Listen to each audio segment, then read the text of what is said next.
Hi, welcome back guys. This is your friend, the MHA What If with another fanfiction. This is the move of what if Deku's dad returned from America?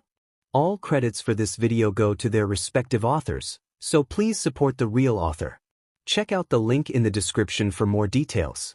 Please give this video a like and subscribe to the channel if you want more videos like this. Now let's get into the fanfic. When Hisashi finally got to the comfort of his own room 12:14 a.m., but it should be around 4 p.m. back home, right? The first thing he did was check his computer, full hero gear still on. He was looking forward to his scheduled video call with his son, but his wife was acting cagey again. Or as cagey as you can sound over email. One new email received 11:17 p.m. From Inko. I let Izu know you were patrolling all day today and didn't have time to video chat. So that was the excuse this time? Hisashi thought, throwing his belt and mask onto the bed with more force than necessary. Was this his punishment? Had Inko decided there was no more need for Izuku to have a father, was too busy fighting villains in Seattle back alleys? Is he no longer allowed to offer his son moral support? Hisashi thought of his son growing up without someone to look to when he was being bullied just for being different, and felt sick to his stomach. Hisashi decided to forego eating again, and lied on the bed, staring at the desktop light. He didn't doubt Inko's parenting, but he wanted to be one of those people for Izuku. Did he really deserve it? Facing villains was different than facing your problems. He was never good at that, and that's why he was here in a shitty apartment, fighting shitty villains in shitty streets for the first shitty American agency that reached out to him. Hisashi exhaled a plume of smoke through his nose. While his smoke wasn't dangerous to people unless in large amounts, if he didn't start keeping the windows open, he was going to start damaging the walls more than the previous drag addicts who rented the place did. He listened to the sound of sirens a couple streets over and decided against it.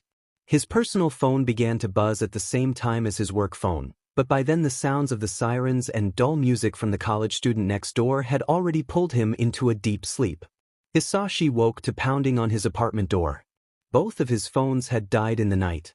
Midoriya, are you alive in there? Did you bleed out on the floor again? Came his young neighbor's loud voice.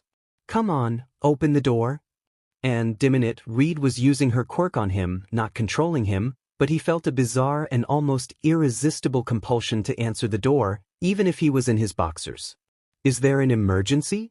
Hisashi growls, black curly hair sticking in every direction, but Reed just pushes past him, nearly bowling him over with her large frame. She must have been working out too, while Hisashi lost more and more weight. Yeah, I thought I was gonna have to call our dear friend again, she said, setting a Tupperware full of casserole in his barren fridge.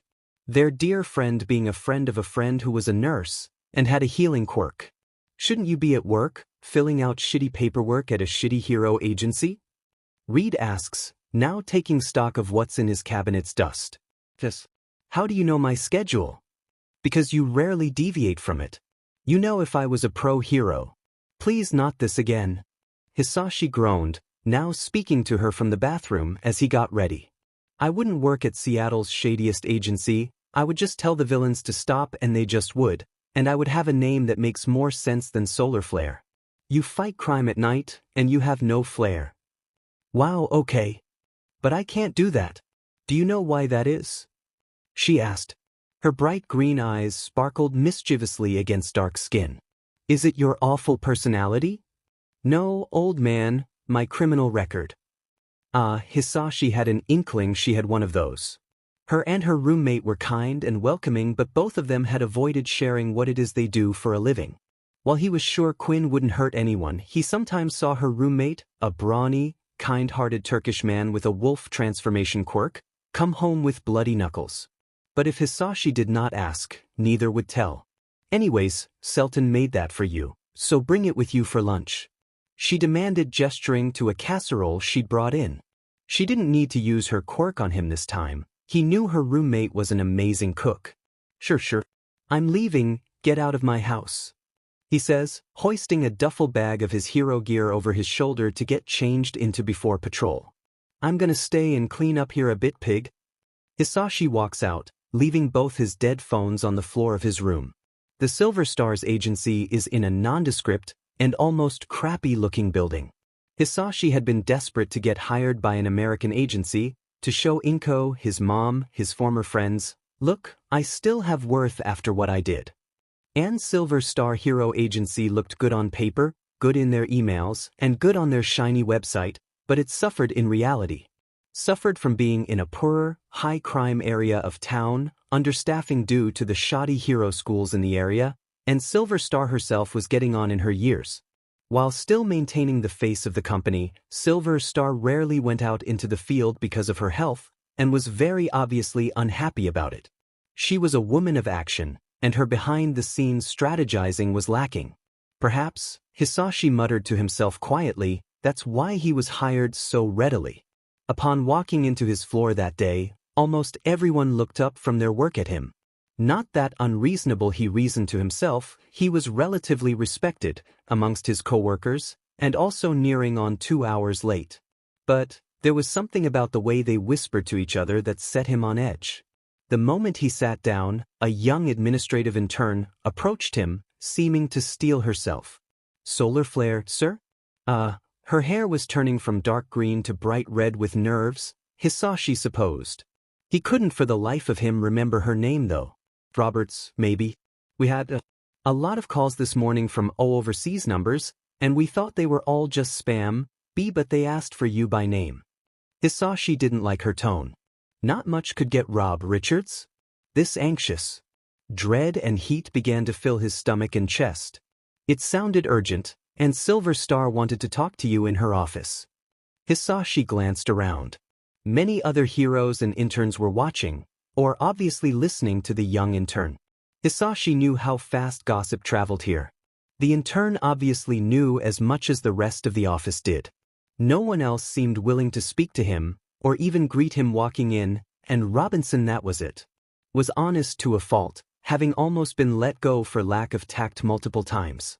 He leaned forward in his chair, and maybe some smoke escaped his mouth. "What do you think the calls were about?" he asks quietly. Well, I should let the boss tell you, but it was from a hospital?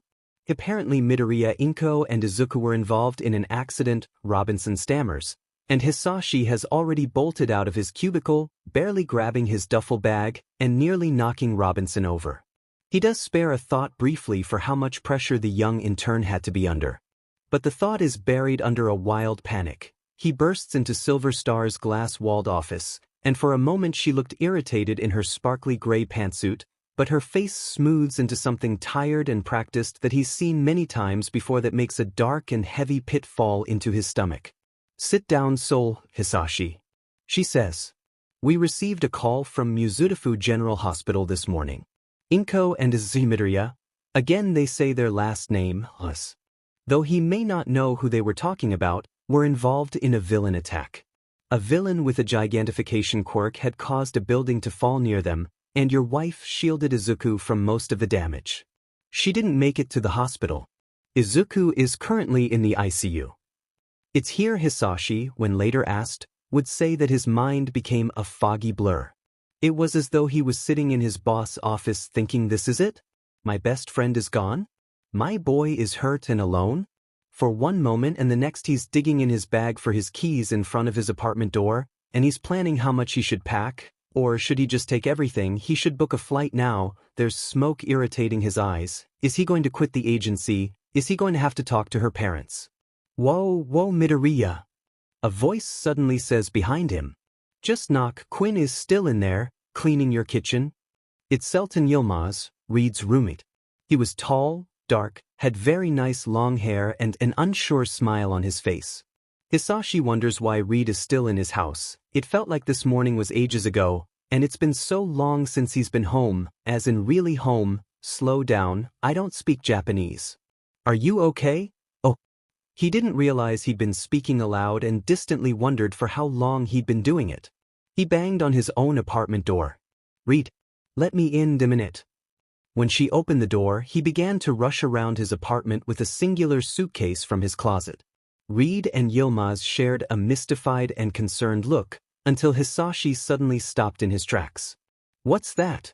He asks, but he knows what it is. There, sitting innocuously on his thrift store coffee table was an open photo album. Reed walks over and picks it up. Okay, I'm actually really sorry for snooping, but I found this when dusting the spare room. I couldn't resist. I've never seen your family. Your son is adorable, he looks just like you. What did you say his name is? Reed opens to a page with a photo of 3 of them at a birthday party. The 3 were huddled together for a selfie, parents both kissing their son's chubby cheeks. Hisashi takes the book in his hands as if it were glass. The other page had a photo he had taken himself of Inko and her best friend, posing by a homemade birthday cake, while his son peeks over the table and reaches for the frosting. Izuku. It was as though all the strength left him at once, and he collapsed back into his sofa. I have to go, he says. His voice is cold to his ears, but he clutches the book to his chest with his hands shaking. My wife and Izuku were caught in a villain attack, and she didn't make it. Izuku is in the hospital, he says. He hears a quiet swear from Yilmaz as he sits next to him. Reed is still standing by the table, frozen. How bad is it? Yilmaz places a firm hand on his shoulder. I don't know, bet. He's hurting and alone and I'm here. His breathing is coming out hotter and quicker, on the other side of the effing world being a hero for no one. He realizes he's going to set the album on fire if he's not careful. Hey, don't sell yourself short. I know you're good at your job. I see you on the news sometimes, you save lives. Reed says, arms crossed, looking indignant and supremely uncomfortable. Not when it mattered. Not when they needed me. I ran away. And now, Inko she just F-. Okay, maybe now it wasn't smoke making his eyes burn. Inko would tell him it was okay to cry, often through her own tears. He rubbed at his eyes, and he felt Selton's hands squeezed his shoulder. Do you want us to come with you? Reed said, sitting on his other side. If I were you, I wouldn't want to travel so far alone. She didn't reach out toward him, but Hisashi felt a warmth in his chest that was not his quirk. But he has to think rationally. No, I can do this, I'm an adult, neither of you know the language anyways. And it would just be an added stressor. Alright, let's get packing then. Quinn said. You stay right here, book a flight, call the hospital, whatever you need to do. She and Selton began to pack all his essentials, while Hisashi leaned his head back and took a deep, steadying breath. The airport was busy, and Hisashi felt more than he expected to when saying goodbye to his neighbors. He didn't say it, but he suspected they knew he had no plans to come back to the States. There were no tears among them. The States would not hold many happy memories for him, and he was glad to leave them behind for now. Quinn had sternly used her quirk on him to make him promise to take care of himself, and kindly informed him that she would be checking up on him, whether he liked it or not. Selton had given him a firm shoulder pat and a "stay safe, hero."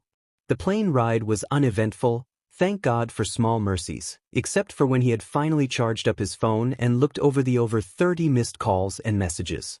5 were from the hospital, around 10 were from Silver Star personally, and the rest from Inko's parents. They had left him a voicemail saying that they could be over to watch Izuku within the next few days, that they were arranging the service, that he needn't bother himself. It had made him irrationally angry. It was safe to say his in-laws had a low opinion of him, especially since the separation. The moment the plane touched down, it was all adrenaline again. He had made a pit stop at his former apartment where Inko and Izuku had continued to live after he left and dropped off his belongings. He ended up standing in the doorway. The only thing that had changed was that the family pictures had been taken down, which he figured was reasonable, as he packed a small bag for Izuku. When being led through the hospital, Hisashi briefly wished his nurse friend Mike were leading him instead. He had such a calming smile and voice, and had saved his life more than once. He was snapped out of his thoughts by a sudden angry voice from the waiting room to his left. You! A screech he would recognize anywhere, Inko's best friend, Mitsuki Baku. Her eyes were red and puffy from crying, but her skin was otherwise perfect as usual. What the F are you doing here? Hisashi asked. Mitsuki stood and glared. Me? I'm Izuku's emergency contact. They called me when they couldn't get a hold of you all DMN day. Too busy playing hero I guess, she said, arms crossed. Oh bakug. I came as soon as I found out. He snapped, before heaving a sigh. I don't have the energy for this, okay? How's Izuku? All of Mitsuki's prickliness seemed to deflate, and she rubbed her hands together anxiously. He woke up for a little about 6 hours ago, asking for Inko. I told him. I didn't think you would come. The staff here didn't tell me they contacted you. They took him into surgery about 4 hours ago. His arm and collarbone were almost completely shattered, and he had some bad cuts from the debris. They say he should be out soon. It seemed as though the two of them had similar thoughts. They were tired waiting alone with their thoughts. Hisashi was willing to bet that Mitsuki hadn't slept at all last night either. He could tell, they had known each other since high school after all, despite not getting along half of the time. They made strained conversation about Izuku, Little Katsuki, Seattle, their jobs with long lapses of silence while one or the other either paced or dozed off. When a nurse finally led them in to see Izuku, Hisashi almost collapsed. He stumbled into a chair next to the bed. He was so small in all those casts and bandages and breathing aid and in a bed too big for him. It was as though a weight was lifted off his shoulders. It has now been over a year since Hisashi had seen his son in person, and Hisashi wished he could pick him up and never let go. He settled for taking his uninjured hand in his. Mitsuki walked in from talking with the doctor in the quiet hall. They say he's in the clear, they just want to keep him for observation for 2 days. She says quietly with relief. Thank God, he says and lies his head down on the side of the bed. He finally allows himself to cry quietly from both relief and sadness. He ended up falling asleep there. Hisashi wakes up to sunlight falling through the blinds on his face. He vaguely remembers a nurse bringing in a cot for him and gently leading him over to it. He must have been severely jet-lagged because it was now almost 2 p.m. Mitsuki had left a note on his chest that she'd gone home to sleep. Quinn Reed had been blowing up his phone with messages, asking if he'd made it there and how Izuku was. Izuku came to about 10 minutes later. He blinked at the bright lights and started scratching at the 4 in his hand. Hisashi gently grabbed his hand to stop him. Morning, sunshine. Izuku's eyes widened. Daddy? You came all the way here? He said, immediately attempting to sit up. Hisashi pressed the button to move the bed up and propped him up on a pillow. I thought you were busy fighting villains in America. I was, but I'm never too busy for you, okay? I promise. I came over as soon as I knew what happened. He tells Izuku. Izuku's eyes turn downcast. Auntie Mitsuki told me about Mommy. It's not fair. His eyes quickly welled up with tears. Hisashi thought, screw it, and climbed up on the bed, and pulled his boy to his chest, mindful of his injuries and He let him sob into his shirt. I just want her back. I know, Izu, I know, I've got you, I'm here now. We're gonna be okay. Hisashi buries his face in fluffy green curls, and rubs his back until his sobbing slows. I'm happy you're here. I missed you. Izuku says, his voice muffled. I missed you too, Izu, so much. I've brought something for you from home. He tells Izuku, who looks up with his so curious eyes. Hisashi reached into the bag he'd packed for Izu, and handed him his favorite All Might action figure, and a half-finished notebook and pencil. His eyes light up for the first time since Hisashi arrived. Oh, thank you. Izuku says, now with a small smile. Hisashi spends the next hour giving Izuku the watered-down details of the scumbags he took down in Seattle, and their quirks while Izuku scribbles and draws with his good hand. Knock knock. We come bearing gifts. Came Masaru Bakugu's voice from the doorway. Katsuki stood by his side, frowning. Mitsuki made you 2 bentos. Said you hadn't eaten in almost 3 days. You're a lifesaver, Bakug. It's good to see you. Hisashi says, taking the offered food, Izuku still in his lap. You too, man.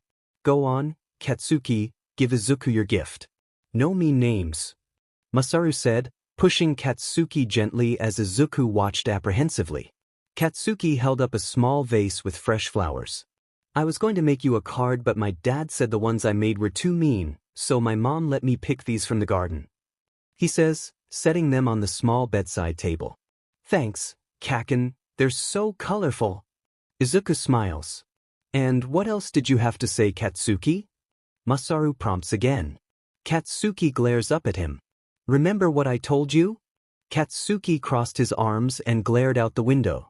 And, I'm sorry I blew up your solar flare figurine last week. He grumbles. This little sheet.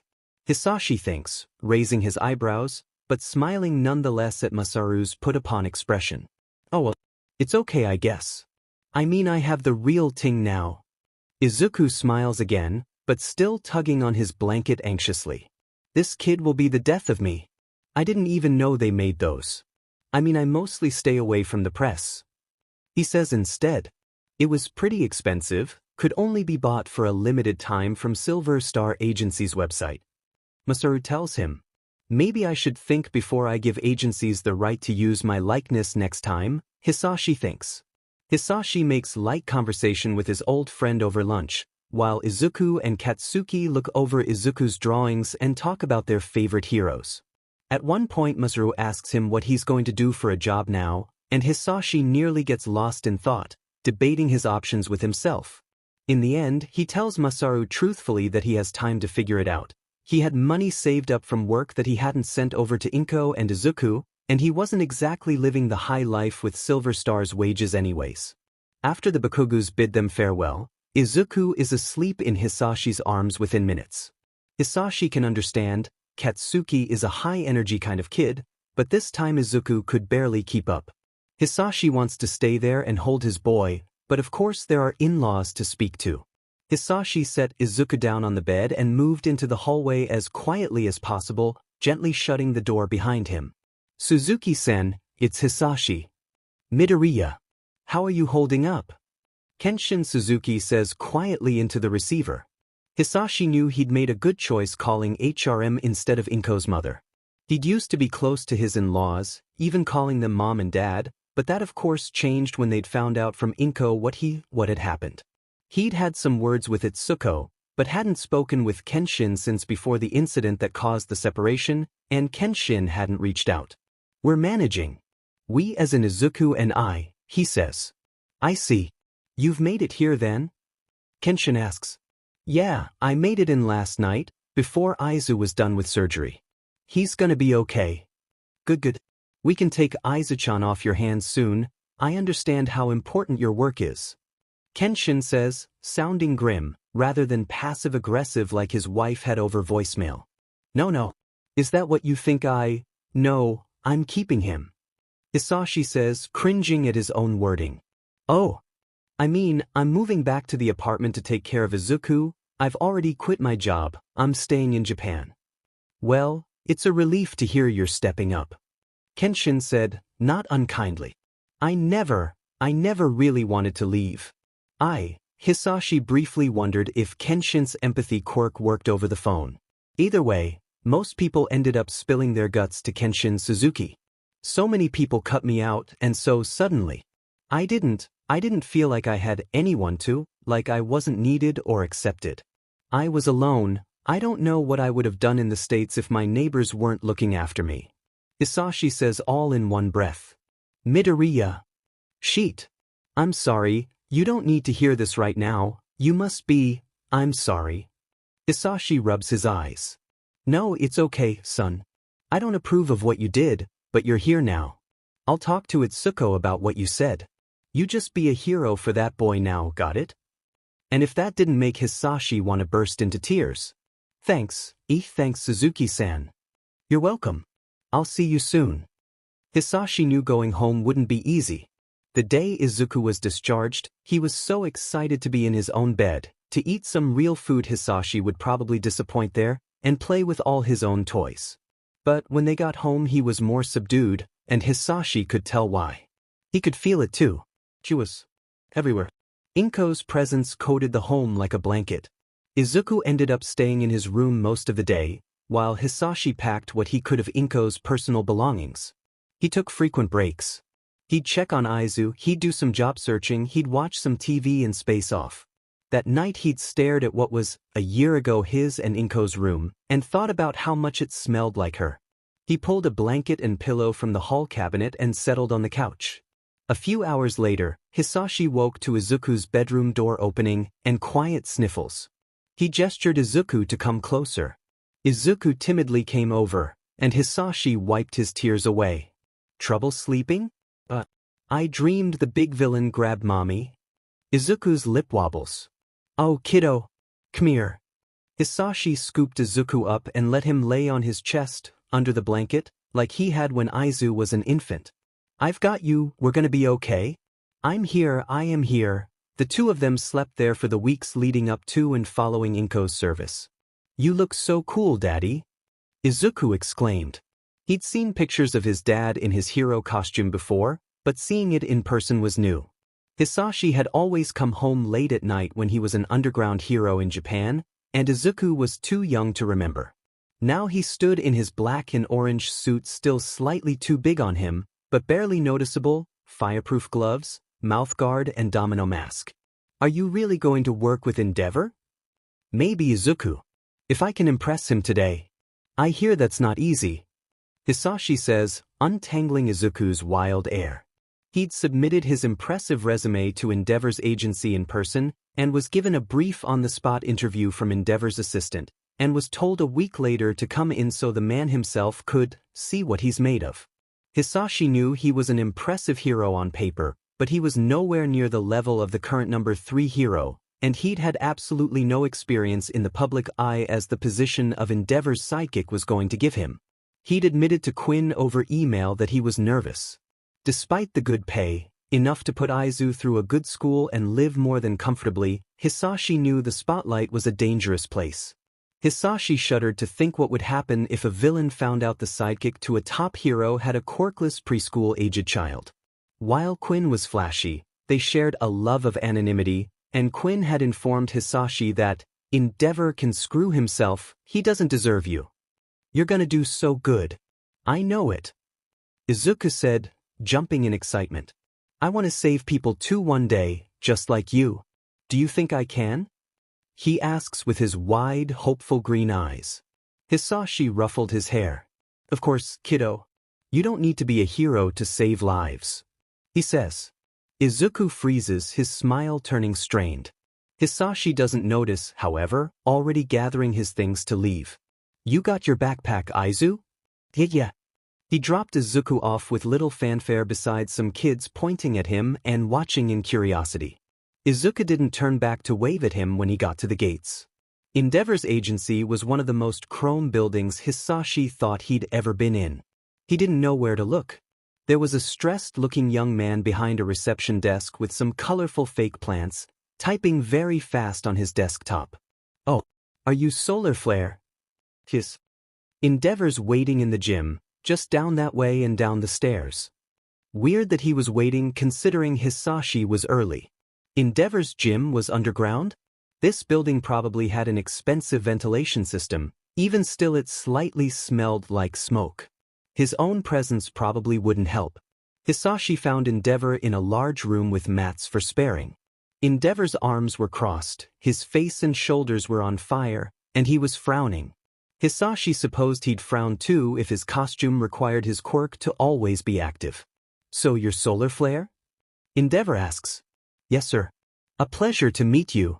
My assistant tells me you were an underground ambush type who's good with support gear and hand-to-hand.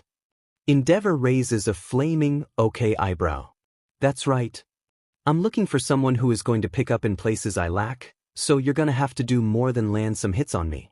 Hisashi fell into a ready stance. Ready when you are. Endeavor predictably launches forward first, with a flaming fist. It seemed as though Endeavor had expected Hisashi to put distance between them, but Hisashi wasn't afraid of some fire as Endeavor's usual opponents might be. Hisashi continues to get in close, his smaller size compared to Endeavor working in his favor, but Endeavor seemed to be quickly learning just how Solar Flare moved, keeping Solar Flare constantly thinking on his feet, something he excelled at. Solar Flare caught one of Endeavor's fists with his own and saw his chance. Now face to face, Solar Flare took a deep breath and exhaled a plume of flame, and generated just enough force and heat to make Endeavor stumble with a face full of fire that wasn't his own. Solar Flare swept out with a kick, sweeping Endeavor off his feet. Solar Flare had to pin Endeavor to the ground using almost all his weight. He was stocky, but Endeavor was almost a giant in comparison. Truthfully, the startled look on Endeavor's, admittedly handsome, face was satisfying. When Endeavor was back on his feet, he gave Hisashi a critical once-over again. "I think you'll do real nicely. My PR man said I needed a sidekick who was friendly and approachable." Not necessarily how Hisashi would describe himself. "Sure, I'm never had experience with press before. I don't want my identity to be common knowledge." Endeavor grunted. "That can be arranged." "And what is it?" "What?" Smooth. "Your identity? What do I call you?" Endeavor smirked. "Oh, Hisashi Midoriya. NG Todoroki. I sometimes help with search and rescue, but not often." "You're good with kids?" "I'd better be. I have a 4-year-old son." Hisashi chuckled. "Me too.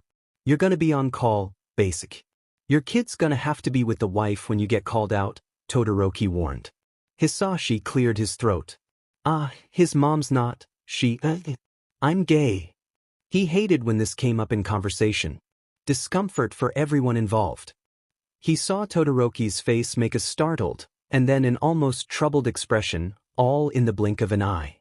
Hisashi almost didn't notice. "Is that going to be a problem, Todoroki-san?" he asks, a familiar pang of dread falling down his chest. Endeavor frowned. "No. It's not like it'll affect your work. Now follow me, we can sort out some finer details." Hisashi gave a small sigh of relief. "Sure thing." Hisashi picked up Izuku in his civilian clothes. Now that it was official, he would be not just a hero with Endeavor's agency but the sidekick to Endeavor himself. He didn't want anyone, not even those from his son's school, to connect him with Izuku, even though it may already be too late, with what he'd pulled this morning. What was he thinking, just flaunting that Solar Flare had a young defenseless kid? Would his or Endeavor's enemies find out? "What? Sue? Did you get the job?" Was Endeavor impressed? Izuku asks, excitedly. He had remained quiet when he was picked up, but it seemed as though the second he remembered his father's interview he had to know the results. "Oh, he was impressed enough to hire me, so yeah." Hisashi grinned over his shoulder at Izuku in the back seat. Izuku smiled, obviously proud, but went back to staring out the car window. "Everything okay at school today? You're usually such a chatterbug." "I guess everyone treats me different now. And Kaken won't let me play with him anymore," Izuku says. Hisashi's heart breaks just a bit as they pull up to the apartments. "Hey, it's okay. They'll forget about what they heard eventually.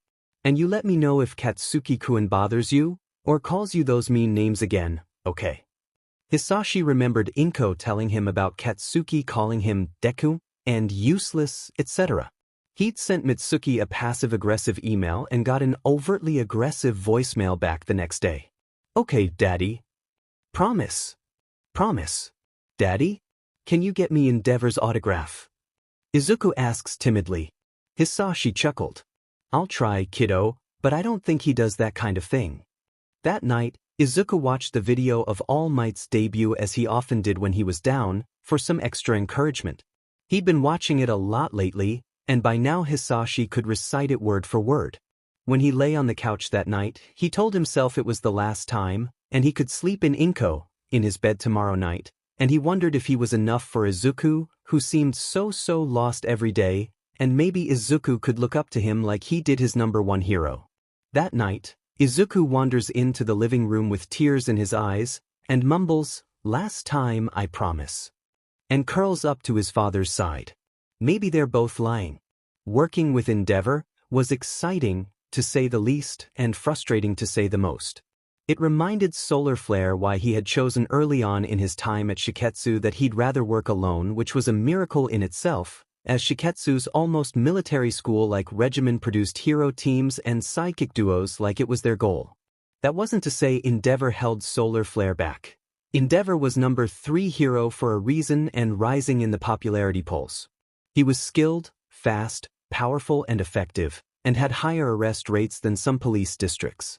However, Endeavor was often brash and uncooperative. 2 weeks into the job, for example, the two had stopped a group of bank robbers.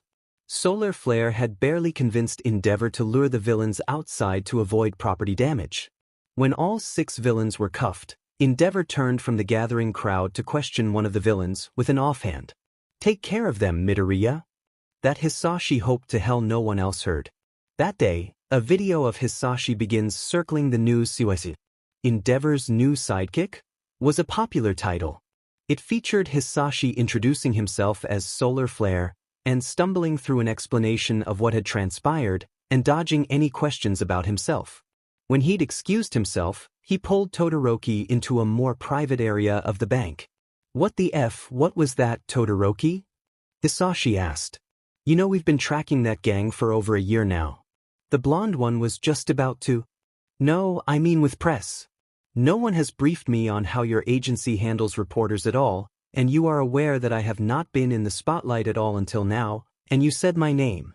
I had to tell 4 different reporters not to print it." Hisashi ground out. Endeavor sighed. "If they print it, we can take legal action against the paper. I'll have my assistant go over PR with you tomorrow." It wasn't really an apology, but it would do. Another week later, and Hisashi received a phone call early Saturday morning, asking him to come in and supply some fresh eyes on the gang of mostly bank robbers the agency had been tracking. Izuku was of course not in school, and with the Bakugas were out of town, there was actually no one else to watch him on such short notice, and Hisashi told Todoroki as much. "Bring him to my place. My eldest can watch him," he grunted before hanging up. Hisashi got a text with an address on a very wealthy side of town not a moment later. Izuku wasn't very happy about being woken up, but was placated by the idea of seeing Endeavor's house and possibly meeting new friends.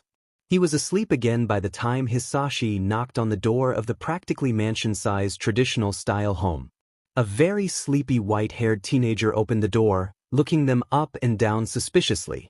He was definitely a Todoroki with that wild hair and piercing blue eyes. "Can I help you?" "Yeah. I'm Hisashi Midoriya. This is my son, Izuku. I'm your dad's new sidekick. He called me in last minute, and he said his eldest kid could watch over Izuku for a while." Hisashi watched as the boy's face fell, and he sighed. "I'm guessing he didn't call ahead." "No, he didn't." "Typical. It's fine though, come on in," the kid said, opening the door for them. "You're Solar Flare? I'm Tuya, by the way." "Yeah, that's me. I'm sorry for dropping in like this," Hisashi said. Tuya stifled a yawn. No, it's fine. I told my sister I'd watch Shudo today anyways. I barely see him anymore, and since our mom's not around anymore, he's been having a rough time. He could use a buddy," he said, giving them a sad smile. Hisashi patted Izuku on the head as he put him on the ground. "Yeah, we know how that is." Izuku blinked up at him blearily. "You be good for Todoroki-kun for me, okay? I won't be gone too long." Izuku nodded. Hisashi exchanged numbers with Tuya. "Come on, Izuku, you can go back to sleep for a bit, then I'll introduce you to Shudo, okay?" Izuku gave a shy smile and nodded. Endeavor ended up needing Hisashi for longer than expected. Unsurprisingly, Hisashi's experience with taking down gangs in the US was valuable. The other heroes at the agency were also very welcoming and kind. A winged intern, Takami, had enthusiastically interrogated Hisashi on all things American, and the two had talked extensively on greasy food. Quinn had emailed him during the day, saying she wished she could fly over and watch Izuku for him instead of some kid he didn't know. Hisashi told her he at least hoped the child of such a famous pro-hero would be trustworthy. He'd also received an email from Robinson, the assistant from Silver Star's agency. He'd last seen his last day in America, and it was a weird one. From Emery R. "Mr. Midoriya, sorry it's taken so long to contact you. I was really worried when you left the agency so suddenly. I was sorry to hear about what happened to your wife. I know we didn't talk much, but I always admired, oh Lord, Hisashi thought what a skilled hero and investigator you are. Oh, good, and I need your help with something. You might remember that I was studying for the police academy. He didn't, and I think I found a lead for a case Silver Star was working on. No one will listen to me though. Do you know of a doctor named Adachi? Or possibly Hasegawa or Tsubasa? I think he's involved in a dangerous organization. Let me know if you think of anything, I'd really appreciate it. Okay, Hisashi was used to other law enforcement officials contacting him for advice, but a 17-year-old student on the other side of the world was new. One of the names sounded familiar to him though, and he was about to look into it when Endeavor called him back from his break. At the end of the day, around 6, Endeavor dismissed Hisashi, but stayed behind at the office. When Hisashi returned to the Todoroki household, the shoji doors to the living area were open to the pristine garden. Hisashi saw Izuku asleep on the couch, leaned up against a red and white-haired child his age with a bandage over his eye. The youngest, Shuto, Hisashi assumed, was watching the TV attentively. As a middle school-aged white-haired kid played a video game on it from his spot on the floor. Tuya was sitting in a nearby recliner with a thick textbook in his lap. Hisashi cleared his throat, standing at the edge of the room, and all three brothers jolted suddenly, staring at him with wide eyes. Sorry it took so long. Did I scare you? Sorry. No, you're fine, Midoriya-san. That's Natsuo, and this is Shuto. Izuku-kun wore himself out. Tuya said as Izuku woke up to the sound of his father's voice. I hope he didn't cause any trouble. Hisashi says, knowing Izuku wouldn't. No, Shuto just isn't used to so much energy. They had fun though. Tuya grinned. Daddy, you're back already? I was having fun with Sho-chan. Izuku says dejectedly. Hisashi laughs. I've been gone all day, kiddo. Time flies when you have fun, huh? Izuku said goodbye to Shuto, who had a very neutral expression for a child his age. Hisashi wondered if what had happened to his eye had anything to do with it. As the two left, Tuya informed them that he wouldn't mind babysitting Izuku again if he needed a sitter on short notice. Working as Endeavor's sidekick did have one or two perks. For example, Hisashi often met with a lot of famous heroes. 3 months into the job, Solar Flare and Endeavor were taking on a large villain who could duplicate himself, and even merge his clones into a larger version of himself. If you rush straight in again, he'll just make himself large and wreck Sheet. If you sneak around and take a few out, we'll be outnumbered, so, Sheet F. Todoroki. It seems Endeavor wasn't going to wait for him to finish his thought, rushing right in and making a sweeping wall of flames, taking out a good number of clones, until, quicker than Solar Flare thought possible, the villain brought the remaining clones together into a towering light green man with gray hair.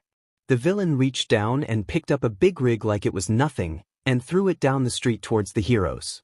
Hisashi wondered briefly how Todoroki expected to repel that with fire, and realized he couldn't move out of the way in time, when he was suddenly swept to the side by very strong arms. Hisashi looked up at the incredibly bright and blonde figure and was definitely starstruck. I've got this, friend, All Might said when they landed, making Hisashi feel a bit like a damsel in distress.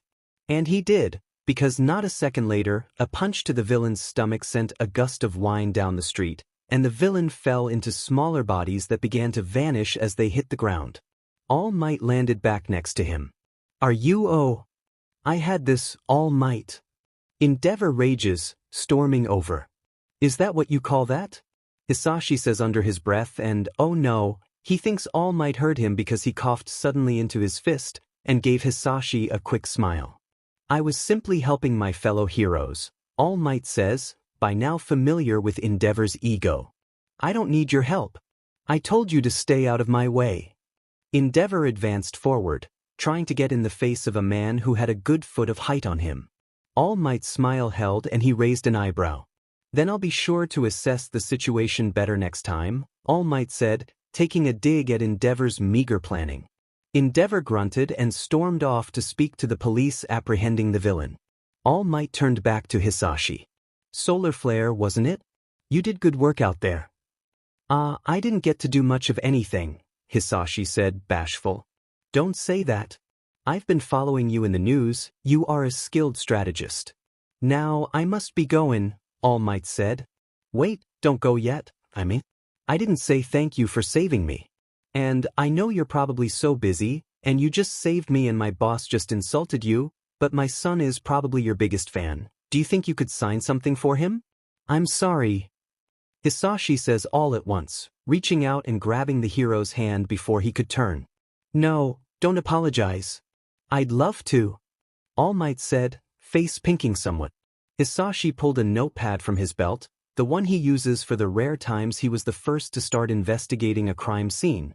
He figures Izuku would get a kick out of it. All Might filled most of the page with his signature, a small, keep smiling, Izuku, white medium star, taking up the remaining space. "Hey, can I get a picture with you too?" Hisashi really felt like crawling into a hole here. "Of course." All Might leaned down to be in the frame as Hisashi held up his phone. Hisashi held a crooked smile and said how excited Izuku would be when he told him. All Might's eyes weren't on the camera. The man under his arm seemed to shine in the sun when talking about his boy, and All Might was a bit mesmerized. "Thanks so much for this. And for saving me," Hisashi said again. "I just wish we'd met under kinder circumstances. Perhaps we'll work together again." "Yeah, I'll look forward to it." Izuku, of course, was ecstatic when Hisashi told him about his day. "No way, really?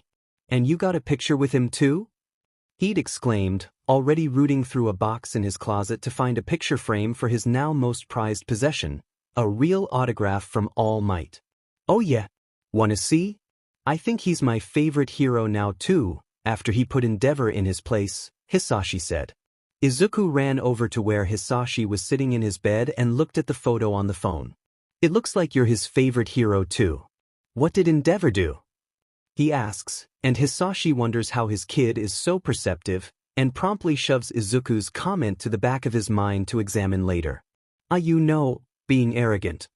Maybe Hisashi shouldn't tell his son how close he was to dying on the job so soon after losing his mother. "I don't know how much longer I'm going to be his sidekick. He wasn't very hero-like today." Maybe he never was. The final nail in the coffin didn't come from something Enji Todoroki did, but what he said and could possibly be doing. "So I guess I should thank you for that disaster yesterday," Hisashi said, sitting across from Endeavor's desk in his agency's office.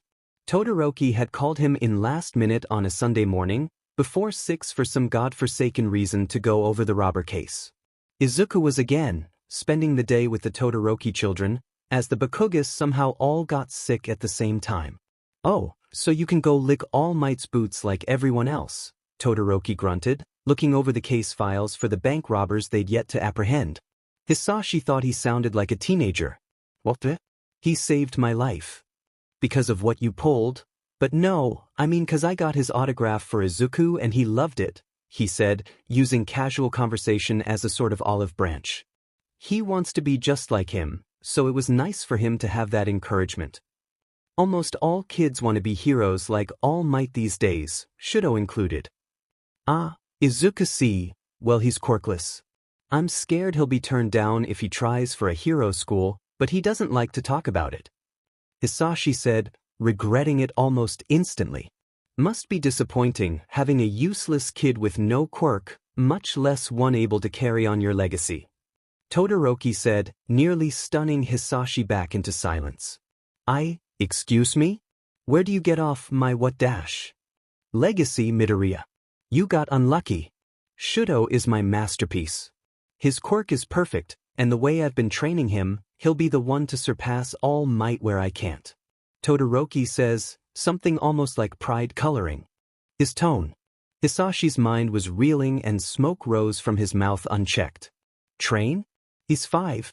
And not some vessel for you to carry out your will or something. Hisashi says, standing. The word, masterpiece, left a bad taste in Hisashi's mouth. I don't know who you think you are, calling my son useless, 'cause no one gets to say that shit about my son. He's the smartest, kindest kid, and he can save as many lives as All Might if he wants to. By now Todoroki had stood, fuming.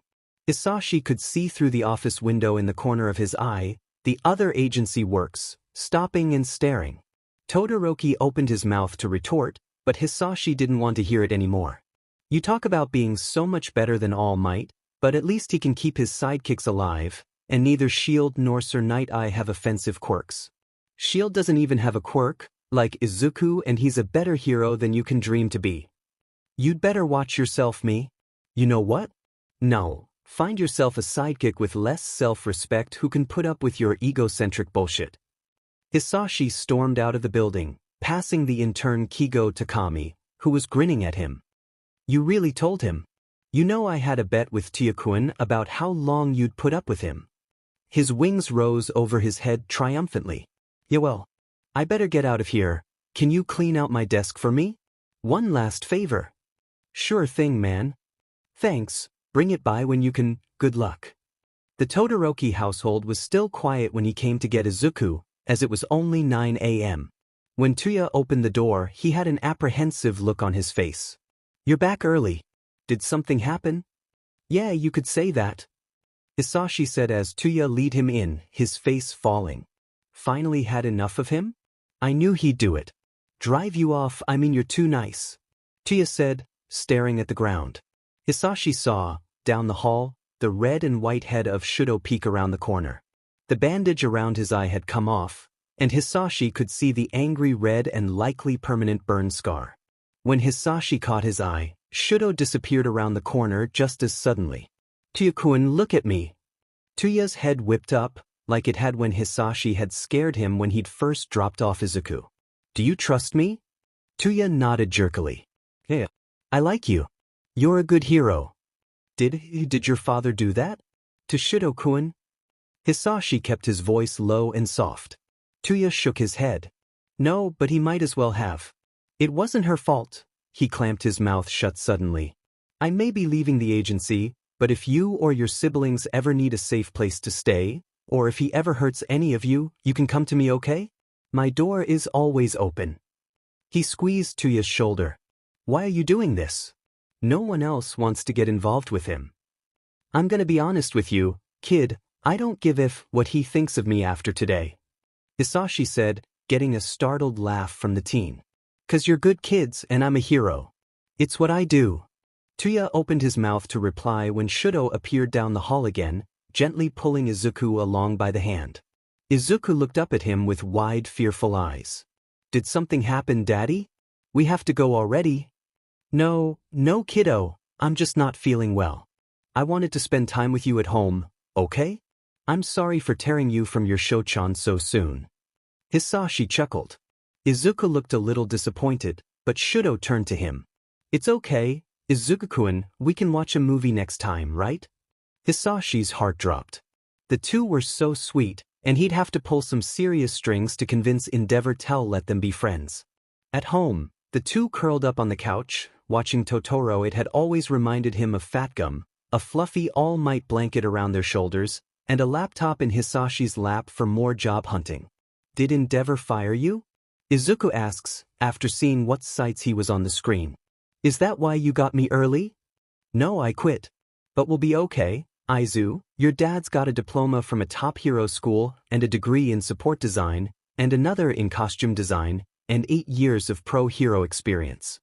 What does that mean? It means I'll find a good job pretty fast. Hisashi says confidently. Not for the first time, and certainly not the last, Hisashi cursed UA High. The amount of hireable pro heroes they produced was ridiculous, and despite Mizudafu being a hotspot for villainy, there was hardly a shortage of pros. Hisashi also hated that the main way for hero agencies to hear about up-and-coming pro heroes besides applying, being recruited out of high school, or recommendation from former agencies was to go out on the streets and be heroic legally, without pay from an agency, and with the intention of getting noticed. So here he was at the end of a day of turning in applications in person, in his hero gear which he fit into again, thank F-, watching the sun set from atop a grungy building like the Batman. An hour ago he'd seen a man walking up and down the alley anxiously, constantly checking something in his pocket that Hisashi couldn't identify, but he feared it was a weapon. He disappeared into one of the back doors in the alley about 10 minutes ago, but Hisashi stayed just in case. Soon there came 2 figures entering the alley, speaking rapid English. They were the same height, one with a dark bobbed hair, and the other with short dark waves. Hisashi creeped closer to the fire escape, hoping he could stop an assault before anything happened. You're being so weird about this, Met. You know I don't mind running the New York branch. Why do you want me here so bad? The young woman asked. Because I trust you to land this partnership with UA. That's it. The others said. You can do that, the current branch manager can do that. Please, the woman held up her hand, and the man stepped back. Don't use your quirk on me. Just trust me, alright? Yagi recommended us personally to Yue, okay? I don't trust anyone else to not F this up. The woman was about to say something else, when the man from before came out of the building, taking just a moment to pause before the man and woman noticed him, before pulling the item from his pocket and lunging at the man who was nearest. A quirk suppression collar, Hisashi saw, before parkouring himself down the fire escape. The criminal caught the younger man around the neck with it. Met. Don't move. Give me your bag. The criminal said. He sounded young too. He had a knife in his other hand, held under Met's chin. The girl held up her hands placating, but possibly for self-defense. Hisashi landed behind the criminal. You don't want to do that. The man startled, nearly nicking Met in the neck. Oh yeah? Don't come any closer. He turned, trying to keep both him and the young woman in his sights. Just put down the knife. I'll give you my wallet, alright? Hisashi says, stepping closer slowly. You can toss it down or hand it to me, okay? This will end better for you if you do. The criminal slowly held the knife out towards Hisashi. Met was still frozen, hands clutching the oppressive collar. The criminal suddenly tossed Met to the side, before lunging at Hisashi, swiping at his face with the knife. Hisashi dodged easily, but the criminal caught him in the chest with his other fist, sending Hisashi back across the alley and into the dead-end wall. Seemed as though someone had a super-strength quirk. Hisashi coughed out some flames and rubbed his chest. The criminal was approaching again. I've been waiting for a hero like you all night. Hisashi didn't want to examine that too closely. He'd be behind bars soon enough. When the criminal was close enough, Hisashi breathed out a plume of flames, just enough to catch the criminal's tattered jacket on fire. In the criminal's distraction, Hisashi knocked him out. He took a pair of quirk suppression H&D CFFS from his belt to secure the criminal. Are you two alright? He asked, walking back down the alley. They looked up at him from their spots on the ground as he approached, and Hisashi was struck by how nearly identical they were. Pitch black hair, sharp green eyes, facial structure. The woman was trying without success to remove collar from the man, Met. Hisashi grabs a small device from his belt that unlocked the collar with a small pulse of light. Yeah, we're fine. I called the police already. The woman says. Did you make that? The man says, pointing to his device. Yeah. I made almost all of my support equipment. Hisashi says, taken aback. The man grabbed his hands and examines his gloves. These are fireproof? And your mouth guard? It stops the fire when you use your quirk on accident, doesn't it? Yeah, it can be a gas mask too. What are you doing, brother? The woman asked. Shush, Sar. What's your name? I go by Solar Flare. Do you have an agency? Met asked urgently. Really, Met? The woman, Sar, raised an eyebrow. Let him speak. No, not currently. Why? Hisashi knew where this was going. Would you like to work for Hall Hero Support? You can design for us, and you can even continue your underground work if you want. And wow, maybe these kids were more important than they looked. Almost everyone had heard of Hall Hero Support. They had been on the up and up over recent years and had a reputation for spontaneous decisions and inclusiveness. Hisashi might have even applied there already. All Hisashi could do was nod. Metatron, Sar grabbed his arm. Are you sure about this? Yeah, Soriel, we kinda owe him, besides Met size. I want to know that someone's looking after you. Soriel frowned, and Metatron turned back to Hisashi. You can do that, right? Yeah, of course. Soriel huffed. I don't need protection. There's something else, isn't there? What has you running? Just drop it, Sar. I'm gonna go give my statement. Met said, standing and walking briskly to the police car that just pulled up. Soriel sighed. I'm sorry you had to see all that. I should be thanking you. I'm Soriel Hall, she said as Hisashi helped her up. She handed him a business card from her pocket. My brother will probably call you tomorrow about your employment. We saw your application this morning. I don't need someone looking out for me, but if he thinks you're good for the company, I trust him. Thank you, I guess. Hisashi says. Hall gives him a small smile, the first he'd seen from her before joining her brother with the police. Hisashi was just about to get going to pick up Izuku and take a long bath when a hand tapped his shoulder. He turned to see an incredibly tall figure with a Letterman jacket, baseball cap, and long blonde bangs framing a chiseled face that fell mostly in shadow. Good work again, Solar Flare. Hisashi knew that voice. Is that who I think it is? He asked. The man smiled even wider, taking off his hat. His bangs shot straight up and stood on end like a rabbit, before All Might put the hat back on. I heard what happened on my police scanner and rushed over, but seemed you had it covered. I'd expect nothing less. Well, thank you, Hisashi said, flustered. So I see you're not with Endeavor anymore. You know there's room at my agency, All Might said earnestly. No offense, you're a bit too conspicuous for what I do. And yeah, Endeavor said some things. I can't work with a guy like him, no matter how skilled he is. I guess I do have a problem going under the radar. All Might made a vague motion to himself, referring to his height and hair. What is that? One of those secondary physical quirks, like mine? Hisashi asks, making bunny ears with his hands. All Might gave a hearty laugh, causing people down the street to look over curiously. No. Well, maybe. I don't actually remember. I think my hairspray gave it a life of its own. He says, causing Hisashi to laugh aloud. You have a physical quirk? I don't seem to see it. All Might asks, studying him closer. Hisashi chuckled. Whoa, show you my quirk? Take me to dinner first. You can't see it in this light anyways. Alright, let's do it. All Might said. Do what? Real cool, Hisashi. Dinner. There's a ramen place just down there, very quiet. All Might points down the street. When Hisashi didn't say anything, he waved his hands. Don't feel any pressure to say yes, of course, just cause of who I am. I'm sure you want to go home to your son, right? Hisashi snapped himself out of his stupor. No, I mean yeah. Yeah, I'd love to. My boy's at a family friend's house tonight, he won't expect me till late. And Mitsuki would forgive him, especially after what Katsuki pulled at school yesterday.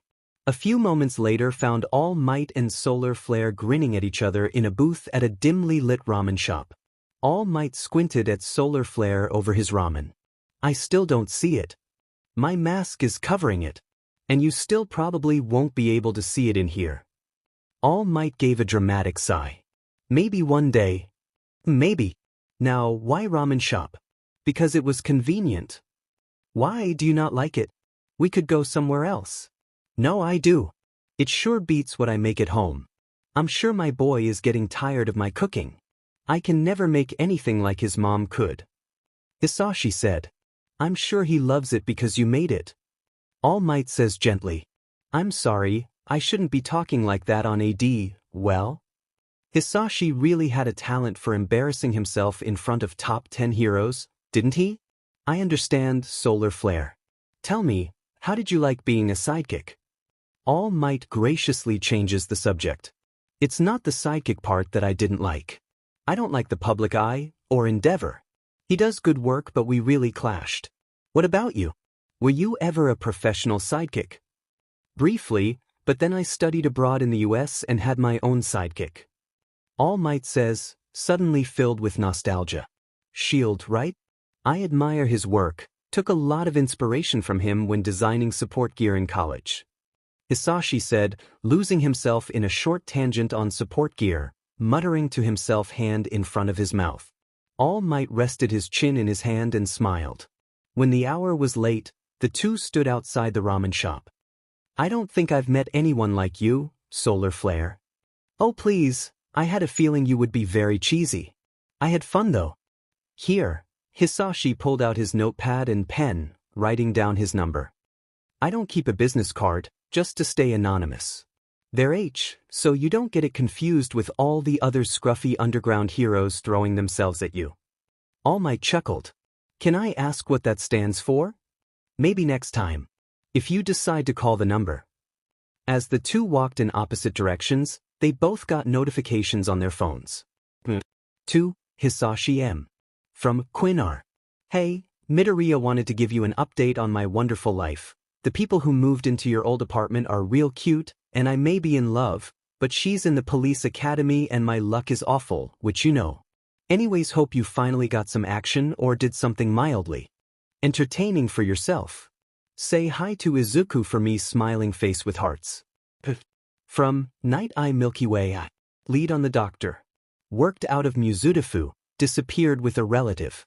Could lead us to AFO, call me back. Quinn and Emery by Fipsh. Top row, Izuku and Wes. Middle row, Michael, Hisashi, and Yagi. Bottom row, Selton and Met. You did not go on a date with All Might. Hall says firmly at her neat black desk. I swear I did, Hall. I mean, 3 years ago, and he didn't call me back, but it still happened. Do you have any proof? The picture? Thought so. Selfies on a first date? Is that what you do in the States? Hisashi asked. Wouldn't know, I don't go on dates. Too busy. She says, pursuing through the blueprints he'd slapped onto her desk moments ago. You'd know, didn't you live in Washington for a while? Yes, Seattle. Not that I really interacted with many people, just my neighbors and coworkers. No dates.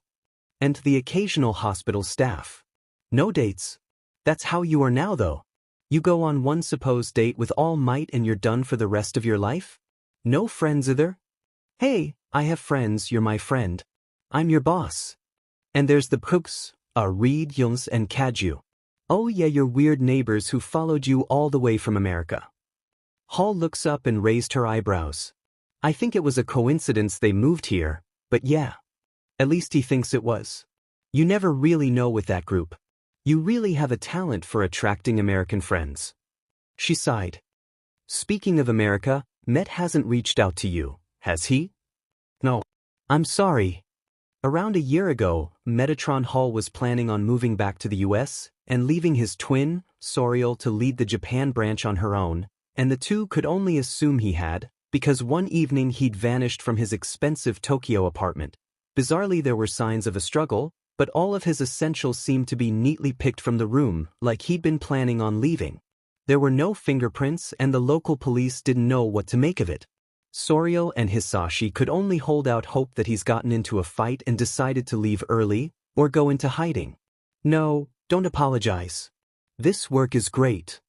She gestures to his blueprints for support equipment and costume designs he'd worked on over the last month. You still planning on patrolling tonight? Yeah, with Eraserhead. Why?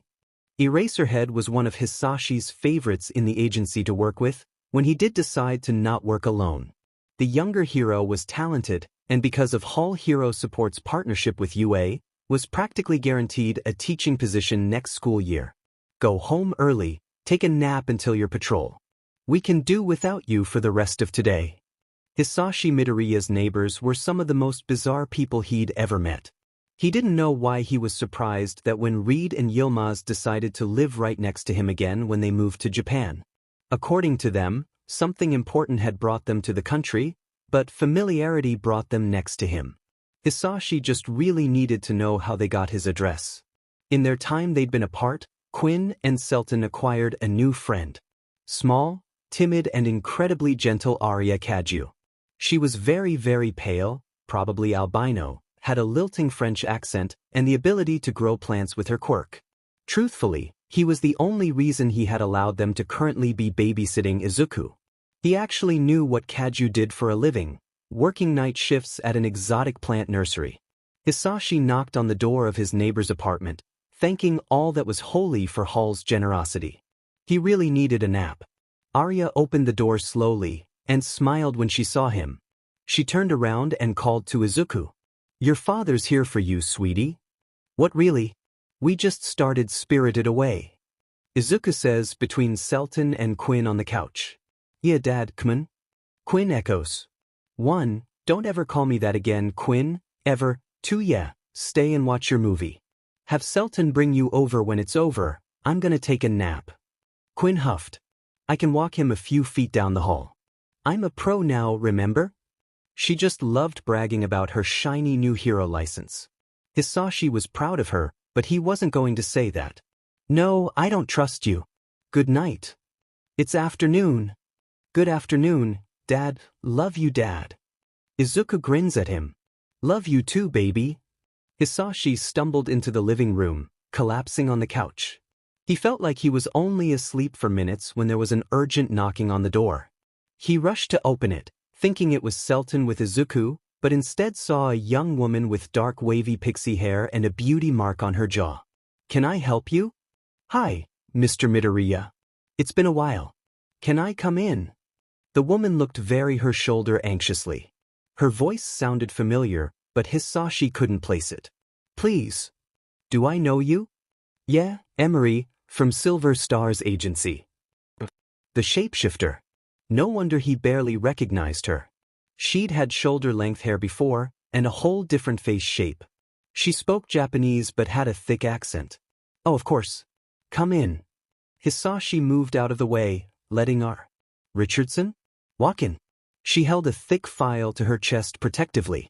So, what are you doing in Japan? I live here now. I moved with my brother. I think you've met him, he's a nurse. She said, looking around the room. Hisashi stifled a groan. Where did they all keep coming from? Why did they flock to him? Oh, really? Do you want tea or coffee? Coffee would be nice, thank you. When Hisashi handed her a mug of coffee, he saw her hands shake as she sipped it. Are you okay? Why are you here? She set the file on the coffee table between them. Do you remember when I emailed you a few years ago about a doctor who worked in the area? Yeah, I told you everything I know. Tsubasa was my son's doctor since we moved to the area, had a grandson who went to school with him. I called the clinic for more information and they said Tsubasa never worked there. Are you still looking into this on your own? Emery opened the file and pointed at some grainy security camera photos of the doctor entering a decrepit building. Yes, mostly. That's why I moved here. I think their base moved. Or one of them. They? This sounds dangerous. Why did you bring this to my house? Hisashi asked, tense. I'm sorry, I'll leave if you can't help me, but I need to. She was cut off by a sharp knock on the door. Sheet. Midoriya-san? It's the police. The voice outside the door said. Hisashi looked to Emery sharply. What did you do? Is this stolen? He whispers, pointing at the file. No. I mean, not from the station. It's just Tsukachi, I work with him. She says, and Hisashi is not comforted. Midoriya-san? Your neighbors said you were home. Tsukachi calls out again. Why is he here? Hisashi whispered to Emery, standing and walking to the door, and looking through the peephole. He was an unassuming young detective and had a concerned baby face. I may have had a panic attack and ran out on him when he saw my files. Answer the door, but don't tell him I'm here. But don't lie. What? Hisashi mouthed to her as she pushed him to open the door, before she ran and hid behind his kitchen counter. Can I help you, detective? Yes, I'm sorry to disturb you. Your neighbors said you were resting. Tsukachi actually looked apologetic. You see, I have some questions about some people who are missing that. I believe you know. A brief hope filled Hisashi. Is this about Hall? Is there a new lead? Tsukachi shook his head. No, unfortunately. We think this might be related though.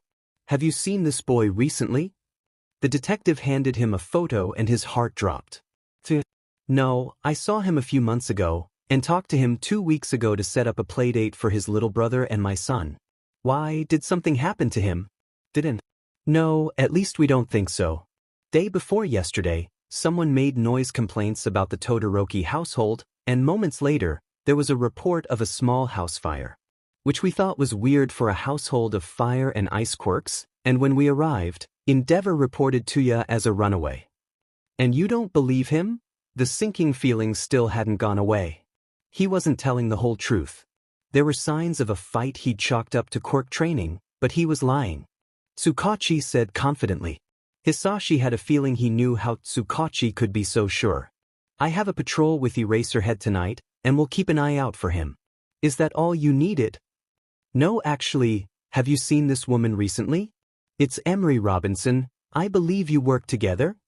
Tsukachi held out another photo, this time of Emery as Hisashi had known her at Silver Star's agency. Has she been by here? I haven't seen a woman who looks like this recently. Hisashi said. Tsukachi sighed. She's here, isn't she? I already checked with Cassidy-san. I'm just checking up on her, okay? He paused, seeing the open file sitting on his coffee table. He pointed at it, raising an eyebrow. Hisashi opened the door wider and let him in resigned. Robinson popped out from the kitchen. I'm sorry I made you worry, detective, but I'm fine now. Just visiting an old friend. Don't lie to me. I know you're getting yourself into something dangerous here. You could tell me, I can help. He says, surprisingly gentle. No, I can handle this. Tsukachi frowned and made brief eye contact with Hisashi, as if saying doubtful. I have Mike helping me and I have a plan. Oh, to disguise yourself as part of the family that this mysterious person has been targeting for years in a hope to draw him out. Smart. That's why you look like that? Are you nuts? Hisashi asked, incredulous. How do you know about that? What do you know? Tsukachi sighed. Not much.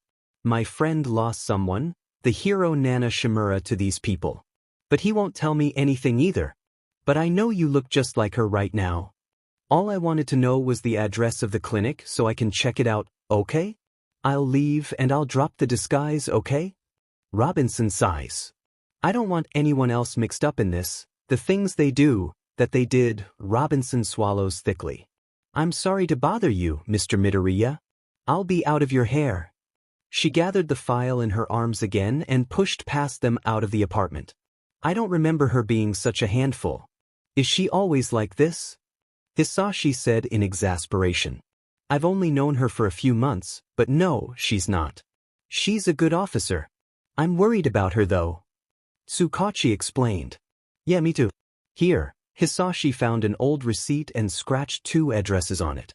First one's the clinic, and the second one is the school his grandson went to. Thanks for this. I'd better get. Wait, why do you think Tuya Todoroki disappearing has anything to do with Met Hall disappearing? Tsukachi shook his head. I don't think it's related, personally. I think Tuya left because he didn't feel safe, but there's no real proof. The guys at the station think it's related because they both vanished with their things even though there were signs of a struggle. Both of them could have run away or been taken. Hisashi ground his teeth. Between you and me, I think there's something wrong with Endeavor and I'm scared for those kids. You let me know if you hear anything, all right? Sure thing. Have a good rest of your day, Midoriya-san. A few moments later, Selton brought an anxious Izuku home. Dad, why were the police here? Hisashi smiled and snatched Izuku up into his arms, holding him tight before flinging himself backwards onto the couch. No, let me go. He shouted, giggling. I don't think I will. Hisashi said, giving him a kiss atop his wild green hair. It was nothing you need to worry about. Mission report. Tell me how school was today. Izuku wiggled in his arms. It was Fee and Dad. Hey Dad. Yeah baby. Can quirks hurt the people using them? Like can you burn yourself with your fire? Izuku would normally be so full of passion when talking about quirks, but now he seemed pensive. If I'm not careful I can. For example, if I let out a long enough fire breath it'll start to burn my mouth. And I'm not immune to my own fire. If I get it hot enough it could burn me. Why do you ask? Izuku rested his head on his father's chest and closed his eyes. It's just. The other day after Kaken made a huge explosion and my ears were ringing for a bit. Kaken said he couldn't hear for a few minutes after that. That is concerning. I'll talk to his parents, alright? Okay. Hey, it'll be alright. He wasn't trying to hurt you, was he? Hisashi examined Izuku's arms for familiar explosion burns. No, he was showing off. Hey Dad, did you have a good day? Izuku says trying to get up again. Hisashi tightened his arms. It was fine, Hall-san liked my designs. She didn't believe me when I told her about my date with All Might though. He sighed dramatically. Izuku looked up at him, judgment on his tiny face. What? You don't believe me either? Izuku shook his head. You believed me when I told you. I was littler then. And easily tricked. What? You've never been gullible. Why would I lie, huh? I dunno. He hid his face again. 'Cause you wanted me to think you were dating someone cool, so I wouldn't be disappointed because they're not mom. Hisashi set Izuku so he was standing in front of him and held him by the shoulders. Izu, were you upset that I went on a date so soon after you lost your mom? A little. I know you weren't in love anymore, but I couldn't imagine either of you with anyone else. But it's okay now. You don't have to hide if you want to go on a date. Izu, I'm so sorry. I should have talked to you, okay? You don't have to carry something like that inside. Hisashi squeezed Izuku's shoulder, and his lip wobbled. Hisashi lifted Izuku's chin up. Hey, no need to cry. You know I'd never lie to you, right? I did go on a date with All Might. Izuku gave him a sly smile. Sure, Dad, he teased before running off into his room. Hisashi gave out a huff but smiled. Sure, his son didn't believe him, but at least Izuku had opened up to him. And he didn't believe me either. My own son. Hisashi explains to his partner for the night. And then he just runs off. No respect. Sounds like a problem child. Not that I believe you either. Eraserhead gives him a side-eye under his absolutely unruly hair. Really? Why would I make this up? Hisashi huffed. The night was coming to a close. It was almost 1 a.m. and about the time and amount of sleep deprivation that Hisashi starts being a bit more loose-lipped with whoever he was around, and he always regretted it. Eraserhead, despite being prickly, was almost endlessly patient. Fame? Respect? Eraserhead throws out. If I cared about those things I wouldn't be working with you, you cryptid. Even working with Eraserhead for 2 years. Hisashi knew very little about him. He wasn't even sure the name Eraserhead had given him was real. Besides, I haven't shared with anyone what actually happened on the date. Eraserhead nodded in acknowledgement as they continued down the darkened street. Let's keep it that way. Oh yeah, you're not really a fan, are you? No. Too loud and out there. I don't like the way he operates. Hisashi laughed outright at that. Oh, funny coming from you. Anyways, how's Present Mike doing these days? You've been together how long now? Still doing that radio show? Hisashi knew he and Izuku had listened to it last night. Eraserhead glared at him, head tilted down, and capture weapon hiding his face as the young hero seemed to do whenever he blushed. None of your business. Why is All Might on your mind after 3 years anyways? I don't know, actually. It's close to the anniversary of the date, and when I met the Halls. Feeling nostalgic, I guess. And I talked to the police about Met again today. Eraserhead nodded. That would do it. I hope he's okay wherever he is. Neither of them were very close to Met Hall, but his absence was always felt in the company. There was a buzz from Hisashi's personal phone, and Hisashi pulled it out, assuming it was from Quinn, who he had asked to check on Izuku while he was gone for the night. Text from unknown number. Is it too late to take you up on that second date? I know of a 24-hour diner. I want to talk to you. Holy F dash dot. Hisashi says, showing Eraserhead the text. Speak of the devil and he shall appear. What are you going to do? Eraserhead looked over his shoulder as Hisashi wrote a reply. From who's this? How did you get this number? Sounds a little confrontational. Eraserhead said. Hisashi rolled his eyes. A few moments later there was another reply. From unknown number. You gave it to me under H flexed biceps rabbit face after you stopped that mugging and we got ramen. I think it's him. Eraserhead sighed.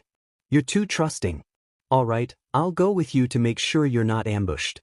The two took to the rooftops as they weren't far from the address All Might had sent.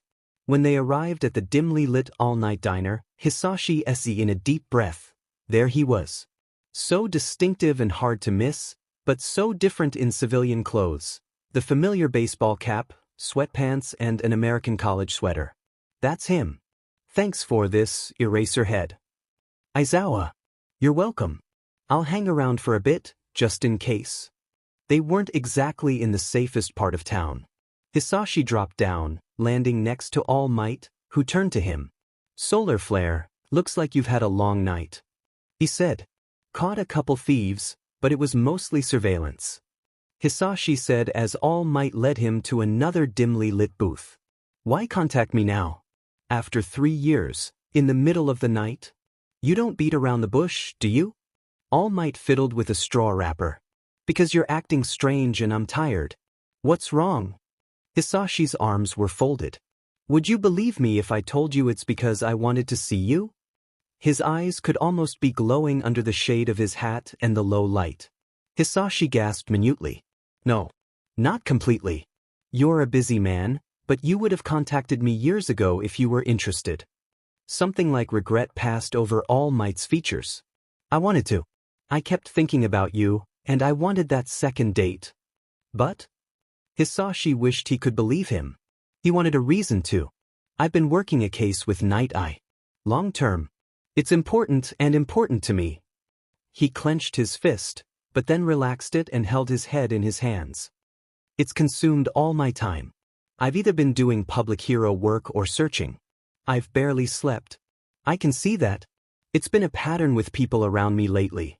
Hisashi thought of Robin Roberts? And that frantic drive in her eyes, and Wei Hall would tell him almost weekly that there was no new news on her brother. Why are you really here? I'm going to confront him. Any day now. He says with finality. It puts a bad taste in Hisashi's mouth. And this man is dangerous, even for you? Yes, he killed him. Someone very close to me, someone very powerful. I don't know if I'll come out of this alive, but I have to try. All Might's face was still cast in shadow, but he looked into Hisashi's eyes urgently. Hisashi was stunned into silence. He couldn't imagine a villain so powerful All Might feared for his life. He wondered how anyone was supposed to feel safe when the symbol of peace had an enemy that kept him up all night. I've been up all night, for nights, just dash. All Might reached out as if to touch Hisashi's hand, but hesitated. I wanted to talk to you again before. Hisashi closed the distance and grabbed his hand. Hey, don't talk like you're going to die. You're not. You're All Might and the world needs you. You've got this. Thank you, Solar Flare. The two talked in the all-night diner until the sun began to rise. Hisashi was grateful he didn't have work the next day. You tell me if things go all right. Hisashi said to All Might. I don't want to explain to my 7-year-old why his idol isn't fighting villains anymore. Of course. Here, give me your phone. All Might held his hand out. Hisashi raised an eyebrow under his mask, but unlocked his work phone and handed it over. All Might added in his own contact and handed it back with a grin. Do I get to know what that stands for? All Might shook his head. Maybe if all goes well. He leaned down and gave Hisashi a quick kiss on the cheek, just under his domino mask. Hisashi just got a glimpse of All Might's flushed face and now sad smile before he leapt off the ground, out of sight, sending a gust of wind down the street. Hisashi decided he'd keep this date between himself and Aizawa. Here's something I redrew based on their first meeting. And here's a little Officer Emery Robinson. And here's the girls. Blue hair is Emery, red hair is Quinn, white hair is Arya, brown hair is Alex, black hair is Soriel. Mizudafu, 5 years ago. You know you're the best wife in the world, right? Hisashi said, starstruck. Inko held Izuku up higher as the 2-year-old struck heroic poses in his custom-made solar flare onesie. Yes, I know. I made it myself, she said, handing Izuku over to Hisashi, who was already in his hero gear for his patrol that night, sans mask. Look, you match. Let me get my camera, hold on. Hisashi posed with Izuku before setting him back down to run back into the living room in excitement brandishing his hero-themed toys. I want that framed. Sure thing, Sashi. Hey, try not to get too bloodied up on your patrol tonight. You're still going to a what's-his-name's party tonight, right? Inko said, giving him an expectant look. Hisashi groaned. Who, Blood Kings? A house party at 18-year-old Blood Kings? It's basically a college party. Why would I want that? Not that Sashi wasn't barely out of college himself, but it was no secret that he was not a very social person. But, last week the up-and-coming public pro-hero Blood King had invited him personally, well, not personally, no one besides the boss knew Solar Flare's identity at his current agency to a party at the house he just bought. Blood King mentioned he'd invited some UA school friends, some college friends and some people in the industry he'd known. Hisashi got the impression Blood King was trying to downplay the size of the party. He then leaned over and told him that someone he'd invited was really excited to talk to him. Hisashi told him he'd think about it. Aren't there going to be other pros there? If you make friends with other pros, they can watch your back and give me some peace of mind. Inko gave him a patient smile, and Hisashi was filled with a now familiar and unidentifiable guilt. I guess. But I'm still not telling anyone who I am, he said. Inko frowned and led him towards the front door, out of Izuku's earshot. I know you haven't been yourself lately, she said, handing him his mask. Hisashi held his breath. But that's why I want you to go. If you can't tell me what's been on your mind, go tell someone, okay? Hisashi put his mask on, if only to hide his expression. I can't even think about it, can't put it into real words. He looked into his wife's eyes under the whites of his mask and felt like a fraud. Can't, nothing's wrong. I'll go though. He felt dirty, but told himself again he wasn't lying. Inko gave him an unsure smile. Okay then. I'll see you tomorrow morning then. Have a safe patrol. I have no say in the matter, Hisashi says, turning to leave. He thinks he hears Inko mumble her customary, die then, and chuckles. Give Aizu a good night kiss from me, alright? Sure thing, Sashi. When the door closed behind him, Hisashi took a moment to take a deep, steadying breath. Maybe a college party was what he needed right now. Confiding in someone was the last thing he wanted. Blood King had a nice, Western-style house, big and sparsely decorated. Hisashi was right though, it was only a step up from a college party. There was loud music, flashing lights, and a lot of people packed into one space, dancing, some of them in obnoxious hero gear. Thankfully, there were a lot more spaces where people were just standing around talking, and Hisashi was willing to bet most of them were already roaring drunk and was eager to join them. Hisashi had already had 3 crappy beers in an obnoxious red cup when Blood King approached him. Solar flare. Man, I'm glad you made it. You're sober, Hisashi observed. Oh yeah, gotta make sure no one destroys my house. I didn't think you would make it, you don't seem like a people person. Blood King laughs. I'm not. Someone convinced me to come. I need friends apparently, Hisashi says, wiping the blood dripping from his lip. He couldn't even follow Inko's instructions, and had a split lip from where some back alley arms dealer had got a good hit in. Oh, speaking of, did Snipe talk to you yet? No. He and Snipe had a few friendly conversations when running into each other briefly at the agency, but it was nothing of note to Hisashi. Hisashi figured making friends with Snipe wouldn't hurt. He wasn't an underground hero, but he was discreet enough. Well, keep an eye out for him if he doesn't find you first. I swear he's a man on a mission, Blood King says before disappearing into the crowd again. Hisashi has 2 more drinks and leans against the wall in a secluded corner and watches the dance floor, when he's approached again, this time by a tall dark-skinned man with dreadlocks pulled away from his face and gold piercings in his brow and nose. Solar flare. There you are, Seamer, come sit with me. Snipe, Hisashi recognized his voice, grabbed him by the wrist and led him over to a small couch that was pushed up against the wall. Cozy, Hisashi commented intelligently. He was starting to regret drinking so much, but didn't really feel like stopping. Snipe grinned at him, holding his own drink. Oh, I know. I haven't been to one of these in years, but Ken said it would be worth it, and I'm starting to think he was right. You enjoying yourself, darling? He asked. Snipe had a Western American accent that seemed to put Hisashi at ease. You could say that. I mean, I've gotten to drink in peace, mostly. Hisashi mumbled. Oh well, I'm sorry to bother you, but you looked so lonely, and I wanted to talk to you. Snipe leans in closer to be heard over the music. Thanks, I guess, Snipe. Oh please, you can call me Joel when I'm like this. Snipe Joel smiled in a disarming way, and Hisashi suddenly felt guilty for not sharing his own name. Joel. Okay, Hisashi said, staring at his empty cup in disappointment. Here, let me go get us some new drinks, darling. Joel stands up and takes Hisashi's cup, and Hisashi wondered briefly if Joel called everyone that, if it was part of his gimmick or just who he was. Hisashi stared at the dance floor, not really seeing. When Joel sat back down, Hisashi took the cup from him and had a long drink. Thanks. You're welcome. Long night? Looks like you came here straight from a patrol. Yeah. How'd you know? Joel gestures to Hisashi's face, and the blood now dripping from his lip again. Here, let me. He leans into Hisashi's space again, and wipes away the blood from his mouth. Villain. Some arms dealer. Got a few good hits in, probably gave me a black eye too. Hisashi said over the steady thump of the music that he could feel in his chest. Joel leans in even closer and puts his hand at the edge of Hisashi's mask. May I? Check your eye, I mean.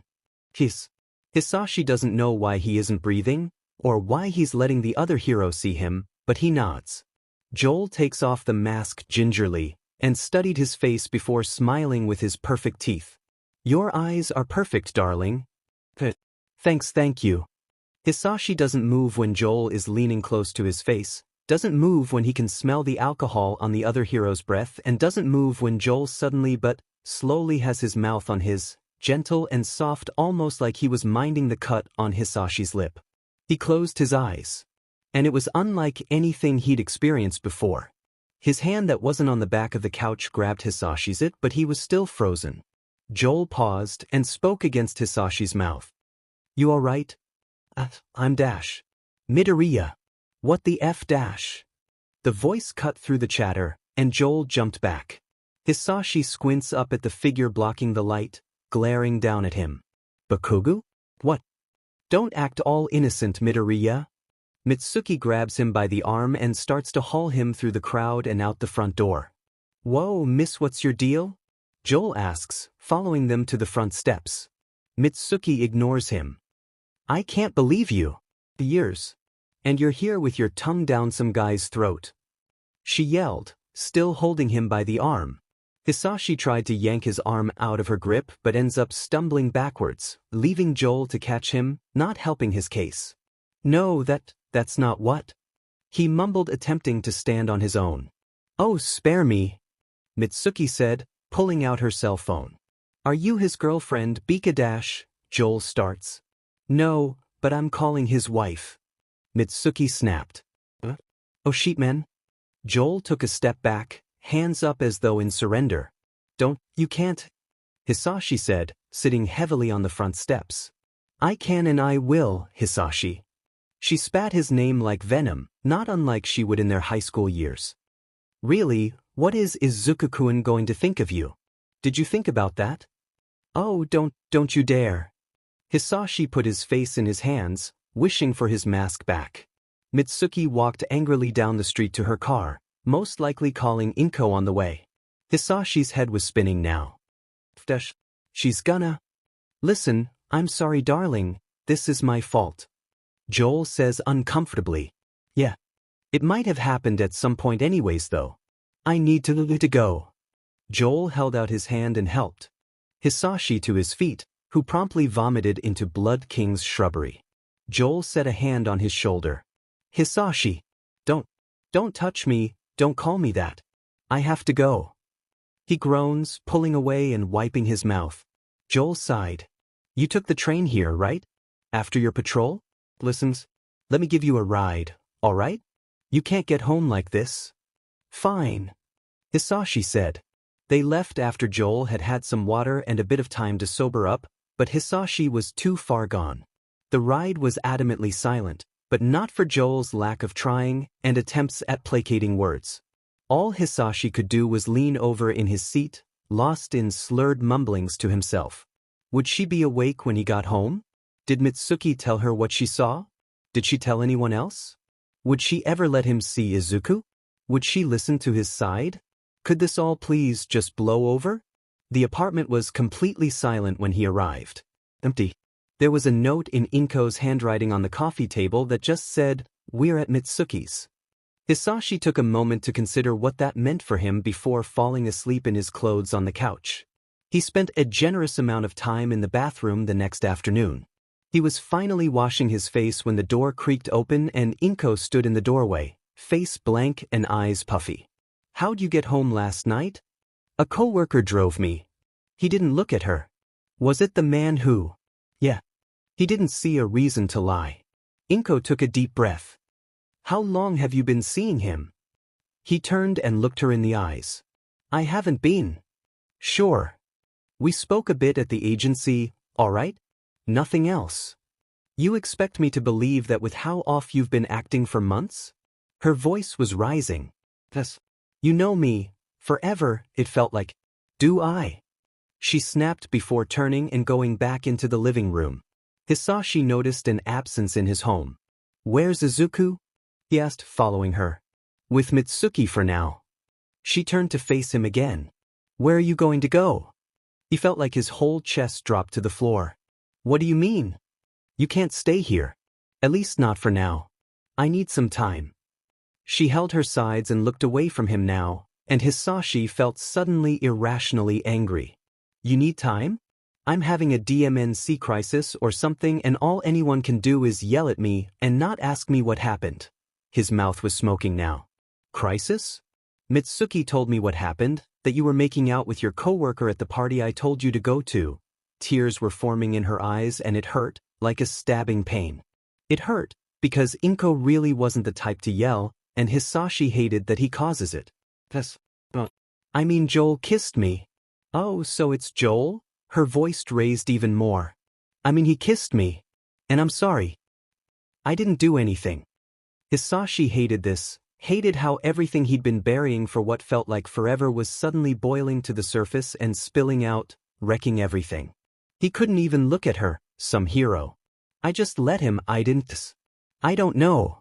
You let him, you because you're gay? Ah, there it was. He didn't say anything. Inko sighed. When my dad came over last month, he told me you were struggling with something, didn't know what though. Didn't think the last 8 years of my life would be a lie, though, she said, and it stung. Yeah, well, me either. You're right. You do need time and space. She turned and walked into the bedroom, getting his suitcase from the closet.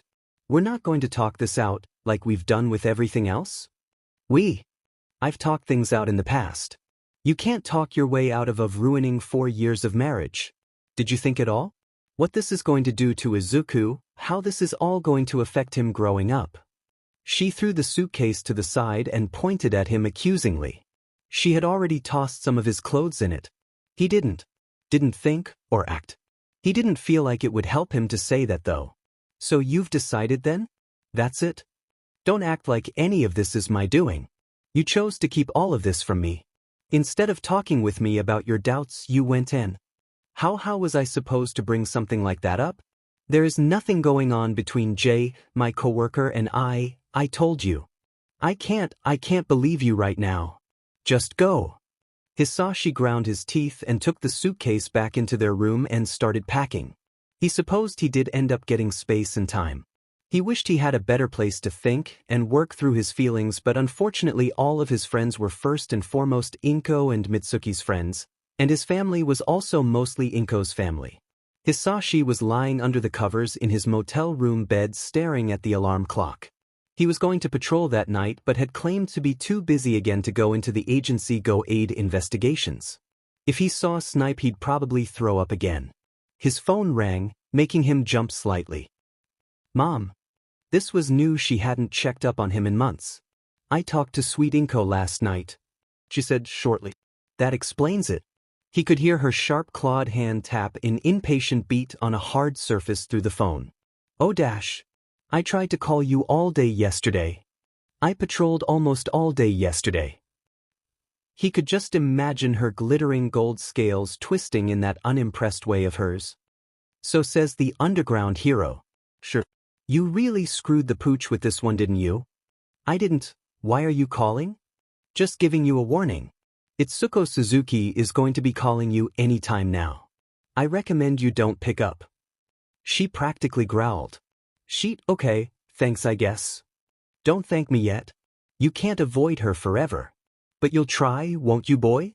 Avoid the press, avoid credit for your work, avoid your problems until your inaction screws you. She said. Hisashi could feel his chest hurting in anxiety again, but this type of talk wasn't new for his mom. If you're saying I need to go back and beg for things to go back to normal, then I can't. Of course you can't because there's no hope for you to be a regular happy family after this. You would both be unhappy, and my grandson will be unhappy. All he needs is his mom, just like I was all you needed. Hisashi thought about how much he had wished his mother hadn't pushed his father away growing up, for being weak-willed and practically quirkless. No, he needs me, even if Inko and I aren't together. At least in some way. You know you sound just like your father? What could you do that Inko can't? You just proved. I don't have to listen to this. Bye, Mum. He said, snapping his flip phone shut. He pulled the blankets over his head and tried to go back to sleep before his patrol, but his mind was racing and spiraling. His phone beeped again, and Hisashi nearly flinched. He opened it, expecting Mitsuki to chew him out again, or, God forbid, his mother-in-law. But it wasn't either of them. It was Silver Star Hero Agency. Hisashi remembered last year when he and Inko were considering moving to the States, so she could break into the comic industry there. He'd showed interest in a few different agencies, even going as far as applying to a few before the two of them had changed their mind. Silver Stars was the only one to reach back out to him, even when he'd ignored their emails. He stared at the notification and wondered what it would be like to just have some time, just a little bit to be alone and try something new, in a place where he was apparently wanted. Joel goes in for the kill. Hisashi flopped heavily across Michael and Selton's laps, and pulls the bowl of popcorn onto his chest as Selton flips through the channels on his TV. You guys are nerds. I invite you into my home, I make you dinner when my son is not home so we can watch an R-rated movie and you put on Jeopardy? Gross. Yeah. Quinn always has her sci-fi series on. This is the only time I can watch my game shows. Selton pouts. Michael leans back and set his feet on the coffee table. Get your ugly but work shoes off in my house, Cassidy. Who do you think you are? Hisashi grunted as Michael shoved a fistful of popcorn into his mouth. Who knows what kind of nastiness nurses' shoes picked up at a hospital? These shoes save lives, okay? He says, but takes them off anyways. So do mine, but they stay by the front door. Hisashi threw popcorn into Michael's hair. Hey, isn't that Cat? Michael said suddenly, as Setlin flipped through the channels to a news station. Who the F is Cat? Hisashi mumbled. The middle school student taken captive by the sludge-like villain now being known as Muck has declined to give a statement after his rescue by All Might. We now know his identity being Katsuki Bakugo, the reporter was saying. Can't believe they used his name on TV. Selton said. The other student involved in the incident left the scene before giving any type of statement. According to sources at the scene, the student had been observing from the sidelines and then rushed past the police block into the fray to save his classmate, apparently without a plan or any quirk to defend himself with. Pro-heroes? No way, Mike said faintly, as Hisashi scrambled to find his phone and get up without spilling his popcorn. Selton found it stuck between the couch cushions and set it in his hand. Hisashi called Izuku's number and got only a voicemail. He tried 2 more times, pacing around the room while Selton and Michael searched the internet for news of the attack with scattered success. In the midst of his 3rd call, the door opens tentatively. Izuku walks in, looking worse for wear, his school uniform somehow looking burnt and windswept.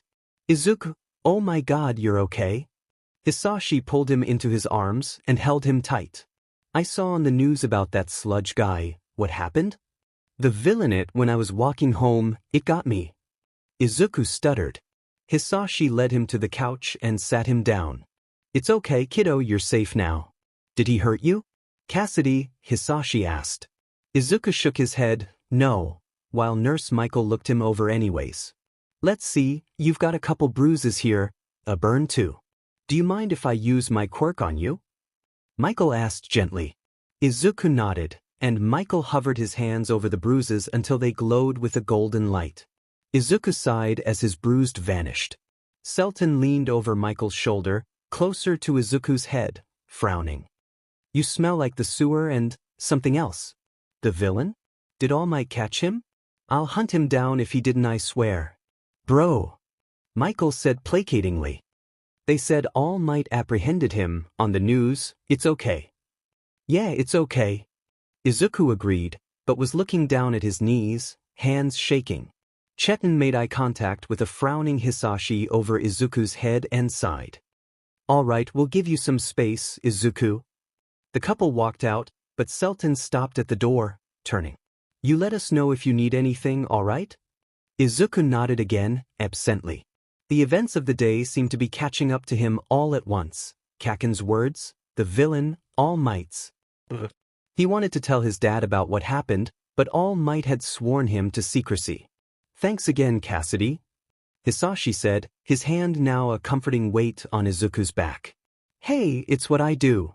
Michael gave them a small wave before shutting the door behind him. Selton let out a low growl when it was just the two of them. Michael saw his nails growing into claws again and gently took his hand. I don't get who would hurt Kat and Izu. They're just kids. Izuku is so sweet and practically defenseless. Part of me wishes I could hunt that fucker down myself, Selton growled. That's why you do what you do, isn't it? The door down the hall opened and Quinn poked her head out. Hey, I saw on the news, was that Katsuki and Izuku? With that nasty-ass slime man. Yeah. Izuku is okay, I healed him myself, it was nothing too bad. I don't know about Katsuki though, Izuku didn't say. Michael explained. A look of fury momentarily crossed Quinn's face. She moved down the hall, but Selton stopped her with a hand on her shoulder. We're giving him some space, all right? We'll check back in tomorrow. Quinn huffed. Fine. We're going out tonight anyways, I have a lead, she said assertively, and Selton nodded. When Quinn disappeared back into the apartment with a slammed door, Michael sighed. You just be safe. And don't get caught. Always, babe. Inside, Hisashi had wrapped his son in his favorite fluffy All Might-themed blanket.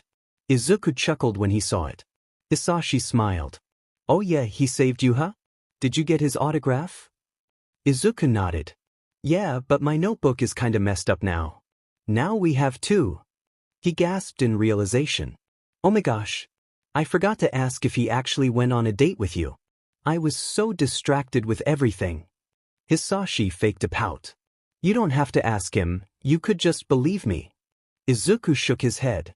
No, you need evidence to support your claim. Hisashi laughed, but then turned more serious.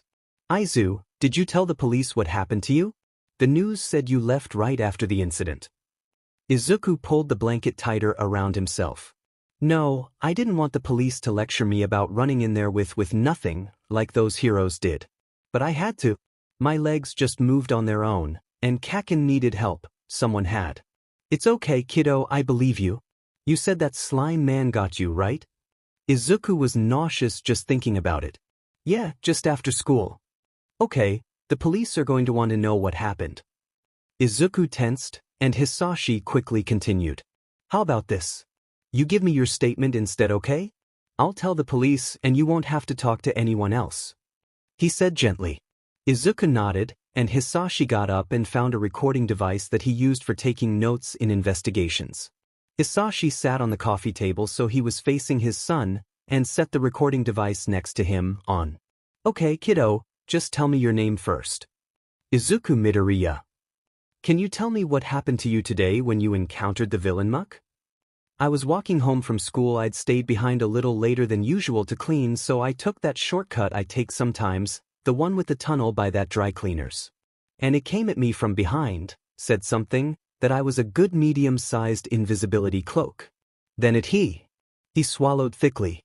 You're okay, kiddo? Hisashi says softly. He tried to use my body to hide, like hide inside me? His whole body was like squeezing me and try and get inside my mouth. He shut his eyes. God, Izu, you don't have to. Hisashi reaches out and holds his shoulder, horror coloring his voice. No. Izuku waved his hands. It wasn't XL or anything, at least I don't think it was, he said, but still leaning into his father's touch. He said it would only take 40 seconds and it was suffocating me. And then, right before I passed out, I saw All Might jump out from the manhole cover and come towards. When I woke up, All Might had subdued him. And this was all in the tunnel by the dry cleaners? Yeah. He went to take the villain to the police, but I distracted him with all my questions, and I guess the slime guy got away and neither of us noticed. Izuku groaned and hid his face in his hands. I didn't see him again until I was walking home and he had gotten kaken. That's it. Can I be done now? Hisashi quickly turned off the recording device. Yeah, kiddo, that's all we'll need. He says before sitting next to Izuku on the couch and pulling him, wrapped in his blanket onto his lap and wrapping his arms around him. Dad, I'm okay, Izuku protested quietly. I know, baby, I know. Hisashi nodded and held him tighter. I almost lost you today, okay? When I heard on the news what happened, I was so scared. I don't know what I'd do if... Scared? But you're a hero. Izuku mumbled. Everyone gets scared, and it's okay. It's what you do with that fear, and how you act in spite of it that makes you brave. You were so brave today. Hisashi says, voice thick with emotion. I don't feel brave. I was so scared, I could feel that guy villain. It felt like I was submerged in like slimy liquid all over me, like I was drowning, and he kept talking to me when he got in my throat and nose. It was like I could hear him in my head. I don't know, maybe it was a part of his possession quirk, but I can't shake it. It's like I can still feel him, on my skin, in my chest, and in my head. I'm still scared, Dad, he said, shaking now with the force of his sobs. Oh, kiddo, I've got you, you're okay now. Hisashi soothes, rubbing circles into Izuku's back. He took deep breaths, activating his quirk, but not producing any flames. His chest started heating, and small amounts of smoke rose from his mouth, but Izuku calmed down nearly instantly. Hisashi almost smiled as his boy fell asleep in his arms for the first time in years, mumbling something about meeting All Might. Hisashi remembered when Izuku was born, so tiny, premature. He remembered how cold he had been in the nights after they'd brought him home. How Inko couldn't calm him down when the heater broke during a summer thunderstorm, and Hisashi had held his tiny baby to his chest every night for months, acting as a personal furnace as Inko made pouty jealous faces at him. For so long it was the only thing that could get Izuku to sleep. He tried not to be disappointed when Izu was finally able to get to sleep on his own. Hisashi watched his son sleep, and instead of the fear he'd felt earlier when thinking about the events of the day, he was filled with the urge to hunt down that garbage sewer villain and burn him to a crisp. He fell asleep that night with his son in his arms, sleeping soundly as his harmless smoke rose above them and Selton's Jeopardy reruns played on mute on the TV. When Izuku woke up the next morning, he realized he'd been moved to his bed and was covered in his All Might blanket. Apparently his dad had made sure he didn't sleep in his nasty school uniform. There were birds chirping outside his window in the late morning sunlight, and for a moment he panicked, forgetting it was the weekend. He could hear a muffled conversation coming from the kitchen when he finally left his room, and could smell breakfast cooking. Izuku stood behind the wall separating the living room from the kitchen, listening to his dad's conversation. He could barely make out the other speaker. That's awful. I can't imagine any hero here reacting like that. It was a feminine voice, American accent, and vaguely familiar. You have so much faith in us, but I agree. So you can come over tonight and try it. I'll come over tonight and try, if it's okay with Izuku. You know I'm not a professional though, right? Hard to believe you'd trust me with something like this. The voice sounded exasperated. What could this person want to do? Did Dad know about what All Might told him yesterday? Did Dad think something was wrong with him after yesterday? Not really, Hisashi turned around and saw him peeking into the kitchen. He smiled, but it was one of those really tired ones, like he always gave Izuku when he came home from patrol hurt or sad, but didn't want to worry him. Oh, he's awake. Gotta go, see you tonight, he said before hanging up. Hey kiddo, I made omuris. I know it's not your favorite, but we haven't gotten groceries in a while since I've been busy and I'm sorry, but I was thinking we could just stay home today and take it easy. Dad, no, it's okay, it smells really good, Izuku said before frowning. Who are you just talking to? Is something wrong? Oh no, it's just, he put their food on the table and sat down. Something you said when you got home yesterday concerned me. I'm sorry for bringing this up so early, kiddo. Izuku wondered if he had let something slip about All Might or maybe what Kaken had said. You said you could hear the villain talk to you in your head, and that you could still feel him. Yeah. Izuku crossed his arms and looked towards his room, tempted to go get his blanket again. You remember Hall-san from my work? His dad asked. Izuku brightened. Oh yeah, I think I met her once, right? CEO of Hall Hero Support and Agency? I heard she and her brother are geniuses in business and inventing, they even worked with the David Shield. Yeah, that one. Do you remember what her quirk is? Touch telepathy, right? He said, sitting across from Hisashi at the table, starting in on his food. Yeah, she can see into someone's mind through physical contact, but I don't know the full extent of it. All I know is, well, I asked her to see if the villain had left any part of himself in you through the mental part of his quirk.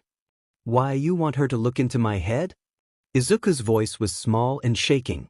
Only if you agree to it, okay? She won't see anything you don't want her to, and it won't hurt or anything. I think it will give us both some peace of mind, all right? I invited her over for dinner tonight, and if you don't want to do it, you have my blessing to interrogate her about the company.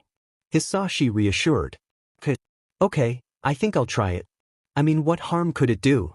I just don't want to feel the villain anymore, you know? Yeah, I know, Izu. Izuku wanted again to tell his dad about All Might, how he said that he couldn't be a hero without a quirk and how he could give Izuku his own. He was half sure it was a dream, but no, there was All Might's contact information on his phone under a bunny emoji. Dad? He asked a bit later in the day. The two were sitting across from each other in the living room at the kotatsu table while a nature documentary played on the TV and Hisashi refined some support gear designs and Izuku worked on homework. Yesterday. Remember when I was little, and you were going to do that interview with Endeavor? Oh yeah. I try not to think of it too much. Izuku gave a weak chuckle. I mean, that day I asked you if one day I could save people like you do. You'd said that I didn't need to be a hero to save lives. Like it was out of the question for me to be a professional hero. And yesterday, someone told me that it just wasn't feasible being a hero without a quirk. Oh. Hisashi stared at his son over the table, reeling a little bit, and guilt weighing down on him. I'm so sorry. I said that I just don't want to see you hurt anymore, or injured, or turned down. And I feel like it's my fault. Hisashi's side of the family almost never passed down their quirks. Inko's mother didn't either. But it's your dream, and I am so sorry. I wish it were different. Izuku inhaled sharply. He clenched his hands at his side, and a wave of some kind of nostalgia hit him. That's funny. That's just what Mom said, right after I was diagnosed. I didn't know. Hisashi admitted quietly. I know. I mean, why would you? It was when you were gone. He said, and his father flinched. Izuku didn't mean for it to come out so harsh, but maybe some part of him was a little bitter that he'd left at all. That wasn't what I needed to hear. After yesterday, I've decided I'm going to try to get into UA. To the hero course. I just want to be like you, saving people, not for fame or anything, but just because you can and it's the right thing to do, and to be like All Might, so I can do it with a smile, so the people I save are comforted and reassured. I think if I train, study, maybe I can. You can. Hisashi said firmly. It. Izuku, it's dangerous out there, being a hero, and it's scary and heartbreaking. I don't want that for you. I want you to be safe and happy, but you're so kind and brave, you'd make a perfect hero. Hisashi was tearing up just a little bit, overwhelmed. Pride at his son's convictions and guilt that he'd been the one to discourage him all those years ago. Don't cry, Dad, I'll start crying. Izuku mumbled, already wiping away his own tears. Thank you. I mean it. I'm a hypocrite, really. I can count the number of times on my hand that I've used my quirk offensively in the last month. There are tons of heroes without flashy offensive quirks. Dave Shield, Sir Night Eye, Eraserhead, Ms. Joke, even Siren. I'll support you in this, 100%. Thank you, Izuku says, crying and overcome with relief, just like yesterday, kneeling in the street when his idol giving him the offer of a lifetime. That day, Izuku helped his dad make dinner for their guest, and was actually pretty proud of it.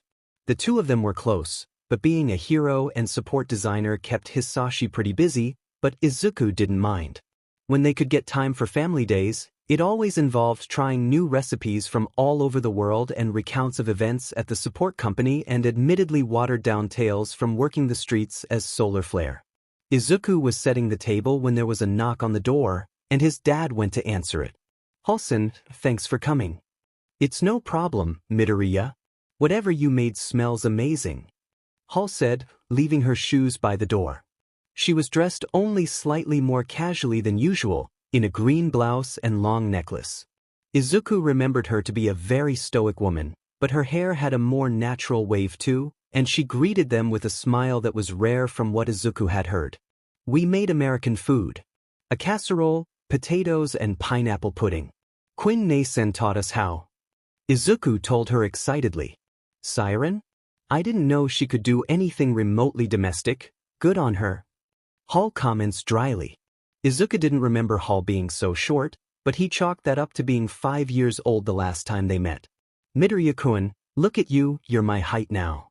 Won't be long until you've surpassed me now, huh? How are you feeling?"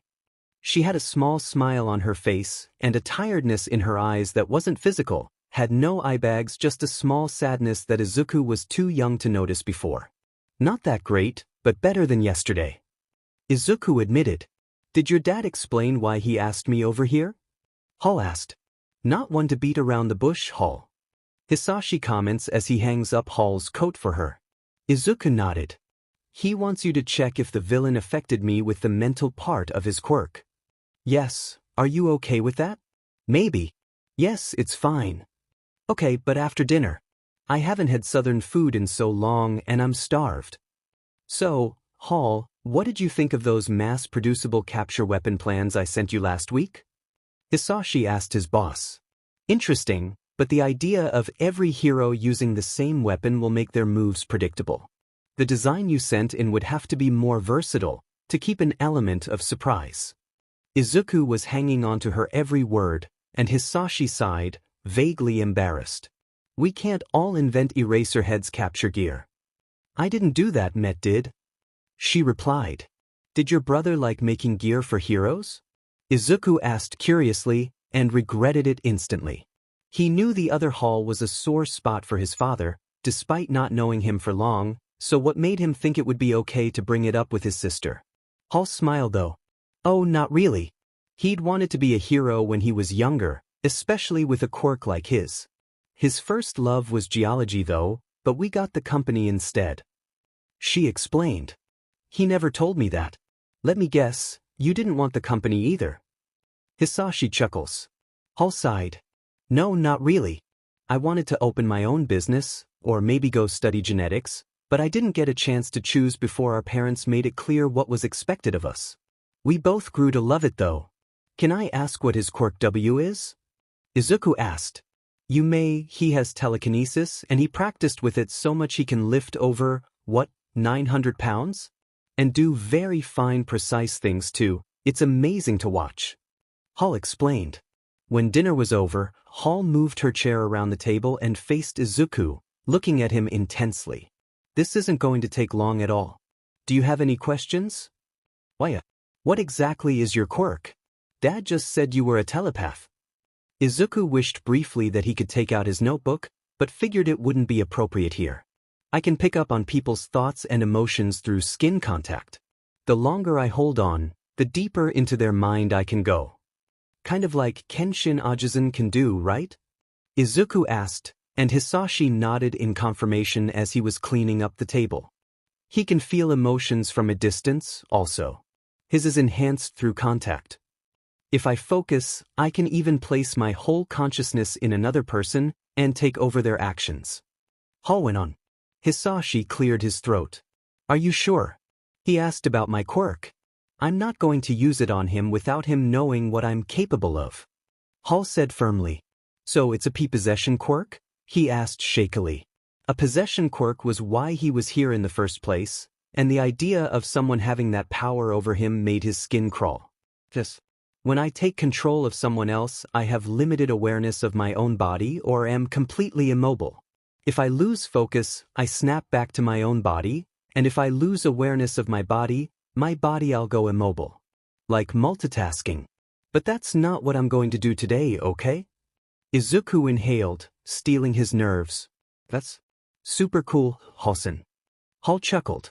I'm glad you think so. Do you trust me? Yeah.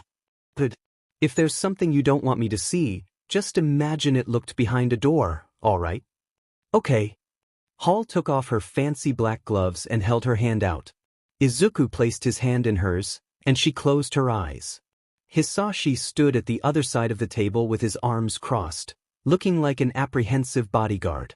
After a moment, Izuku began to feel like someone was watching him, and he wasn't quite alone in his head again. You alright? Hisashi asked. Yeah, it feels weird though. Has she ever used her quirk on you, Dad? Izuku asked. Hisashi chuckled. Yeah. She had to take control of my body once on an undercover operation because she's better at flirting with girls than me. Really? Shoo, don't distract him, it makes this harder. Hall warned them.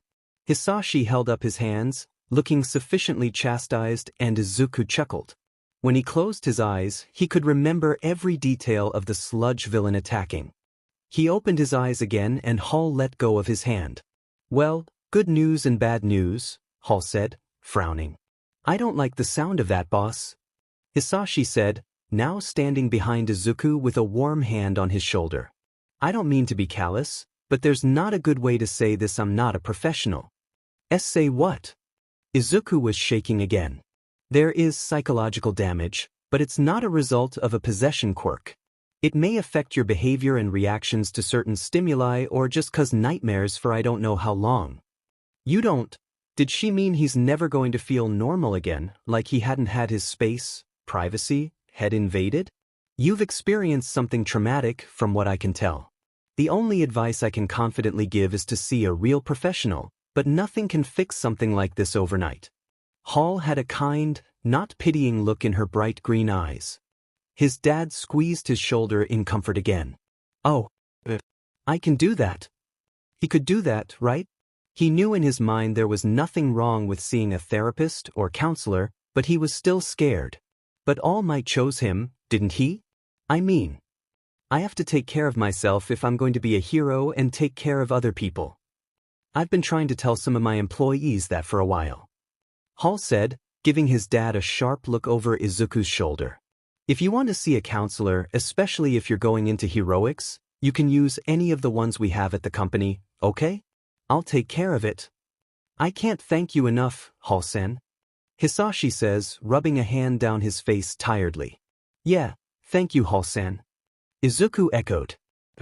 I'm going to go to my room and lie down for a bit, he said, sighing. Have a good night, Hall-san.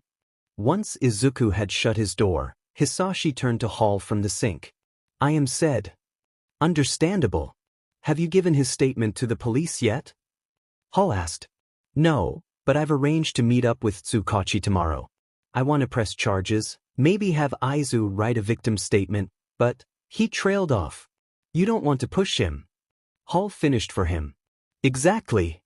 You could bring that up with the counselor.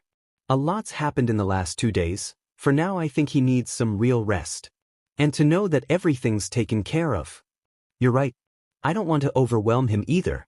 I mean, Quinn's been blowing up my phone all day asking if he's doing okay. I think her roommate, Arya, is the only thing keeping her and Selton from marching over here. Hisashi says with a weak smile. Hall stood. I should get going then. See you next week. Later that night, Hisashi knocked on Izuku's door and opened it at his invitation. Izuku was curled in a small ball on his bed, wrapped securely in his blanket again, staring at something on his phone. You feeling all right, Aizu? No, but better. I'm glad Hall-san came over though. I guess it's comforting knowing that what I'm feeling is normal, I guess. Izuku pulled the blanket around him tighter. Hisashi wondered how his son was so open with his emotions, and was thankful for it. He never felt like Izuku was hiding anything from him. You know, I promised I wouldn't let anything happen to you, but I've known through my work that things don't always go to plan, even when the person you're protecting is right next to you. And I know I can't hover and isolate you, so, he cleared his throat. Whatever happens to us as family, and as heroes, I'm going to make sure everything is going to be okay. Izuku wiped his eyes with the edge of his blanket. It had only been a day and Dad was here, supporting his dream, talking about being heroes together, like it was a certainty. Izuku felt like he'd been waiting for this since he was 4 years old. I trust you. Time. Izuku collapsed into the sand in front of an overturned fridge. All Might sat, perched on the top with a stopwatch and a water bottle, which he tossed down into the sand next to him. Never want to do that again. All Might laughed loudly. Soon you'll be up to 3 sets a day. Unless you want to give up. No. I can do it again. Izuku sat up, taking a large gulp of water. He was only on his 2nd week of training and he wasn't going to slack off and have All Might change his mind about him. Lucky for you, there's no need.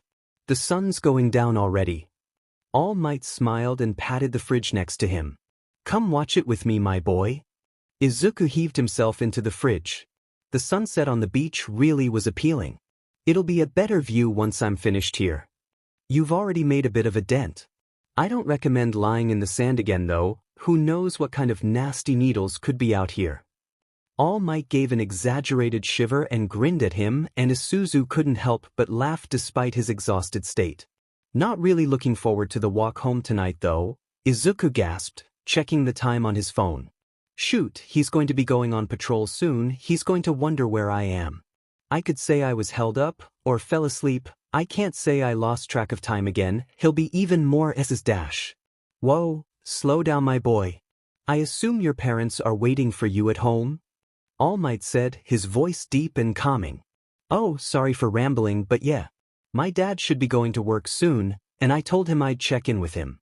Before I go, can I ask you a question? It had been on Izuku's mind for a while, but so many things were slipping his mind with his new sleep, exercise, eating schedule. Of course, anything. All Might said easily. And that was another thing, how kind and encouraging he was and patient with him. He more than lived up to Izuku's expectations. Well, are you sure we can't tell anyone what? No, I mean of course you're sure. What I mean is, can I tell my dad about you training me? I think, well, he has a lot of experience, with this stuff, and I don't like hiding things, especially if he can help. He rambled. Are you sure, my boy? Bringing someone else into the secret of one for all is risky.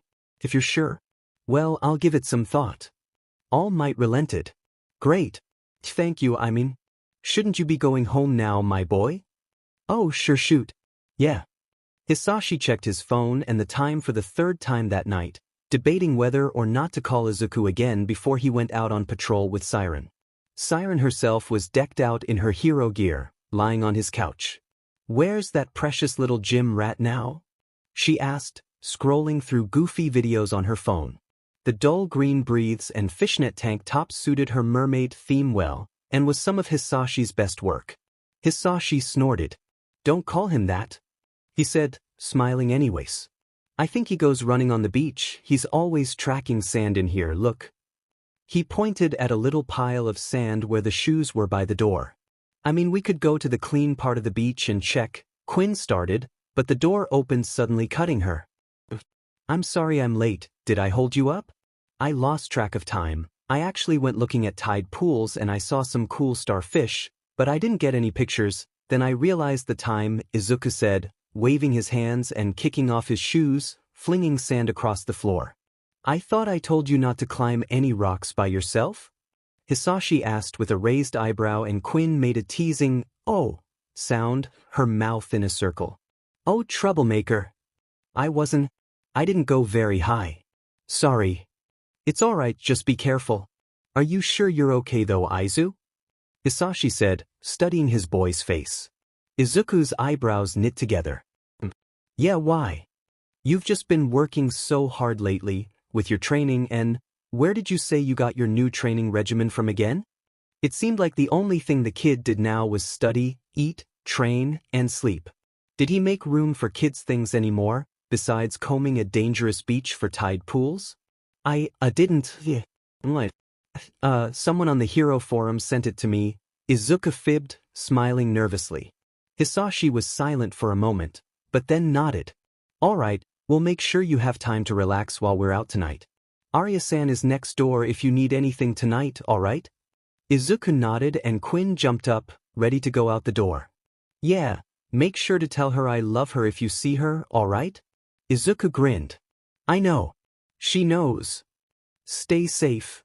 We will. Quinn called out, already out the door. Bye kiddo, love you. And clean up your sand mess. Geez kid. Love you too dad. Izuku said, sending the two underground heroes off into the night. Hisashi caught a glimpse of Izuku's troubled face as he closed the door. 10 minutes later, Solar Flare and Siren stood on the roof of a tall apartment building with roof access, holding binoculars and watching a dapper man with large bat-like ears in an apartment across the street that had its large window curtains open. I cannot believe you're having me tail this CDBC. Solace Flare grumbled. The man wasn't doing anything interesting, and hadn't the last 3 days that Siren had apparently been tailing him. He's not entertaining, but I think he's been in contact with a PMP from a ring I've been looking into for a bit. Quinn said quietly. No one could say she didn't take her job seriously. Disgusting. Why didn't you lead with that? Been thinking. You know Izuku was lying to you, right? Quinn said, sitting on a crate someone had left on the roof. Hisashi sighed and sat next to the ledge. Yeah, I know. I didn't teach him to lie and he's so bad at it. He's awful at it. You should be proud. Quinn chuckled before taking on a sober look again. He reminds me of me right now. Why do you say that? Hisashi asked. I mean driving himself into the ground for his goal. His is a lot healthier than mine though. Quinn sighed. And what's that? You don't seem like you've accomplished your goal yet. Being a hero is just a stepping stone, isn't it? Hisashi asked. He was still watching the suspect thought the binoculars, but stole a glance at his neighbor. You're right as usual. Not that I don't love underground hero work, but it's just a means to an end.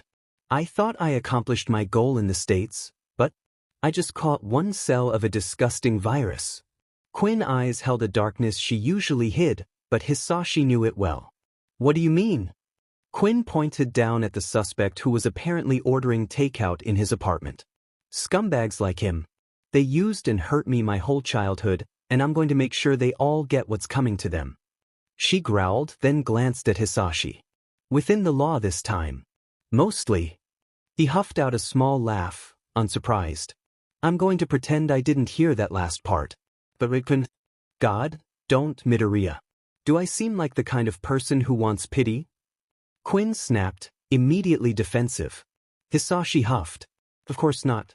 What I was going to say was that I'm proud of you. Huh. Quinn looked at him blankly.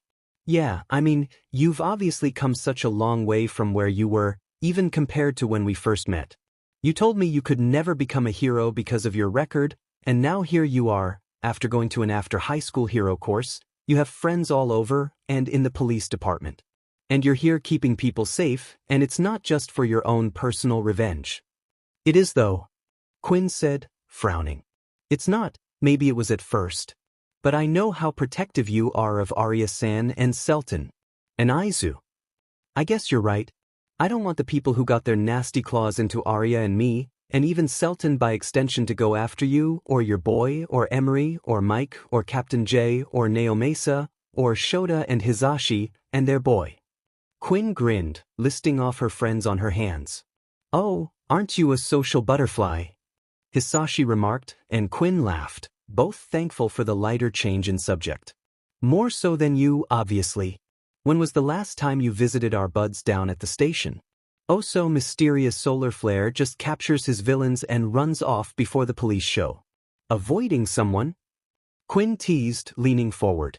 At Hisashi's slightly flustered headshake, Quinn pressed.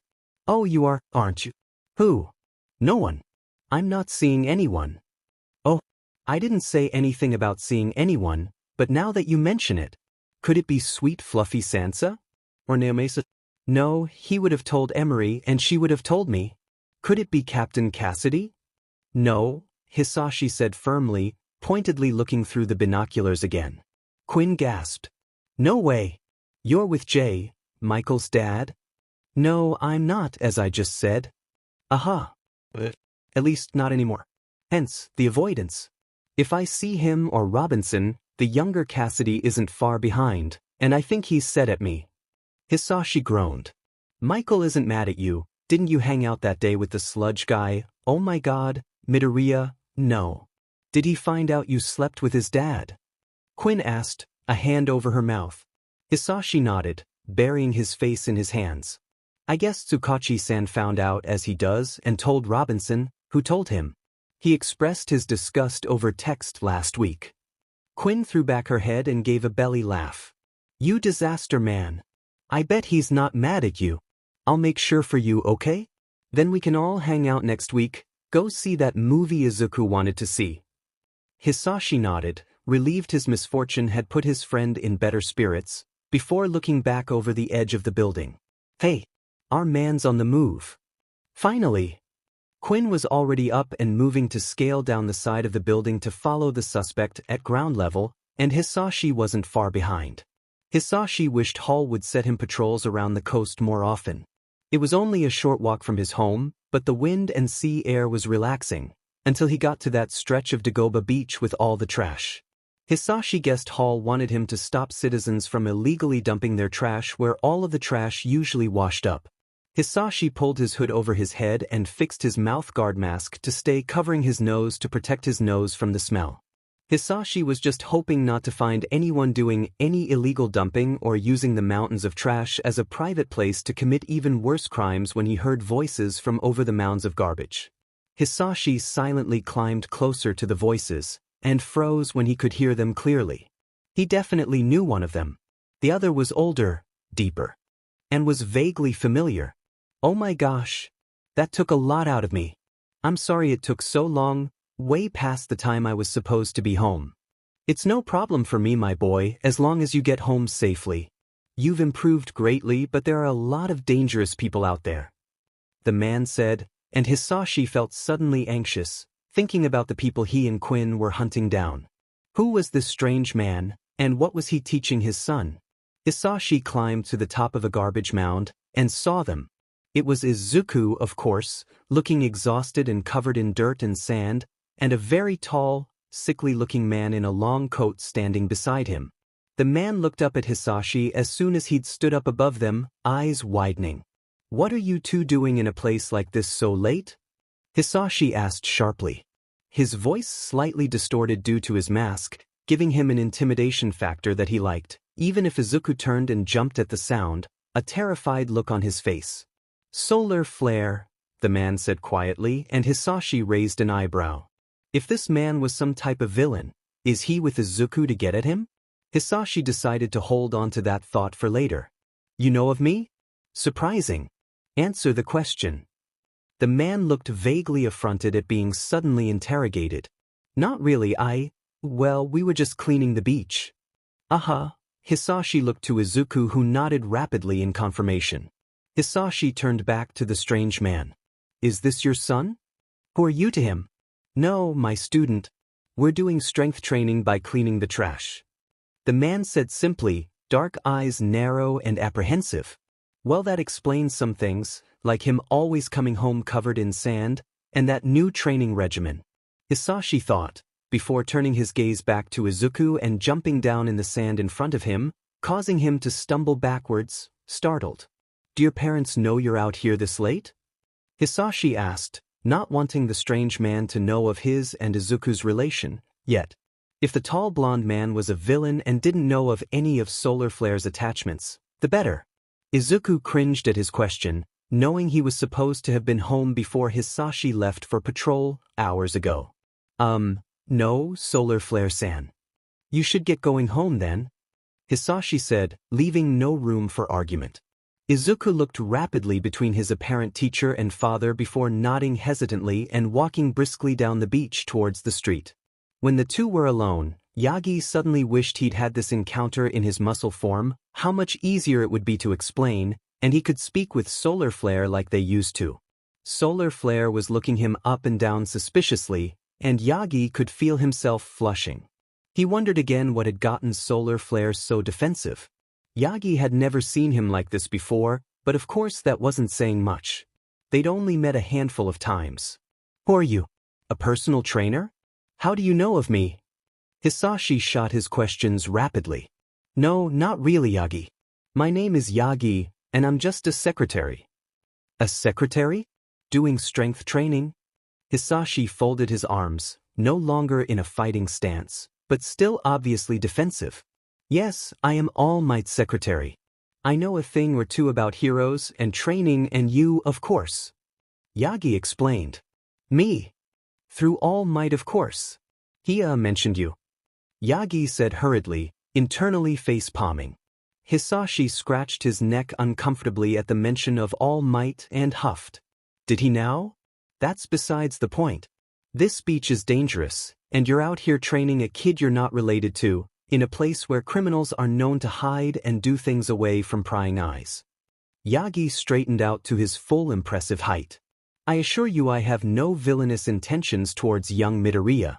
I assume you know him? It sure would explain the third degree. Something like that. Then you should know he's a very smart young man, and knows how to defend himself, and is not naive. We really are just cleaning the beach. Yagi pointed towards the parking lot where there was truck filled with trash. You're right, Yagi-san. Hisashi said reluctantly, I'm sorry to disturb your evening, but I should be continuing my patrol. Give All Might my best. He ground out, before quickly leaving the beach on the same path as Izuku. Yagi sighed, wondering what had just happened, alone on the beach again. His phone went off his pocket, a text from young Midoriya. From Midoriya. Sorry. My dad's kinda protective, and I forgot to check in with him today. Sorry if he interrogated you. I didn't say anything about you training me yet without your permission. Yagi gave a startled laugh at the message. It was just his luck his mentee was Solar Flare's son, but it made sense. The curly hair, the brains, the heroic instinct. A lot of things made sense, and Yagi was caught up, just for a moment in the excitement of being able to speak with Solar Flare again, before remembering that Solar Flare doesn't know him, not really, and definitely not in this form. And he couldn't know him, not as both Toshinori and as All Might, and definitely not of One for All. He couldn't, it was selfish. Telling him would put him in danger. He couldn't risk Midoriya's father's life because of his personal feelings. Yagi sent a reassuring text to young Midoriya before sighing, readying himself to take his truck full of trash to be dumped. Izuku was about halfway home and had just finished sending off his text to All Might when he felt a firm hand on his shoulder, nearly jumping out of his skin again. OF dash. Oh my god, that. How do you move so quietly? Can you teach me that? Do you use stealth like that on your patrols a lot? Izuku asked, sweating, smiling anxiously. Izuku, Hisashi said in that one tone of voice, very stressed and disappointed. Izuku didn't hear it that often. He thought he was a pretty good kid. But when he did hear it, it made him all twisted up inside. Yeah. Hisashi sighed, walking down the street again, still holding Izuku's shoulder. Don't play dumb with me. What were you thinking? Well, he offered to train me to get into you. He has connections because he works for All Might and you believed him just like that? You're smarter than that, Izuku. How long have you been meeting with him? Izuku wrung his hands together, but didn't want to lie. A little over a month? Just after the muck incident. A month? Are you serious? Hisashi looked up at the tall dark buildings, and the stars starting to peek out from behind the clouds despite the streetlights and inhaled through his nose. Being reckless and running in to save your friend is one thing, but... I was going to tell you, I swear, but... No, buts, and don't interrupt me. Izuku clamped his mouth shut, and Hisashi shook his head. He wasn't the type to yell. Frankly, Izuku had never acted out this bad before. Hisashi didn't quite know where to start. You're meeting with a man you don't really know daily, for free training in a secluded area? Do you understand how dangerous that is? How many times he could have taken advantage of you and I wouldn't even know. Hisashi's breath caught just thinking about it. Why didn't you tell me? Did he tell you not to? Izuku thought carefully for a moment about what to say. It was true that All Might had asked him not to tell anyone, but not for the reasons Dad suspected. All Might had said he was considering letting him tell his dad, and maybe bringing in to help train him, but hadn't given an answer yet. No, he didn't say anything like that.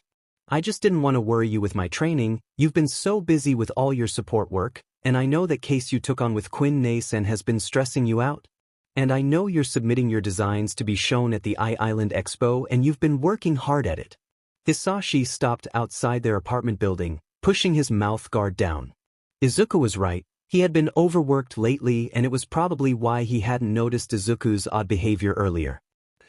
The case I've been working on with Reed, it's dangerous. I mean, a lot of my work is dangerous, but these people prey on young, defenseless kids and young women and take them away and use them. It's personal too. They hurt Reed and Kaju and even Yilmaz, and I know he taught you self-defense, but they're right in our backyard, basically. They're SEC traffickers, aren't they? Izuku cuts in, putting the pieces together, eyes widening in shock and fear. God, I shouldn't be telling you this stuff, it's not my place, and not something you should be worrying about. But that doesn't mean you can be irresponsible either.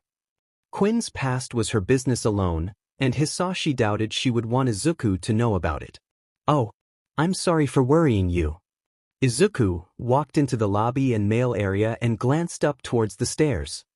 I can't imagine anyone wanting to hurt them. But Sensei isn't like that, Dad, I promise. He hasn't acted weird or inappropriate at all. I may, have told him I had permission to be out.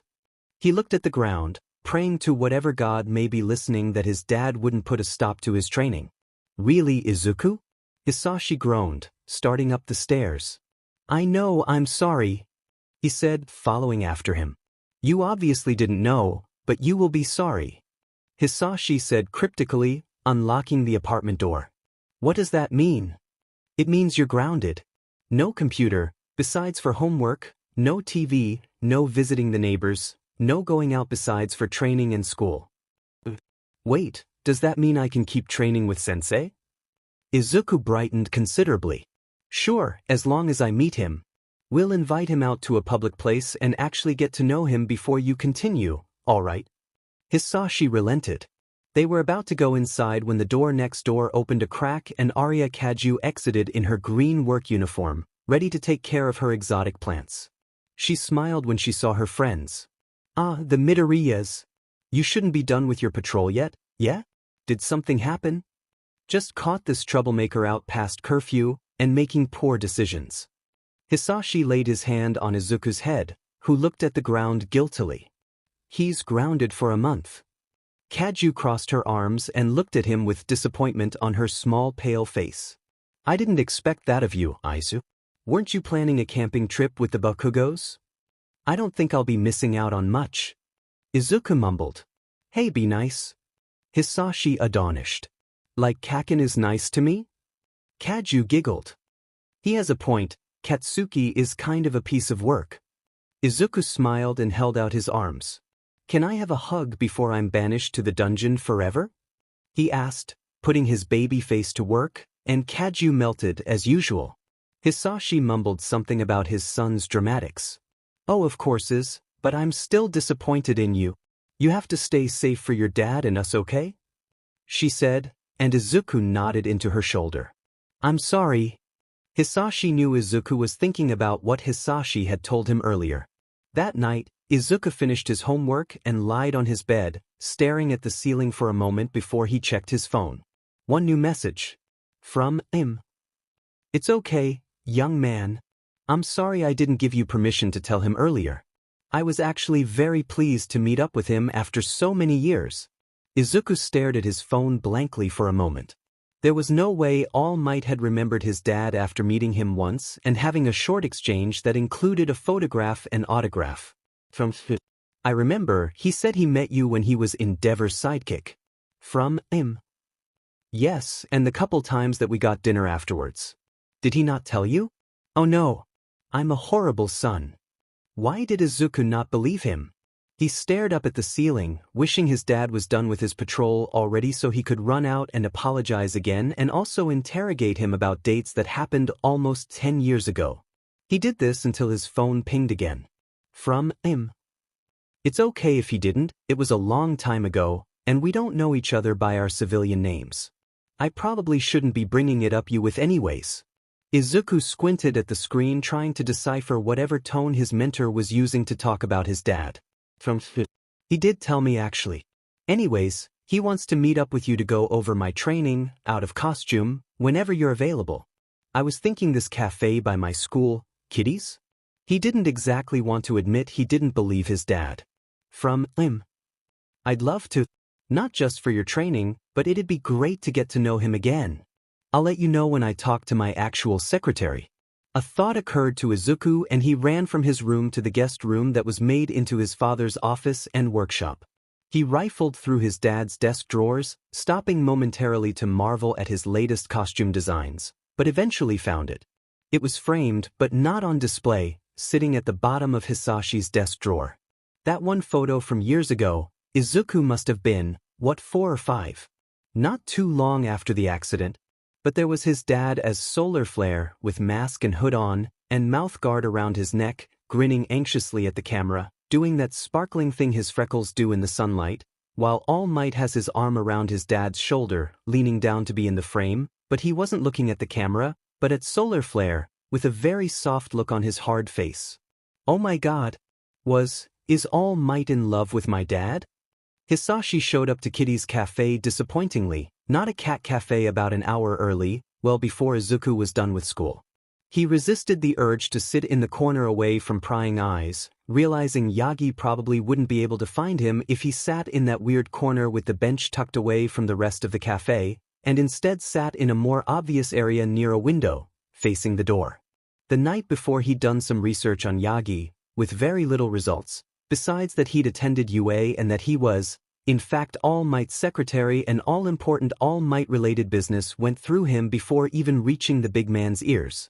It was slightly comforting knowing that Yagi wasn't lying about his identity, but Hisashi still wondered how Izuku had caught Yagi's eye. Hisashi was 30 minutes into making some rough drafts of an update for another Underground Heroes costume when Yagi walked through the door, wearing a coat and t-shirt that seemed to be much too big on him. Hisashi waved him over to the table and Yagi looked over and gave a pleasant smile, sitting across from him, apparently immediately recognizing his features from the beach with sharp eyes. You must be Midoriya-san. Yagi said. Yes, surprised. Hisashi asked. Not particularly. I had my suspicions but your boy let me know why I was being put on the spot pretty quickly. That was just like his son, looking out for others. Hisashi glanced away, unable to hide his embarrassment for a moment. Yeah, I'm sorry about the other day. My work may make me a bit paranoid, but seeing him out there with some stranger, no offense. Yagi chuckled. None taken, Midoriya-san, I understand. I know firsthand how trying hero work can be. His sunken eyes took on a more somber feeling.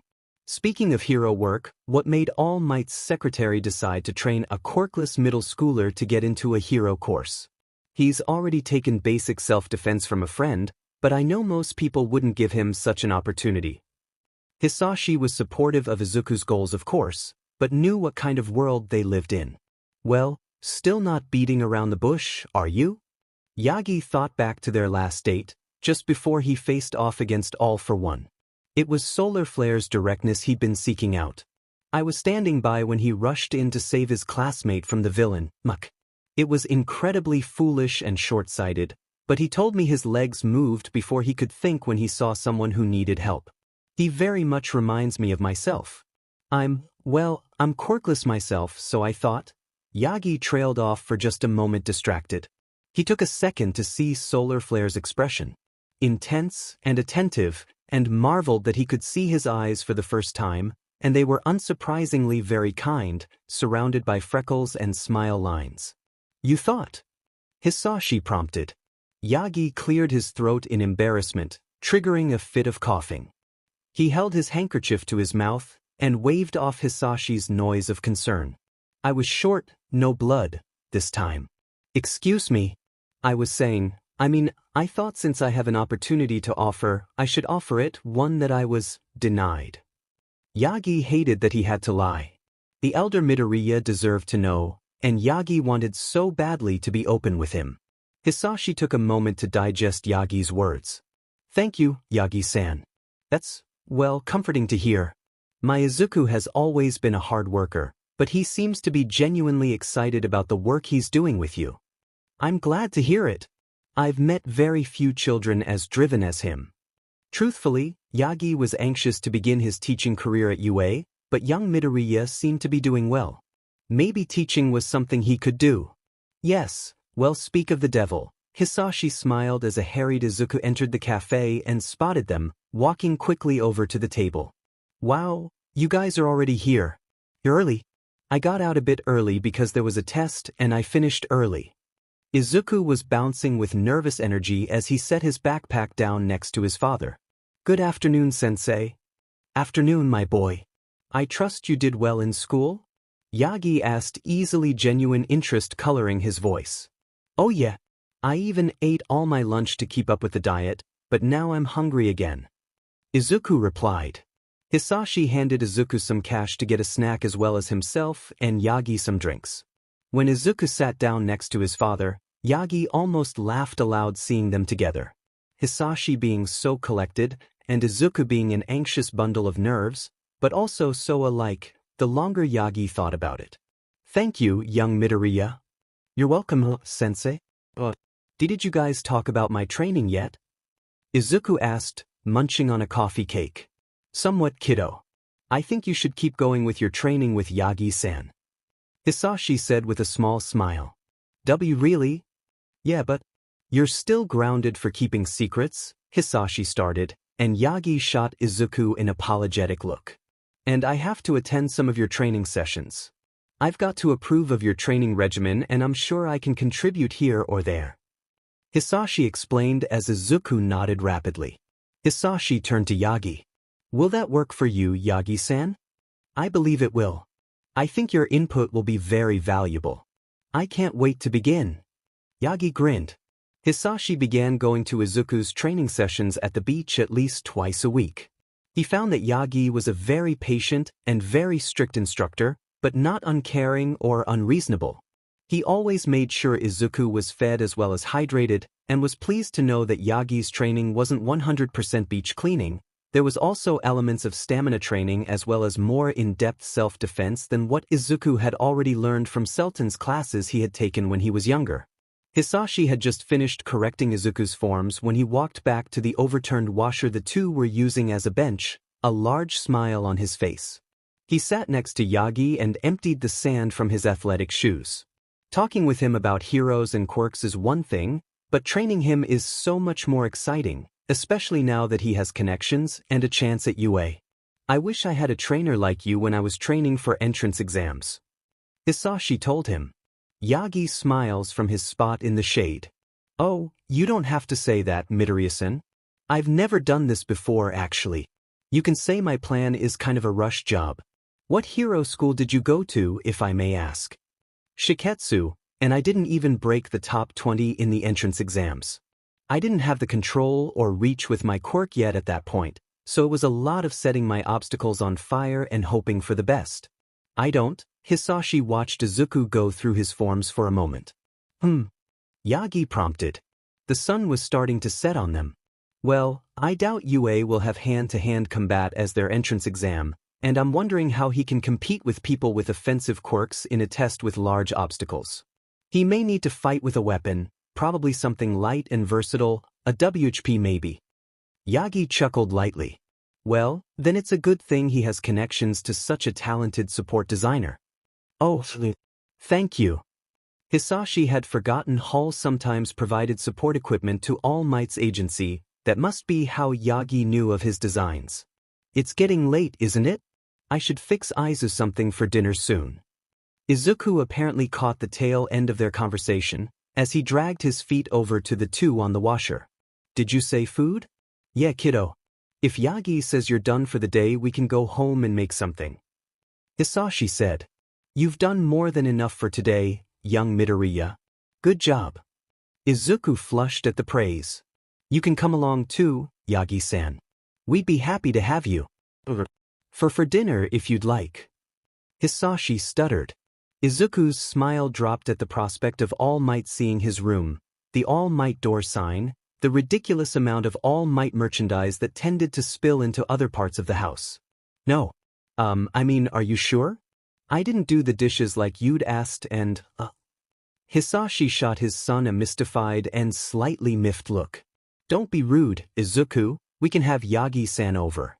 I'm pretty sure you did your chores, Hisashi said, now doubting his own memory. Yagi looked between them, unsure.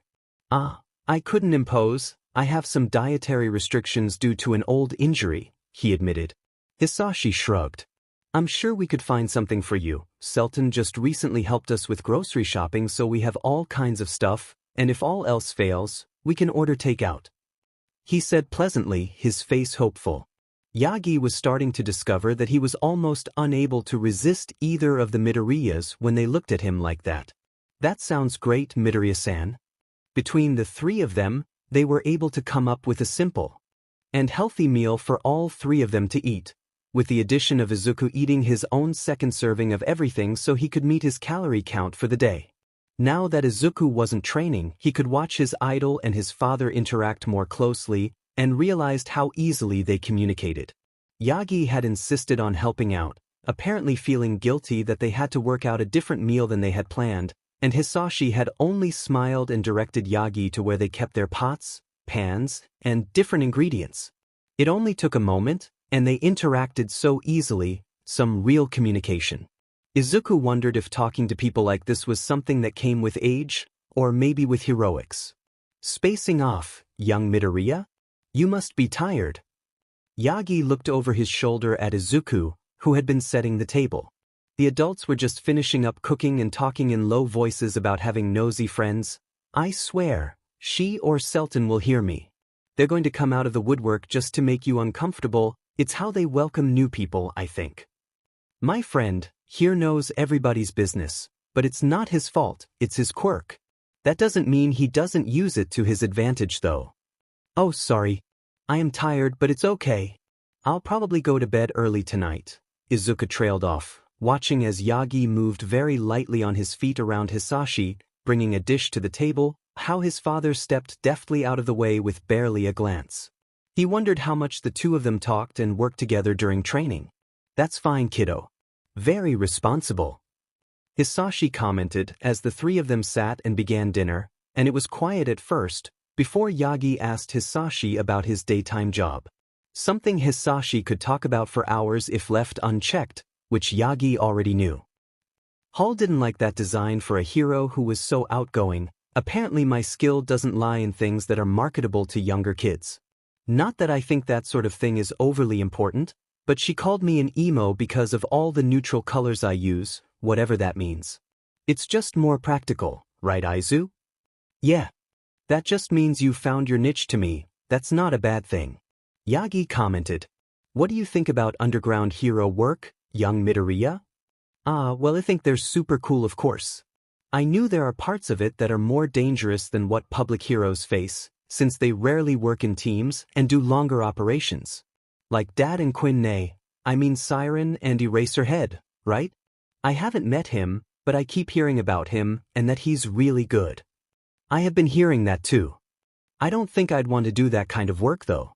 I like the idea of being a public hero, so when I show up, people know what to expect. No offense, Dad, but your costume is kinda scary. Hisashi chuckled. That's the idea. Izuku did in fact go to bed early that night. Yagi hadn't left yet when Izuku had disappeared into his room. When Hisashi walked Yagi to the door, he chuckled uncomfortably, face pink. I'm sorry for keeping you so late with my rambling. I know you're very busy.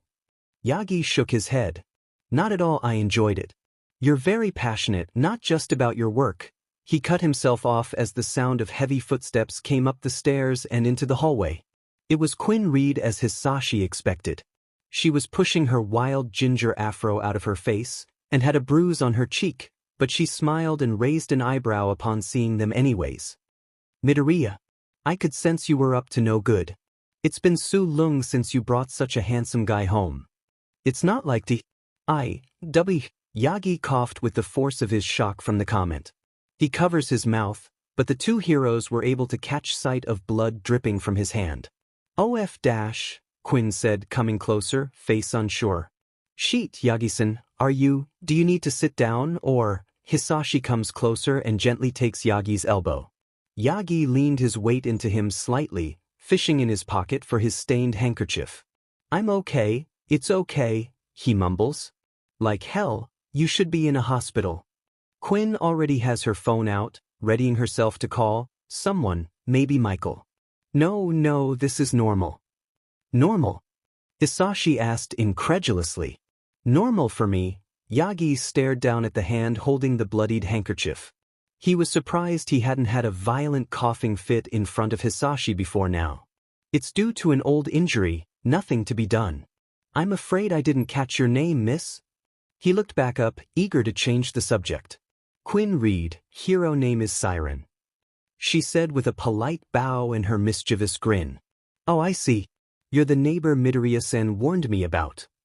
Yagi grins right back and Quinn gives her friend a mock-offended look. Warned?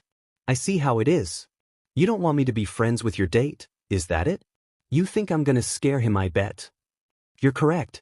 You already have. Hisashi grumbled. This is Izuku's trainer, or tutor you could say. And a friend. That's it. Toshinori Yagi. Midoriya-san didn't just warn me about you, he called you one of his closest friends and a talented hero. Yagi had a wide smile, but tugged at his bangs in a self-conscious way. Did he? Thanks, boo, but I really should be getting in to clean up soon.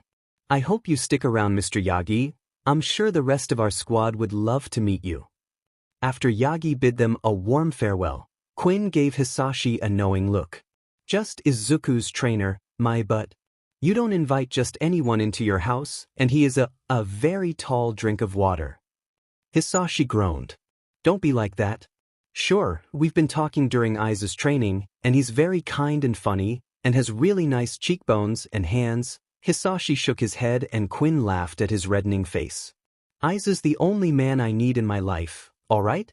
Anyways, are we doing that stakeout tomorrow night, or what? Quinn sobered immediately. No, I found a new lead tonight, and I'm going to check it out with a not-so-legal friend. Hisashi knew Siren often worked with various vigilantes on the down low, something not uncommon for underground heroes.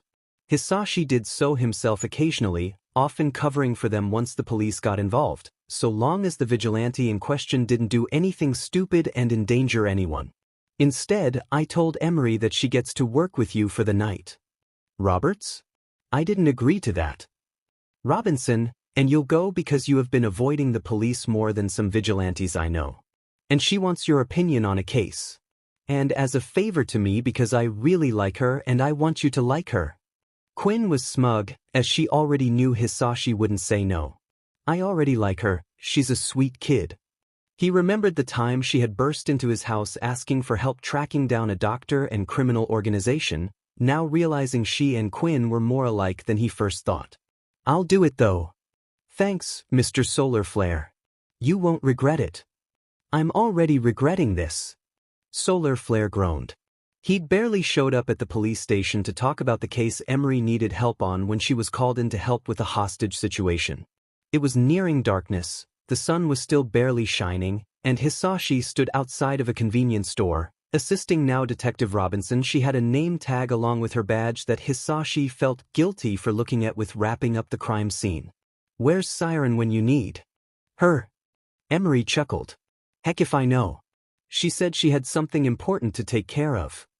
The detective stretched, as Hisashi noticed she often did when coming out of an animal transformation. It was something bizarre to watch. The other officer in charge had instructed Robinson to sneak into the store through an open window, as a small garden snake. Hisashi hadn't seen many transformation quirks that could compress someone's size so completely. And to think Robinson's main use for her quirk was to change her hair color. So you used your quirk to apprehend a criminal. Isn't that illegal? Hisashi asked, but he already knew the answer. Emery gave him a sly grin. Not if you have at least a provisional hero license. I just got my full one last week. The captain said my quirk was too useful not to use on the force, and I think I'm the only one at the station who's also technically a hero. Congrats, kid. Did you choose a hero name? He watched as an officer pushed the disgruntled would-be robber into a police car. Yeah, changeling.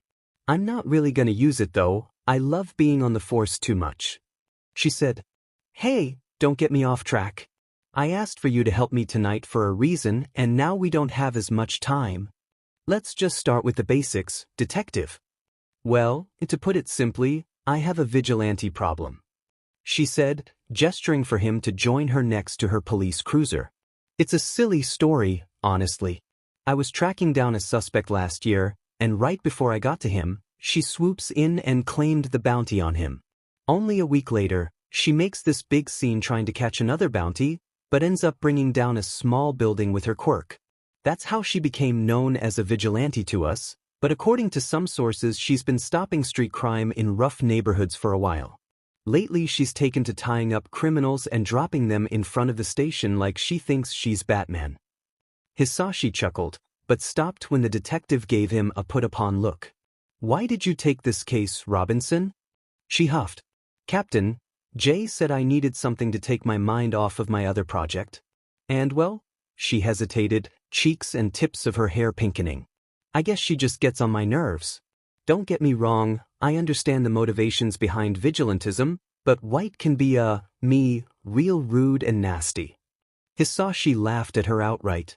I guess she's not much of a team player, no wonder I've never heard of her before now. What's her name? She goes by Catastrophic, I believe, but I think she changes it up sometimes. I hear her first name is Alexandra, or something along those lines. Robinson said, a small proud smile on her face.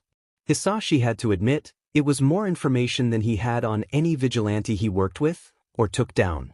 What if Hisashi was cut off by a rumbling that he heard a few blocks over that he could feel in his feet? Is that a... Detective Robinson's face took on a stern expression. Can you handle that?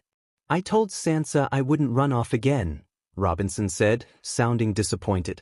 Hisashi nodded and followed the sound to a public park with low stone walls lining the walkways and small decorative fountains. Hiding behind a tree, Hisashi tried to make as little noise as possible. There were two figures arguing loudly besides the remains of what used to be a wall and a fountain. Look at that sheet, Alex. And you get on me about not having control. The figure with dark hair and a dark coat said. His voice sounded familiar to Hisashi, but he couldn't place it. Oh, Hafdabi. You're pissing me off, I was just trying to help. The slightly smaller figure said. From where Hisashi could see from his distance, she seemed to be of Latina descent and had long wavy hair pulled up into a ponytail, and her own dark red jacket. Yeah, you're just going to get the FING heroes on our butt again. It's like you're seeking them out. You want me to get caught, don't you? The male, Dobby apparently, said, backing up. Don't be paranoid. You haven't done anything wrong. Alex hissed. Like hell I haven't. Why you even here, anyways? You have your own place now, you've got all your stuff. I don't need you to look after me. Sounds like a lover's spat. Hisashi thought to himself. The two were yelling again. At this point, Hisashi wouldn't be surprised if anyone who lived nearby reported a domestic disturbance. I am here because I care a whole. Your buddy told me you were using again, and that you were going on and on about that Kaizong guy again. You know he's a psychopath, right? She was yelling, and the ground shook slightly. Oh, if off and don't lecture me about morals. If he does what he said, we won't even need people to be vigilantes, or you breathing down my neck about my effing decisions, White. You'll get yourself killed. Who cares? I'm already dead. Dobby said, taking a step forward. Hisashi decided to make himself known in case things got violent. He stepped out from behind the tree and walked closer to the two slowly. Everything all right over here, kids? The two snapped their necks to look at them so quick, Hisashi thought he could hear one of them crack. Hisashi could see the young man's face more clearly now, and the dark, badly healing burns under his eyes, and even taking up most of his jaw and neck. His eyes were wide and blue, while the Alex's were narrow and dark. We're fine. This, she gestured vaguely to the destroyed fountain. Wasn't me. She said sharply. Dobby rolled his eyes. I told you the heroes would be here, I'm leaving. No you're not. You deal with him with me. Alex hissed, and Hisashi was instantly on edge. Hey, there's no need to deal with anyone, all right? Let's say I believe you, that you didn't destroy public property, or it was just a quirk accident. The fact is, there was just a robbery that almost went very wrong down the street, just under an hour ago, and the people who live around here are probably anxious. I'm just asking that you take your conversation indoors, alright? No need for violence. Hisashi took off his hood and mouth guard, hopefully looking less threatening. Dabi seemed taken aback and Alex scoffed. No need for violence? You're funny, hero. Do you know who I am? Her voice was raising, and Dabi looked anxious instead of angry now. No, I'm just out here looking for the vigilante catastrophic, but I don't have a description of her. Have you seen her? Hisashi said, mock casually. So arrogant. No, I haven't. Like I'd tell some dumbass hero, who are you supposed to be anyways? Hisashi was about to open his mouth when Dabi sighed. He's Solar Flare, one of the good ones, I told you. Alex glared at Dabi.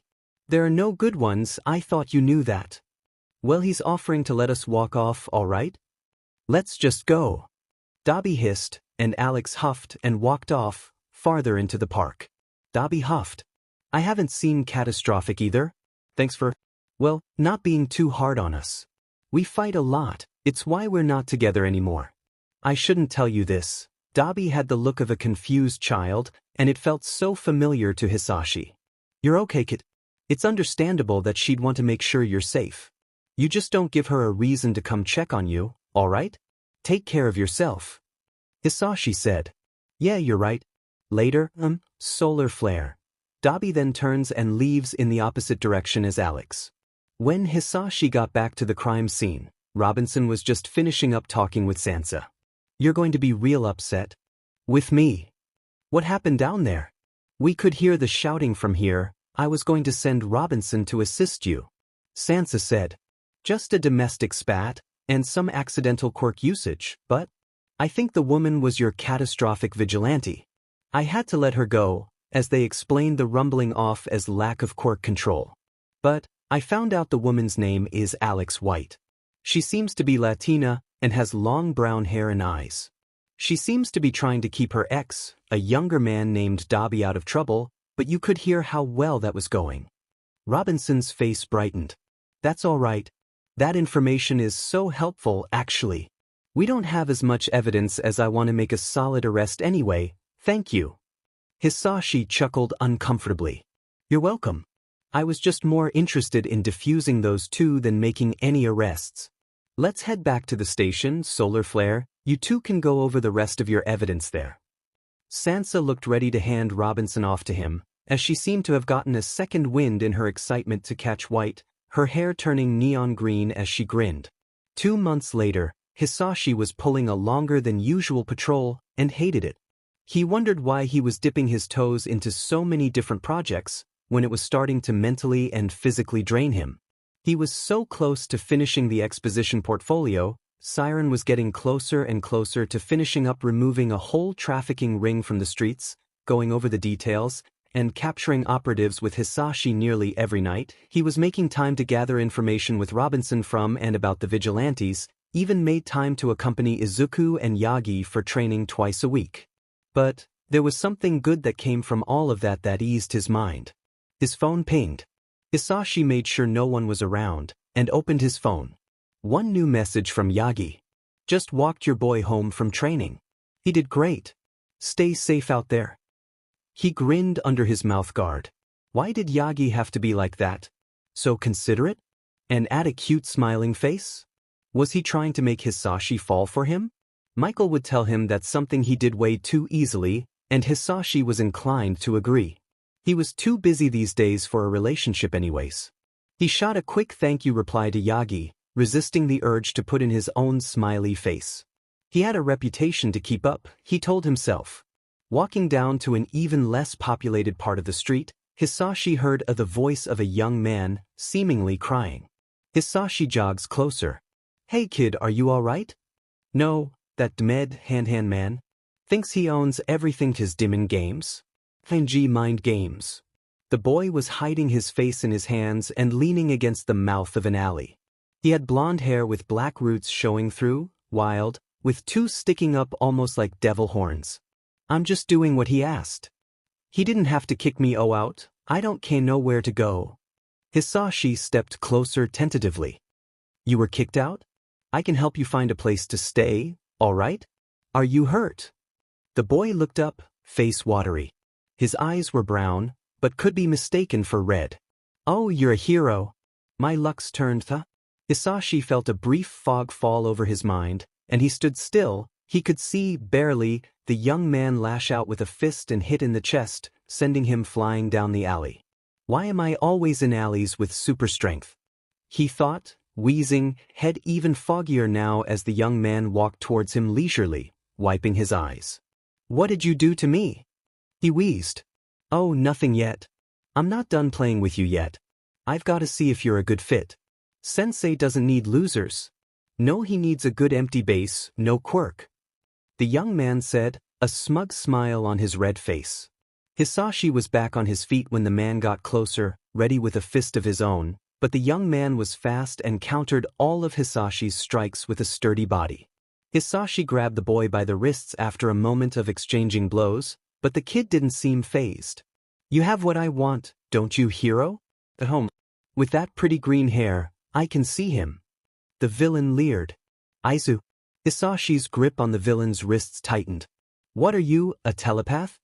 He hadn't been thinking of Izuku. How far could the villain look into his mind? Or wasn't his quirk super strength? The villain grinned. There was someone there, in his mind again. He could feel it now. It was like when Hall used her quirk on him, a small presence that wasn't there before, but this one wasn't calm and tentative like Hall, it was unstable and painful. There were images, so vivid, popping up into Hisashi's mind, so vivid Hisashi could hardly see or focus. It was the inside of his house? No, the outside, on the street, an open window with a fire escape. Izuku's window. There was a figure walking up to the fire escape. The villain pulled his fists back when Hisashi's grip slackened, nailed him on the side of the head with his fist, and again in the side with unnatural strength. He watched Hisashi stumble backwards. He was toying with him, and Hisashi didn't know why. Hisashi let out a targeted, thin bust of flames in the villain's direction. He dodges, and Hisashi notices that his head is cleared of fog, so the telepathy only works at close range. But the young man is still fast, squirrely, and moves under and around Hisashi's flames, moving dangerously close to him again. Hisashi puts more force behind his bursts of flames, catching the boy on the shoulder. The boy stumbles and rolls under another attack, but is back up again, advancing to him. Hisashi decides to distract the villain, hopefully so he wouldn't disable him with the telepathy again. Who are you? Who do you work for? You're chatty for an underground hero, huh? It doesn't matter who I work for, all right? And I'm not important enough for a name, really. Some used to call me E, but I think I go Wes now. He said. Why don't you have a name? Hisashi asked, and the villain stopped. No one's asked me that. You're trying to distract me, huh? Get me monologuing? You know what? The villain, Wes, frowns and starts approaching again, and Hisashi backs into the wall of the alley, cornered next to a dumpster. Wes wiped blood from his nose. How about I just show you? Hisashi caught a glint of silver in the villain's hand before he was hit with that painful presence and more images. A normal, slow hospital with baby blue walls, but below, a ward that was closed to the public. There were doors after doors, bolted shut, and children in each one, alone on cots, covered in scars and bandages, some adults, banging on windows, or slowly wasting away. Doctors, looming over him, their faces obscured by lights, poking and prodding at him, needles and knives, and pushing his quirk to its limits. Hisashi suddenly feels like he's been punched in the gut, a lingering feeling, shocking his whole body. His vision cleared just for a moment, and the villain was in his face, glaring at him, a hand on Hisashi's shoulder, and the other holding the knife that was now in his abdomen. You know, I've never had a hero PSS me off this much. I was already having a bad day, and here you are, asking me DMN questions. I don't even need you, but my friends and I were so close to getting the boy. Did you know that? Did I show you? He's there right now, he can see him and his cute room, with the All Might posters. Wes growled. No, Hisashi gasped out. Had he seen where they lived in my mind?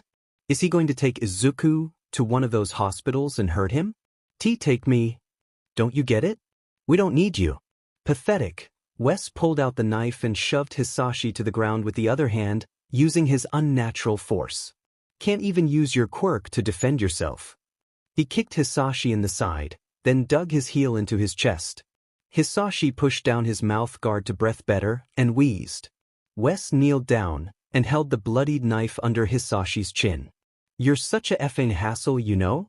I would already have a fine place to stay by now, but you're nosy but… Hisashi tried to breathe fire in the villain's face, but couldn't catch his breath. His whole body already felt like it was on fire, and he was already getting dizzy again. I'm Goy, the villain started saying before a jaunty tune filled the alley. The villain, if possible, looked even more irritated. I'm going to have to take this. He kept Hisashi in place with a knee digging into his stab wound. Hisashi groaned and told himself it was at least stopping the blood. Wes pulled out his smartphone and kept the knife under Hisashi's chin with the other hand. I'm a little effing busy, asshat. Hisashi couldn't hear the voice on the other end over the rushing in his head, but he could barely make out Wes rolling his eyes. And, who told you to say that, I bet? Don't deny it, he's basically your mom. Fine. But, I guess. Thank you oh so much. Wes hung up the phone and considered Hisashi for a moment. Guess who's needed back at home? I'll be back for you, hero, and the kid too. Hisashi vision swam in and out. When he opened his eyes, he was alone in the alley again. He patted at his belt, feeling for his phone, to call for backup, someone, to call home, only to find it shattered, probably from one of the villain's kicks. He had to get home. Hisashi rarely took the elevator in the apartment building. It was slow, a little gross, and made concerning sounds, and barely anyone in the building used it, besides an elderly woman who lived a door down from Reed. But today he gripped the handrail and breathed harshly through his teeth and tried not to bleed on the floor or accidentally set anything on fire. When he was at his door, it took him an infuriating amount of time to get the door open. With one hand on the wound below his ribs, he walked briskly around his home, checking around any place an adult may be able to hide. Izuku? Are you okay? He called out, seeing his son's bedroom being empty. Izuku always had the window open just a crack on most days, just to have some fresh air. He shut the window with a snap after looking to see that there was no one on the fire escape or the street below. Dad? Are you done already?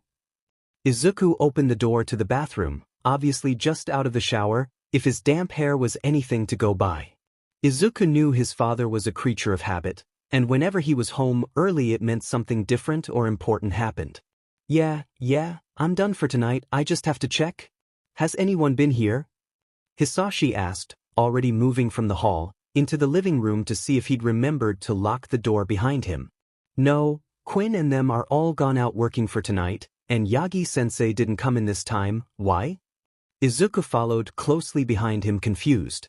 Hisashi stopped, seeing that the door was locked, the windows were locked, he was safe, and took a deep breath, suddenly lightheaded again. His stomach, chest, head, it was all pounding. He tried to steady himself with a hand on the back of the couch, but he could feel his knees giving out under him as the adrenaline left him. Good, that's good. I'm good. I just need, he mumbled. Dad, what? Oh my God, you're bleeding. What dash? Izuku gasped as Hisashi's legs gave out. He grabbed his dad by the arms and lowered him to the ground gently. When'd you get so strong? Dad, what do I do? Do I need to call someone? Call an ambulance. Izuku kneeled next to Hisashi, hands fluttering frantically. Hisashi inhaled sharply. He couldn't go there, the hospitals, the villain, Wes had control of them, he didn't know which ones, but he saw it. No hospital. It's fine, I'm going to be fine, I just need a nurse. You mean Nissan? Yeah, I'll call him. Izuku rushed into his room and came out with his cell phone, already dialing Michael, but only coming up with a voicemail saying he was at work. He must be working in the… What happened, Dad? What do I do? It's okay, just put your hand here and push down. I'll be fine. Hisashi directed Izuku to help stop his bleeding. I'm sorry I'm scaring you, kiddo. I had to make sure you were here. Hisashi leaned his head against the back of the couch. You should have just gone to the hospital. Tears were rolling down his round cheeks. I'm fine, I'm safe in here, Izuku stopped and pulled out his phone again, dialing a speed dial number. The line was picked up after only a few beats.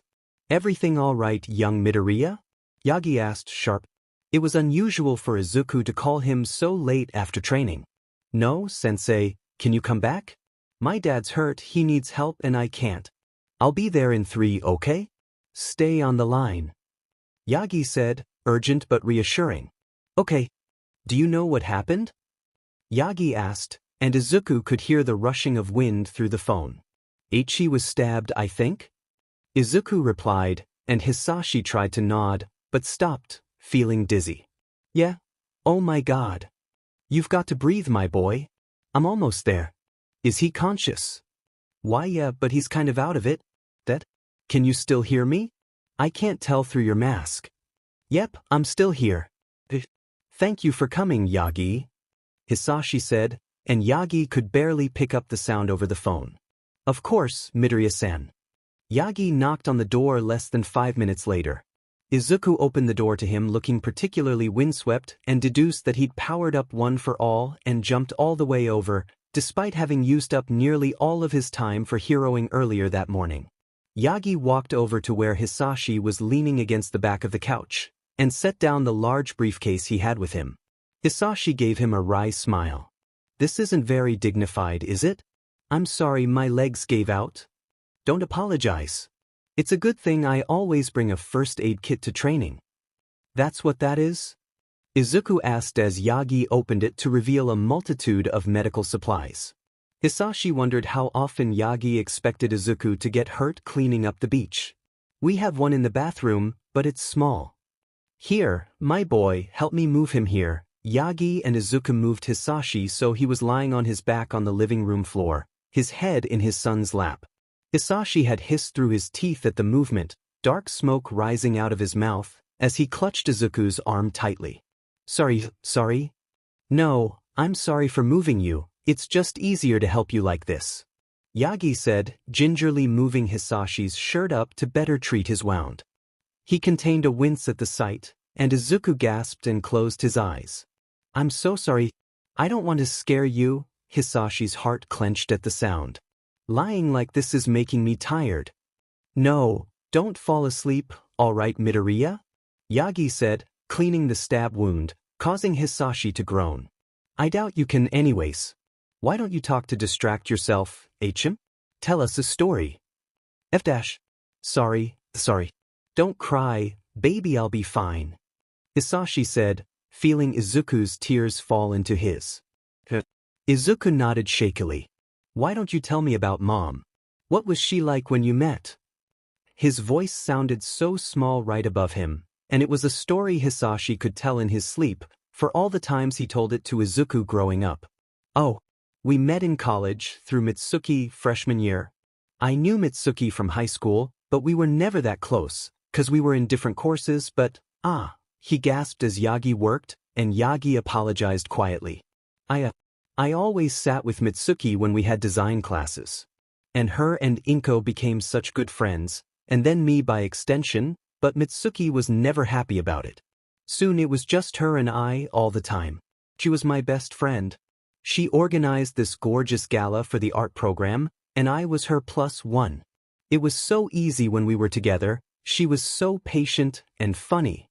I've done what I can for the stab wound, I'm afraid, Midoriya-san, until we can get you to a hospital, Yagi started, and Hisashi shook his head suddenly. No, you can't.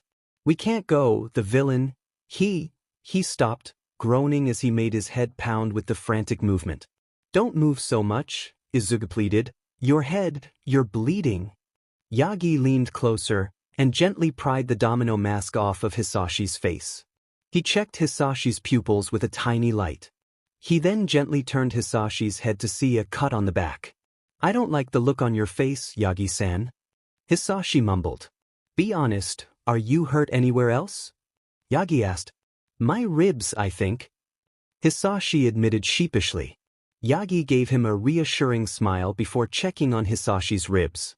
There's not much we can do here without a professional, but I don't think it's too bad. Just needs to be wrapped. Now, tell me what happened, Midoriya-san. Why not go to the hospital? Hisashi's chest felt heavy just thinking of earlier that night. The villain? It was a young man, maybe in his mid-20s, he was crying, saying he'd been kicked out, but when I got closer, I don't know. It's like he saw me as an opportunity. He had strength augmentation, I think, 'cause he sent me flying, but also, when he got close, I would get disoriented, and he'd put these images into my mind. He showed me someone watching the apartment, and he knew about Izuku. I had to come and make sure no one was here, watching. Yagi clenched his teeth as he examined Hisashi's head. He didn't like the sound of a villain with multiple quirks, and if he thought too hard about it now, he'd only distract himself and be putting his friend in more danger. But if it was the work of all for one. It doesn't look cracked, just a cut that's bleeding, probably a concussion also. We could go to the hospital now. No. I said, we can't. Hisashi's breath was coming faster, and Yagi grabbed his hand, rubbing his thumb across it soothingly. Hisashi closed his eyes, hissing through his teeth again. The villain, he said he didn't have a name and he chose to go B.E. or Wes, but he didn't like that I was distracting him about asking him about his name, and told me he'd show me why he didn't have one. He put these memories in my head of this HO's hospital. Or multiple, I think. Underground, with no sunlight, some adults, but mostly sick children locked in rooms, or being put through these experiments. Hisashi stopped when he felt Izuku's hand clutch at his shoulder soothingly. He inhaled and exhaled, breath still smoking. One of the hospitals looked familiar, but it could really be any one of them. But you need to see a professional though.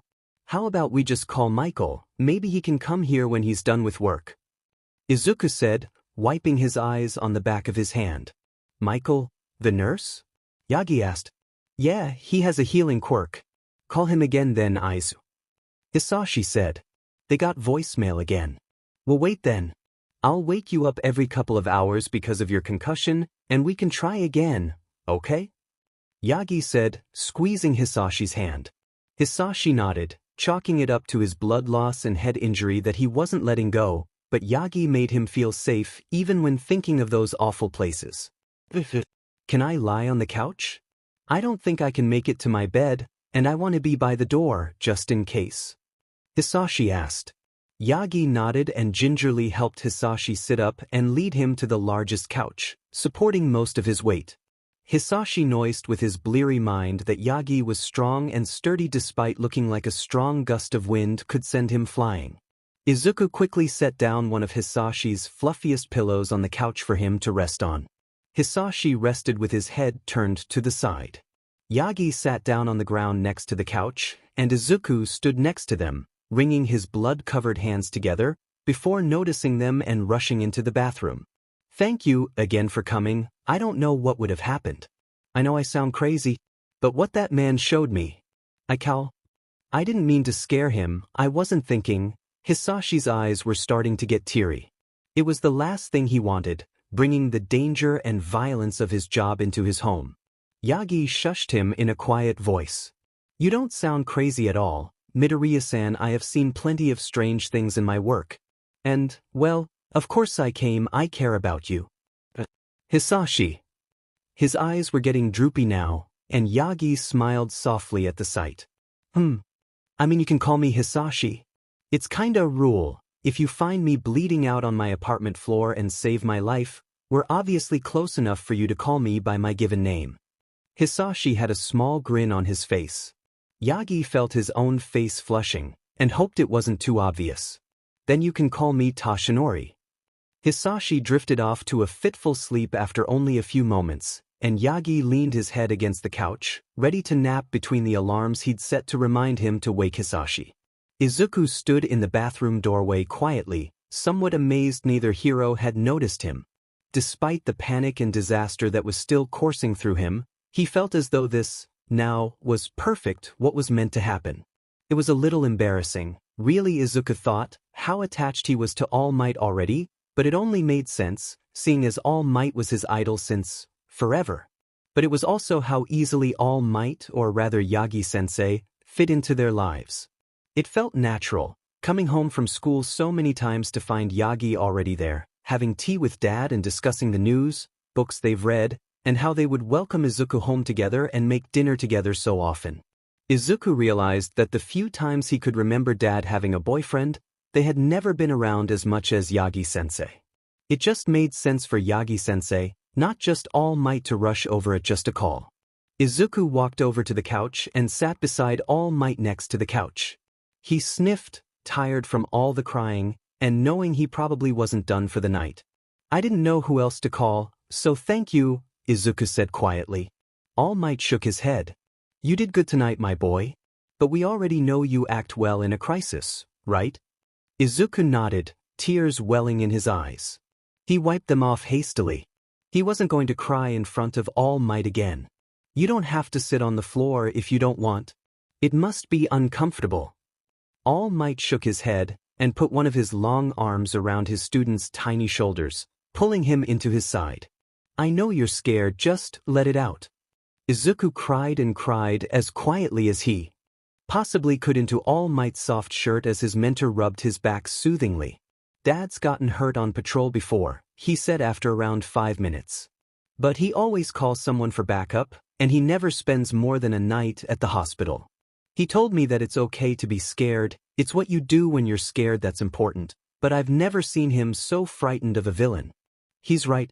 Villains with quirks that affect your mind and perception are very disorienting. And of course, he wasn't just scared for himself, he was scared for you. And that just overshadows every other thought. "Now, why don't you get some sleep? He doesn't want you worrying over him." All Might speaks softly and soothingly. Izuku shakes his head. "I don't know if I can. I'll sleep in the recliner here." All Might chuckles as Izuku lies in the plushy chair sideways with his knees up to his chest and his head on the armrest. He really did look so small and vulnerable, despite him putting on so much muscle mass in the last few months.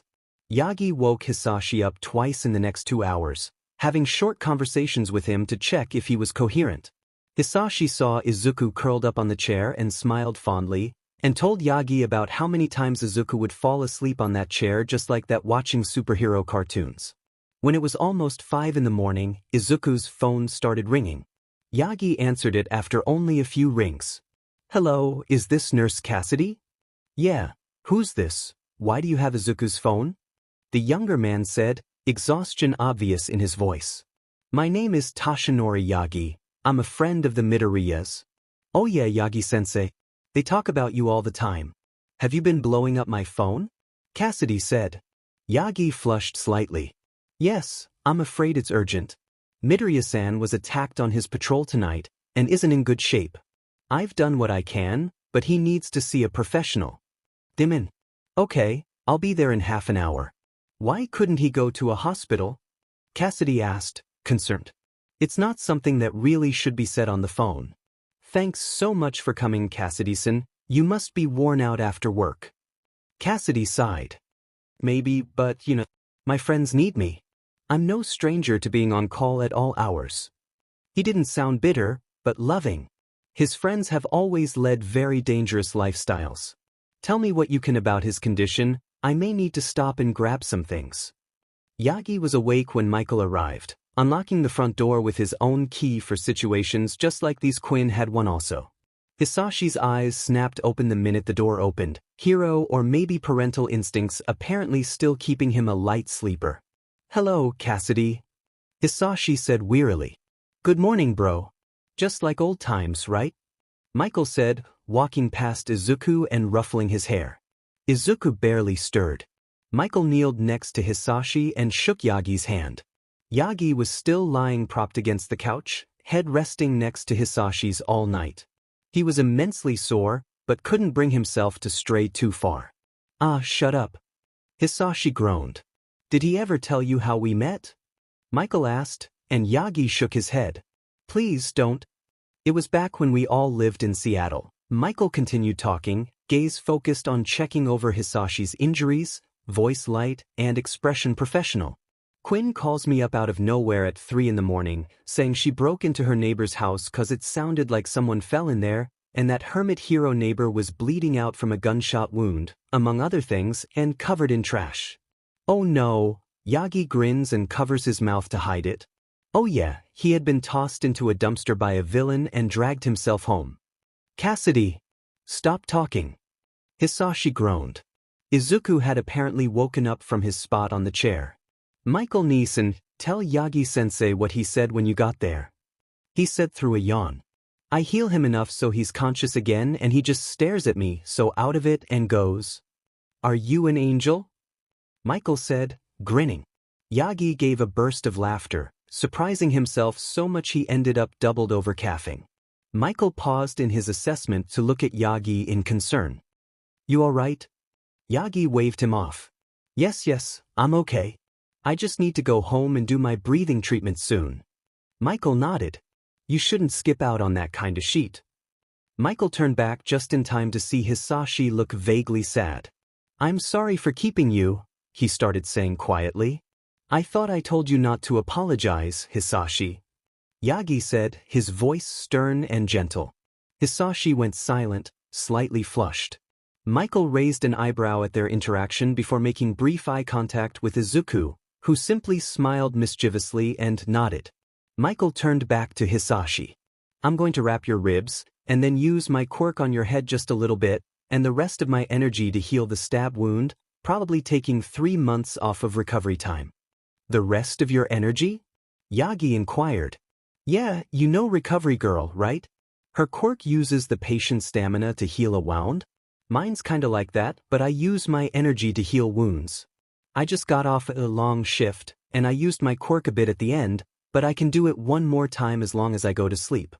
Michael explained. Hisashi sighed. Knowing you, you're going to pass out right there when you're done. Be prepared to catch him. Hey, I'm trying to save you a trip to the hospital, don't call me out. Michael pouted. Hisashi was right though, because after Michael placed his softly glowing hands over Hisashi's wound, he started swaying after only a moment. Yagi grabbed the younger man by the elbow and led him over to the last remaining unoccupied seat in the living room where he proceeded to fall into a deep sleep. I feel bad making him come out here, he works so hard. Hisashi said, watching Cassidy sleep fitfully. He had dark circles under his eyes and his short blonde hair was ruffled up. It almost seemed like the scars at his hairline and his jaw were more pronounced than usual. Yet, despite all that, and being only a few years younger than Hisashi, he seemed quite young. It was why Izuku called him brother instead of uncle. I'll have Selton come and pick him up in a while. He seems to really care about you. You have great friends. Yagi said. Hisashi nodded in agreement. Yagi ended up delving into another coughing fit after only a few minutes. I really should get going home but... Go, it's okay. I'm going to be fine thanks to you guys. Hisashi urged him. Yeah, sensei, you need to take care of yourself. Izuku chimed in. When Yagi was at the door, he hesitated again before leaving. I'll be back later today, after I get some work done, alright? Alright, I'll look forward to it. Tashinori. The moment Yagi closed the door, Izuku gave his father a knowing look. What's that look for? Nothing. I'm going to lie down in my room. Izuku said, I'm glad you're okay. All thanks to your quick action. I'm so sorry for scaring you, kiddo. The last thing I ever want is to bring my work home with me this way. I understand, Dad, you were just worried about me. Soon I'll be a hero and you won't have to worry about me.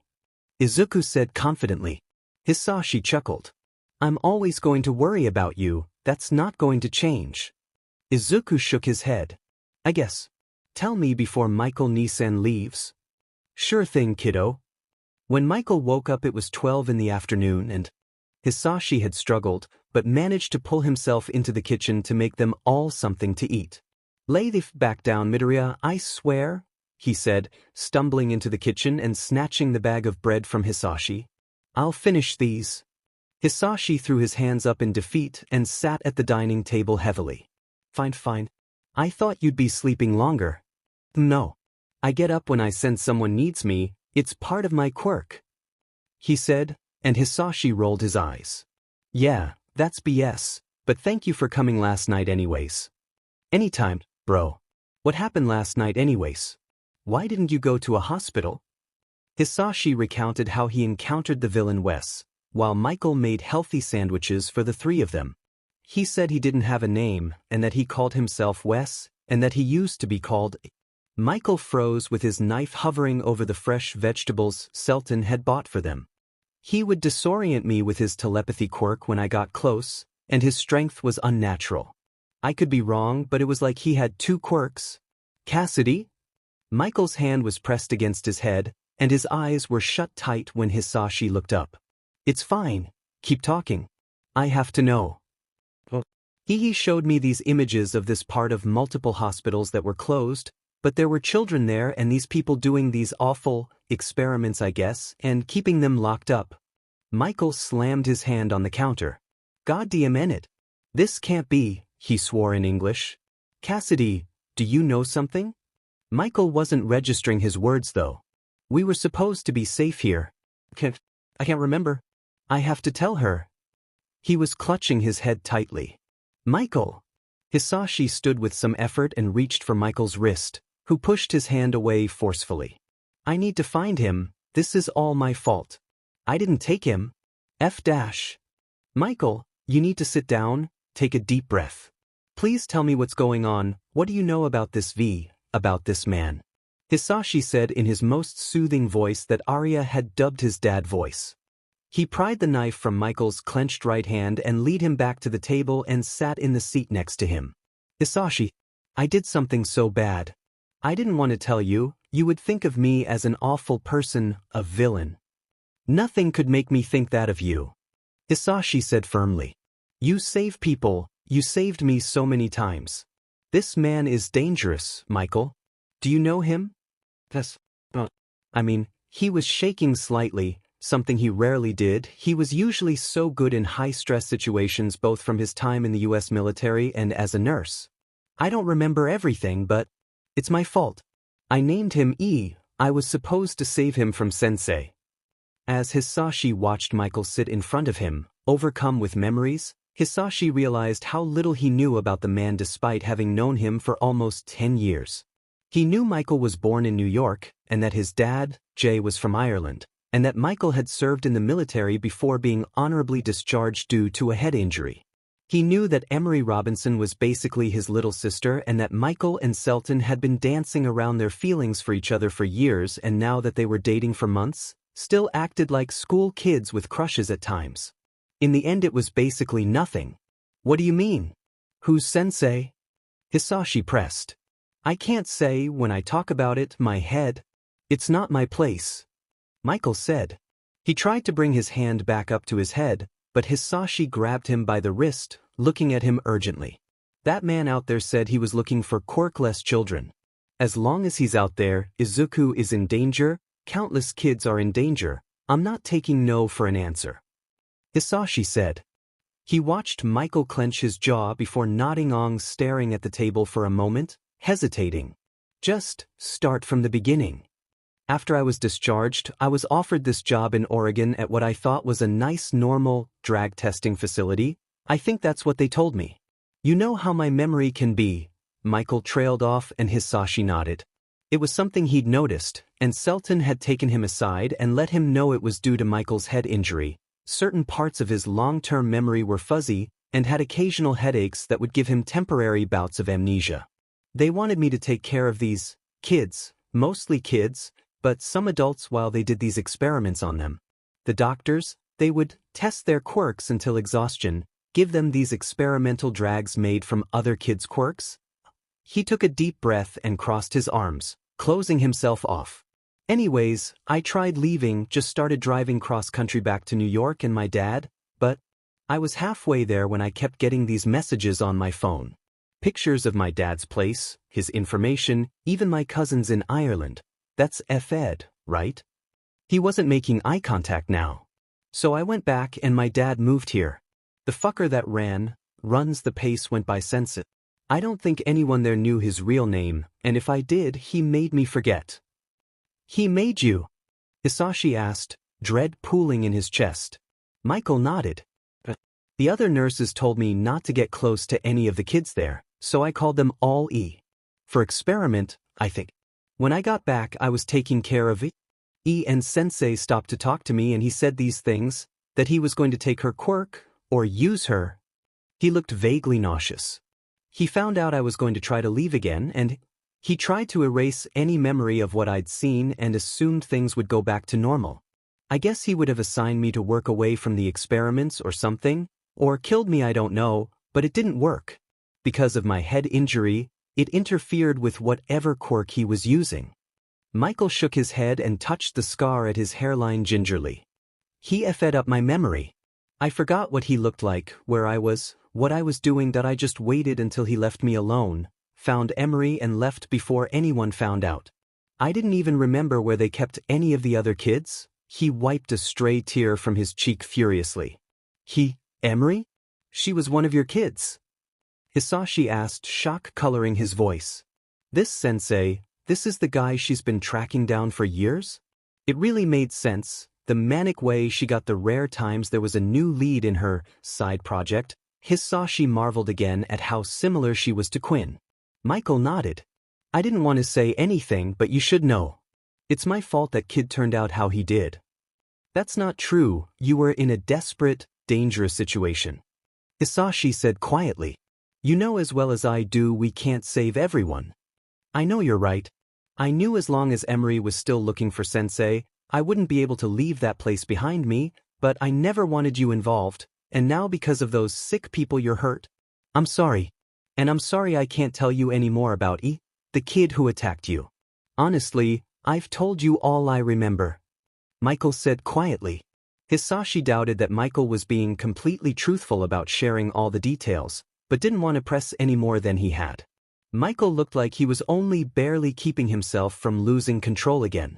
You could ask Emery if she remembers anything about that boy in particular, but I wouldn't expect too much luck. The kids weren't allowed to interact with each other very often. Really, Michael, thank you for telling me all this. I'll be sure to ask her. Michael nodded, taking a deep, steadying breath. You're welcome, I guess. Don't go looking for her yet, though. You have someone coming back to take care of you later today. He gave Hisashi a small grin. Mr. Yagi-sensei, right? He's not exactly what I pictured. What does that mean? Hisashi narrowed his eyes at his friend, both thankful and dismayed at the change of topic. Nothing bad. He's real handsome in some odd way, and super tall. He mimed, thinking dramatically for a moment with his hand on his chin. Come to think of it, he's totally your type. What? I don't have a type. Hisashi protested. No, you do. Blonde, taller than you, older than you, works in law enforcement. Michael frowned again and looked at Hisashi disdainfully. Just like my dad. Michael, that ship has sailed, it's in the past, please let me move on. Hisashi groaned. Michael huffed. The only good outcome I could think of if that had worked out for you two is that Izu and I would actually be brothers. He chuckled. Hisashi actually chuckled at that, thankful more than ever for Michael's wonderful ability to be uplifting even in hard times. I guess you're right, not that he doesn't already call you his brother. You're what, 6 years younger than me? Sure, let's go with that. He laughed. I may consider forgiving you if you actually do what Yagi and I tell you and stay home and rest as long as you're supposed to. Fine. But only because Yagi is going to be looking after you, and because you want to be at your best so you can go train with Izuku and him again? Michael said knowingly, before looking at his friend, curiosity in his tired eyes. You really like this guy, I can tell. It's actually kind of obvious now. I mean, Hisashi glanced towards Izuku's room, making sure he wasn't there listening. Yeah, I do. Michael laughed quietly. He seems nice and all, but he works with All Might, right? I didn't think that was really your speed. I mean that he has his own Wikipedia page. What do you mean? All Might is totally my speed, if you recall, Hisashi said dryly. No, not that you went on a date with him. I mean, Yagi is always going to be in the thick of things, in the spotlight. Is that what you want? Are you gonna risk it? Hisashi looked thoughtful for a moment. I mean, it's one relationship. Michael, what could it cost? The mortifying ordeal of being known. He asked, smiling slightly. Michael burst into laughter so loud Izuku poked his head from his bedroom curiously. What's so funny? It's nothing. Your dad just made an old inside joke is all. Something Selton and I say to make fun of him for being a shut-in. Michael spoke over him, and Hisashi looked at him reproachfully. You're more of a shut-in than me, and I don't even have friends my own age. Izuku mumbled, and Hisashi turned his frown towards his son. Before Hisashi could open his mouth, Michael stood and ruffled Izuku's hair. At least you're almost done with middle school, right? I promise you'll make friends your own age in high school, he said, handing Izuku the food he'd made earlier. Thanks, Nisan. Izuku pulls his phone from his pocket and checks his notifications before looking up with a very pleased look in his face. Yagi-sensei texted to check in on how you're doing. Oh, did he? Tell him I'm doing a lot better, will you? Okay, you know he asks about you a lot? Izuku said just as Hisashi was taking a sip of his coffee Michael had so helpfully made for him, causing him to choke on it in surprise, turning so bright red his sparkling freckles seemed to stand out even more. Really? Oh dude, you've got it bad. Michael laughed. Shush, no I don't know what you're talking about. Hisashi protested. Yeah, whenever you're not at training he asks how you're doing, and always talks about how smart you are and can help with my training. Izuku continued, grinning. Dad, it's okay if you do like him, I don't mind. I think he's really cool. We're not talking about this right now. There was a polite knock on the door, and the occupants of the kitchen stared at the door wearily until Selton's voice came from the other side. Hisashi? Izuku? Is everything okay? I saw Michael's car outside and I thought, something may have happened. Michael walked briskly to open the door and let him in, Arya following closely behind. Bro, you're so perceptive. Hi, Arya. Hi, Michael. Hi, Hisashi and Izuku. I made food this time, Arya declared in her very soft, quiet voice, holding out a large Tupperware that Hisashi couldn't see the contents of, but knew it would be amazing if it came from Quinn, Selton and Arya's kitchen. Thank you, we just ate, but you can put it in the kitchen. As Arya moved to do just that, Selton took in the state of the room. It smells like blood in here, he said quietly, eyes roaming over the spot behind the coach where Hisashi had lied the night before. Hisashi realized Yagi must have cleaned it up at some point last night while Hisashi slept. Hisashi hadn't wanted his friends to know and worry about him quite yet, but there was no fooling Selton's sharp senses, thanks to his wolf quirk. Yeah, I was attacked on patrol last night. Some kid with telepathy disoriented me, so keep your eye out. Hisashi explained. Arya gasped and brought her hands to her mouth and Selton frowned. Cassidy patched me up though, see? Selton turned to Michael now. And you seem tired. How long did you sleep, babe? Michael shifted under his partner's gaze. Like, 4 hours maybe? I'll sleep more before work tonight though. I'm getting one of my headaches anyways. Because of that man? Selton asked quietly. Michael nodded and rubbed his forehead tiredly. Selton put his arm around Michael's shoulder comfortingly. Come on then, you can sleep in my room and go home when you're safe to drive. Michael leaned into Selton's touch and nodded. Thank you again, Cassidy. Hisashi said. I've got to clean up and get some things done. No you don't. You should rest. Arya protested, her round face both concerned and disapproving. I'll just tell Hall what happened. Everything else can wait until after I've showered. He chuckled. Hall was understanding of course. She insisted he email his report instead of going anywhere and aggravating his injuries, and Hisashi wasn't complaining. He spent the day cozy in bed doing paperwork on a lap desk, even finding the time to keep in contact with those who worked under him at Hall's Hero Support. He was so tempted to call up Emery and ask what she knew about Wes, but knew that wouldn't go over well as it was most definitely a difficult subject for her. He needed time also, anyways, to calm his mind and his nerves. Yagi, Tashinori returned later that evening. Izuku had opened the door with a relieved smile at seeing his sensei and directed him to Hisashi's room. Tashinori knocked, and at Hisashi's invitation, poked his head through the door shyly. I don't want to impose. No. Come in, Tashinori. Sorry, I don't have a chair, you can sit here on the bed. Hisashi said pleasantly. Getting some work done from home? Tashinori asked, eyeing all the papers and laptop next to him on the bed. Oh, yeah, but not too much. I actually slept most of the day. Izuku woke me up for food and to check on me a couple hours ago. Hisashi explained, maybe fibbing a bit. He didn't actually sleep for very long, too wired and with too much on his mind. What about you? Oh, just paperwork, event organizing, and assisting All Might with an investigation. He looked tired, but that wasn't unusual. Oh, it's nothing too exciting and I don't want to add even more to your plate. Tashinori said. If you say so. You really don't have to do this. Hisashi said. Do what? You didn't have to come back, I know you're very busy Anne.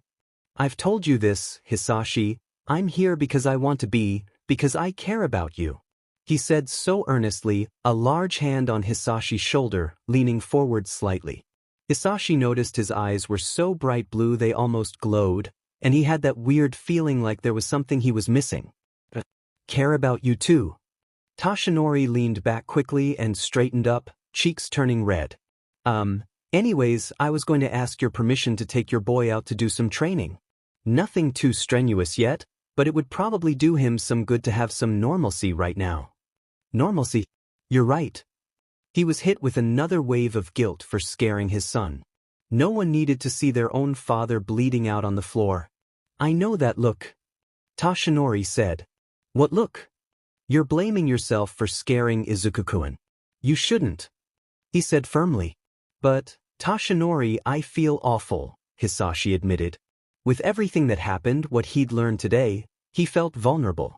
I know it seems like we're so close, but I always get the feeling he's hiding his feelings because, I don't know, he doesn't trust me or he's scared. Thomas. I know sometimes he still has nightmares about the accident that took his mom.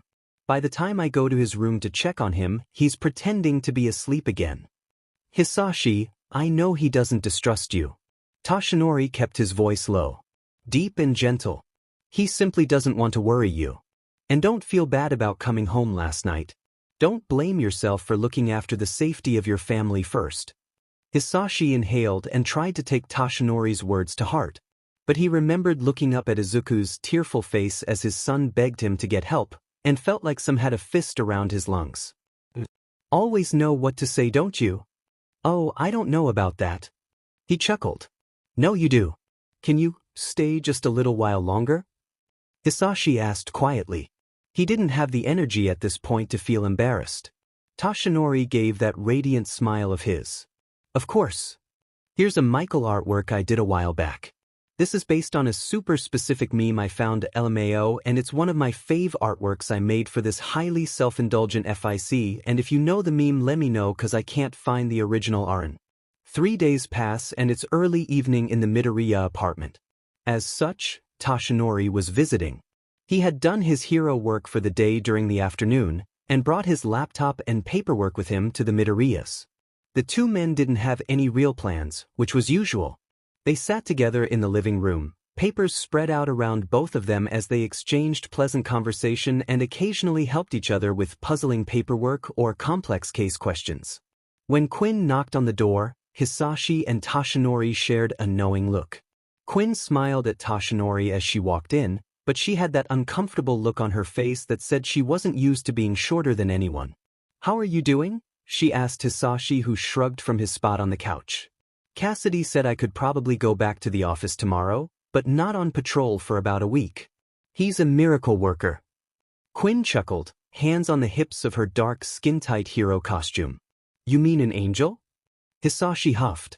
Yeah, sure. I know why you're here. Yeah, to check up on my brave hero friend who was hurt on the Joe. I checked out the whole list of addresses you gave me. These are the ones that have what you're looking for, Hisashi interrupted, passing her a small packet of paper with a list of addresses and scribbled notes written in red pen on it. That's not a lot, she said, scanning the list. What can I say, your man is slippery. Tashinori watched on curiously. Are you searching for someone? Yeah, basically, Quinn said, looking between Tashinori and Hisashi, deliberating. Tashinori was almost always at the Midoriya's house these days. He hadn't stayed the night since Hisashi's attack, but Quinn figured it was only a matter of time before Hisashi announced they were moving in together. She sat down next to Hisashi and looked at Tashinori, her jaw set and shoulders tense. I've been taking down Z traffic for a long time, because I was her face distorted, uncomfortable, victim of one. But recently I found out that quite a lot of them are connected, and presumably being organized by one big scary motherfucker. Tashinori inhaled, slightly blown away by Quinn's sudden show of trust. He doesn't answer right away, considering the implications of her discovery. That's a concerning thought, that one man has that much underground influence. And only to line his pockets. You're right, but I don't think he's just lining his pockets. I think all these cells are funding something bigger, like a bigger project. No one I've taken in knows much, but they've said that their employers imply that making a profit is an urgent matter. And they have special quirk-canceling collars and cuffs that can't even be bought on the black market.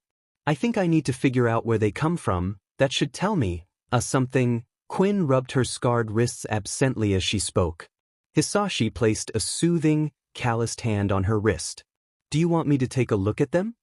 Quinn nodded as Tashinori looked from Quinn's casework to his own. Reed-san, you said one person was running these operations from the shadows through fear and intimidation. May I offer my assistance? I think this man may be connected to a case of the agencies. Quinn shook her head. I'm trying to be as low-key about this as possible. If anyone knew the All Might Agency was on this, they could go even deeper underground, disappearing completely. That's why I only have a handful of people on it now, underground heroes and vigilante contacts like Catastrophic. Catastrophic? Hisashi cut in. As in Emery's Catastrophic, who she's been trying to catch for months. Quinn brushed her hair out of her face guiltily. Did I say Catastrophic? Crawler, I meant the Crawler. Reed-san, if it makes you more comfortable, I can do all of my investigating here with you and Hisashi. I promise, no one at the agency will know that I'm helping you. I simply would like to combine our resources, Tashinori said calmly, but Hisashi could see the determination in his eyes. Quinn gave him that searching look again. Alright, just as long as you're careful. Her face brightened as an idea struck. Hey, can I come train with you and Izuku sometime? Selton's a great sparring partner and all, but we need variety. Tashinori glanced at Hisashi for confirmation before nodding. I'm sure he'd be overjoyed to train with you. While Hisashi and Quinn took it easy and went over their own respective work that evening, Tashinori and Izuku did their beachside training. Izuku had been quiet and pensive. Tashinori knew Izuku was still shaken from Hisashi's attack. When Tashinori had asked how he was feeling, Izuku had assured him he was dealing well. He'd already been attending counseling with a counselor from his father's agency and had brought the subject of Hisashi's attack up with it. Counselor, it's hard. I'm probably going to be kind of clingy for a while, but I'm already feeling better. I mean, he's got Quinne looking after him. Izuku had admitted to Tashinori quietly between trips to and from the pickup, hauling huge piles of garbage. All Might? About my dad. Well, I was diagnosed as quirkless by a doctor. How am I supposed to explain having one out of the blue? Especially one like One for All? Tashinori already had an idea in mind, but it wasn't well thought out yet. Well, what idea did you have, young Midoriya? I know you had one. Izuku nodded. He'd had it all planned out in his head for about a week. Since both my mom's quirks are emitter types, hers being focused on manipulation, his on emission, it's not too much of a stretch to think that I developed one where I emit energy and manipulate it to strengthen my body. It is unlikely that anyone develops a quirk at my age, but if I use the excuse that the sheer power of it was building up over my lifetime. I think you're all set for an explanation, young Midoriya. I see no reason why he wouldn't believe you. Yeah? Izuku fidgeted. Or, we could tell him the truth. Keeping secrets felt harder and harder every day. The thought that Dad and Quinn's job was so dangerous, and he could lose them was something he knew since he was small, but sometimes it hits harder than others. Tashinori felt a rush of guilt. If he hadn't gotten so close to Hisashi, it would be so much easier not to tell him. My boy, only 4 other people in the world besides us know the secret of One for All. But I'm not saying he can't be trusted. That's not it at all. This secret is a dangerous one to keep. If the wrong people found out that he knew, there could be more danger than I can express. It's not something I wish to bring on your family more than I already have. Toshinori said. Izuku didn't understand completely. If anyone could handle dangerous secrets, it was Dad. But then he thought of how sad Dad seemed when he was working on Quinn's case. Maybe Izuku was feeling a little protective. Yes. You really care about him, don't you, Sensei? Izuku braced himself to be told off for such a ridiculous question, but Toshinori just smiled. Yes, I do, my boy. Now get back to cleaning, we're losing daylight. Oh, yes, sir. Izuku rushed off to continue his task with the beginnings of a plan forming in his mind.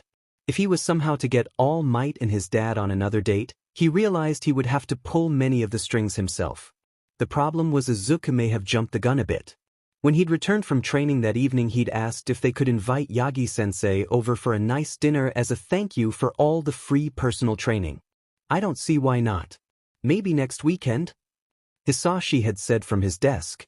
We'll have to go get some good food tomorrow. No, I'll take care of it. All right, if you're sure, be careful going to that grocery store. The one by those apartments have better fresh ingredients, but there was a villain spotted there the other day. Hisashi cautioned. I'll be super careful. Enlisting Quinn's and Selton's help was another matter though. I'm sorry, kiddo, but I'll be busy that day, she sighed. Get this. Emery asked me to do a stakeout with her. She seemed far too excited about this, given that she usually complained about how dull stakeouts were. But Detective Robinson had that effect on her. I wish I could help you. I'd suggest asking Selton and Arya, but they're going to be out of town that day. Izuku tried not to be too disappointed though. Maybe Robinson would finally ask Quinn out on a date at this stakeout. Maybe the stakeout was the date, which was definitely Robinson's style. Is that what girls like to do for fun? Not usually, but it'll be fun. I'm sure of it, Quinn said, voice confident. Izuku could only think of one other person who could possibly help him, and he knew asking him would be like pulling teeth. Izuku decided he had to have a plan in place. He'd have all the details ready. He could not stutter. He'd speak loud and clear so he would be heard. He'd approach Kaken during lunch when he was in his best mood. Kaken sat a little ways away from his friends, poring over homework that likely wasn't due for another week. He seemed content even though his friends were being pretty obnoxious, and side-eyeing Izuku as he walked closer. Hey, Kaken, can I tea? What the do you want, Deku? Kaken growled. Izuku flinched and steeled his nerves, sitting across from him at the lunch table. Hey, dipshit, did I say you could sit there? Kaken, I need your help with something. Kaken squinted at him. First of all, you're asking me for help. Yeah, I'm asking you. I did say I need your help. I haven't even said what I need help with yet, Izuku huffed. Well, I don't need to hear it off. It's not for me, it's for my dad. A look of concern briefly flashed across Kaken's face and Izuku latched onto it. You see, he's going back to work in the office soon, and it's been hard on him, and I wanted to do something nice for him and… Kaken cut him off. I still don't see why I need to be a part of this. Well, I was getting to that. He has this friend, and I think they really like each other. You know, he hasn't dated anyone in a while. I was going to make dinner for them. Kaken grunted. Good for him. Count me out though. The thing is, Izuku plowed on. Yagi-sensei has some dietary restrictions and I want to make something nice, and you're the only one who can help. Izuku held up his list of ideas of meals to make and the restrictions. Kaken snatched the page from Izuku's hand and scanned it over critically. Deku, this is sheet. He pulled out a red pen and scratched out whole recipes.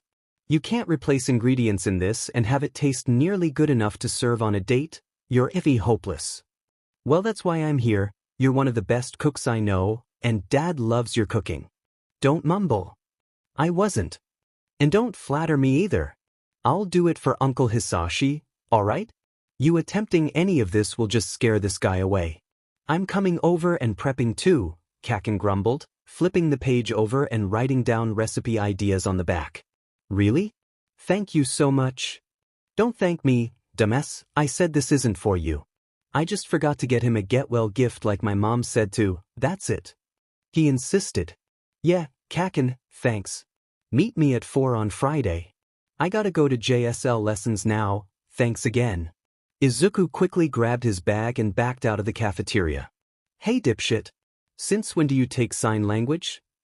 I'm not done yet, Deku.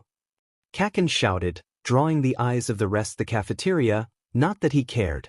Izuku bolted from the room with Kaken hot on his heels, adrenaline coursing through his veins, and a sense of accomplishment that made him grin. A large hand gripped him by the head. Sorry, soldier. I know you want to leave, you're so determined, aren't you? Look up. God, it hurts, look up. He's right there. Maybe if you forget what you've seen here. HM? Don't worry that pretty little head if yours. Sensei says lowly. Squeezing. Right, he's right there, his face. Look up, Michael. Wake up. Michael shot straight up in bed, clutching at his head. A warm, kind, gentle hand rubbed circles into his back, already soaked in sweat. I'm sorry.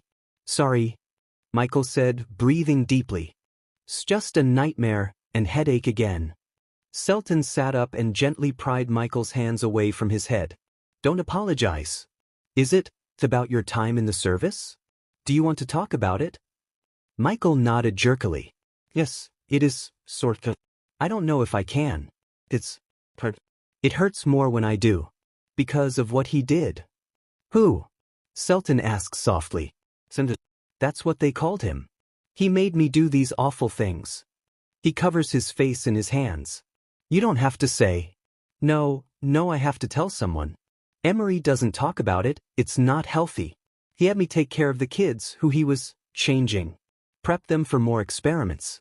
I tried to leave but he tracked me down, threatened to go after my dad, and I stopped for a while. But then I found out that Emery was next. They were going to make her like one of those things that attacked Hosu. Selton essayed in a breath but Michael couldn't stop. Sensei knew I was going to try to leave again so he tried to use this quirk to detect my memories. About what I saw. But because of my head injury from the army I don't know. It didn't work. I remember what they did to her, to the kids, but I don't remember. Keep missing things. I don't remember his name, what he looks like, where I was, what the other kids, other nurses even looked like. I took him and I just left them all there. I still forget things, sometimes. Selton suddenly leaned forward and looked into his eyes urgently. Michael, look at me. Did you say he was called Sensei? Most of the workers in research facility were going home for the day. There were always workers, 24/7, but a majority did all of their work at night to avoid suspicion. Not that anyone would see them coming and going, the facility really was in the middle of nowhere, Central Oregon, miles off of the road in a private forested area. It really is appealing out there, very green, and sometimes you can't see the sky because the leaves are so thick. Michael told one of the patients, no, experiments. Be honest with yourself, Cassidy. I can't see the sky now. He said simply. I can't be missing that much. Michael always felt sick to his stomach every time he sat and spoke to the kids. But he wouldn't stop, especially now. The trees are so tall you'd think they were part of the sky. Did the tutor tell you about redwoods? Michael always found it odd that the boss put so much effort into giving certain kids a basic education because to Michael's knowledge he wasn't planning on ever releasing any of them. No. He told me about squirrels though, that they live out there. He wants me to try to turn into one next. She was lying on her side on her cot in her cell of a room. Michael knew earlier that day, the doctors had tested how quickly she could move between animal forms and it had taken a lot out of her. He said I needed to show MSTR all of the forms I can take when he returns. Michael was big enough to admit to himself that he should have ducked right out of the job when he heard that the boss was almost exclusively referred to as Emmer. That sheet was creepy as hell. The only solace he and the experiments had was the thought that Emmer was usually not around, apparently overseeing his other strongholds and projects. None of the news from other areas ever reached him though. Well, I think you'll do well, judging from what I saw today. Michael reassured her. He hated that he sounded like it was something to look forward to. He hated that it was so vital for this small 15-year-old to push her quirk to its limits as to not face punishment from a man who was evidently a dangerous criminal who didn't give two Fs about her well-being. Didn't even give her a name or a number. Michael called all of the experiments E for simplicity's sake. He'd probably get in trouble for naming things he's not supposed to get attached to. Not all of the experiments survived after all. He gasped suddenly, sitting up and staring at the door. Someone's coming. Michael couldn't hear the footsteps until they were just outside the door, and they were heavy, and he knew them by heart after months of working in this hell. The door opened, deceptively gently. E curled in on herself, hair turning gray to match the wall, whereas Michael stood at attention, and Anna grinned at the two of them. Ah, so the shapeshifter has already been attended to. You'll have to forgive my appearance, Nurse Cassidy. I just came from one of our overseas locations, said, gesturing to his windswept blue-gray hair. I was just giving her a new for, sir. I see. Anna held out his hand to E, and she put her shaking hand out obediently. He turned her arm over, examining the various needle marks on her inner elbows that probably won't ever heal completely. How about next time don't use your quirk to heal any open wounds? I would like to see if her quirk can change her cells enough to heal a wound permanently. Michael clenched his jaw. Yes, sir. From the corner of his eye he saw E shaking. Can we continue this outside? Dr. Montgomery said she needed to be rested in order to show you her progress tomorrow. Anna raised an eyebrow at him, smirked slightly, and gestured to the door, making him feel very small. Michael gave a quick reassuring smile and walked out the door, that are following closely behind. When the door shut, MCR looked through the glass window on it. He had curled into a ball on her side. I don't think I've had a specimen with such a versatile quirk before. I almost want to take it for myself. Michael's heart dropped. When the kids' quirks were taken, they usually didn't survive for long after, or just disappeared altogether. Michael hadn't known it was MCR who was taking and sometimes giving the quirks for the experiments. I haven't either, sir. Just think, creating a soldier who could transform into any deadly animal on a whim. Or an operative who can mimic the enemy exactly. His dark eyes had that look in them that put Michael on edge, intense. He turns to Michael and looks him up and down shamelessly. You were in the army here, weren't you, Nurse Cassidy? Here he'd said. Michael was starting to have suspicions that the boss wasn't from around here. Yes, sir. Well, you're not there now. You can drop the sir if you'd like.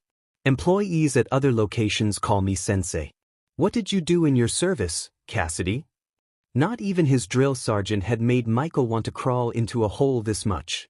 I was an infantryman, then a field medic, see sensei. Interesting. Do you think a quirk like that would have been of use to the army?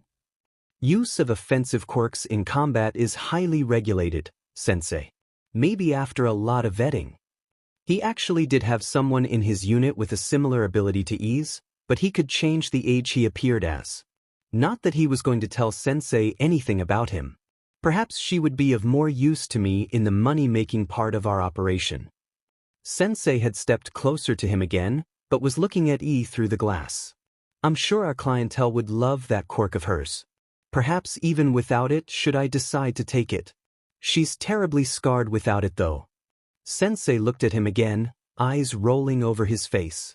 Michael resisted the urge to turn his own head and hide the scars on his jaw and hairline. Tell me, Nurse Cassidy, would you take a girl like this specimen, scars and all? Sensei had cornered him against the wall and out his huge hand and cupped Michael's unscarred cheek. Michael shivered.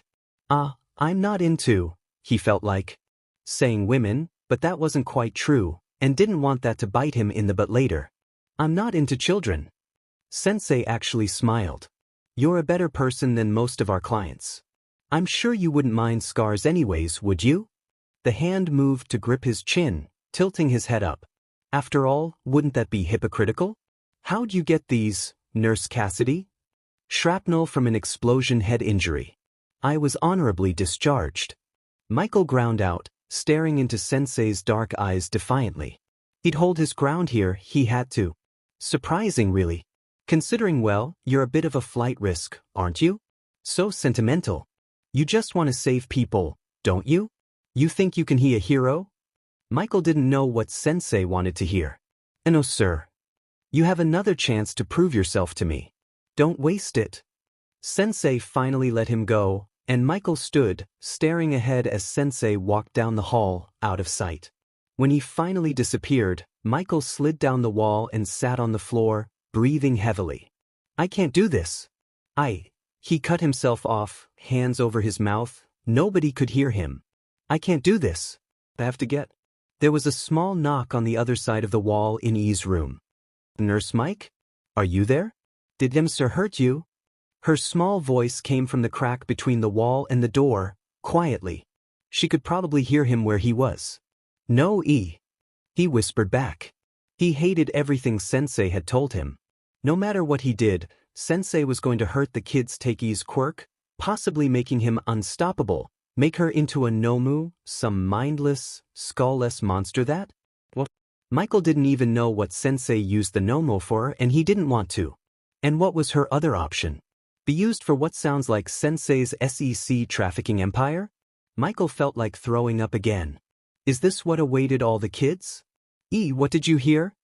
Michael asked in between trying to steady his breathing. Not much. I'm gonna get you out of here, okay? Oh God. You hang on, alright? I'm going to get you out of here, I promise. https://u.be/flggi6jzd. Okay, nurse.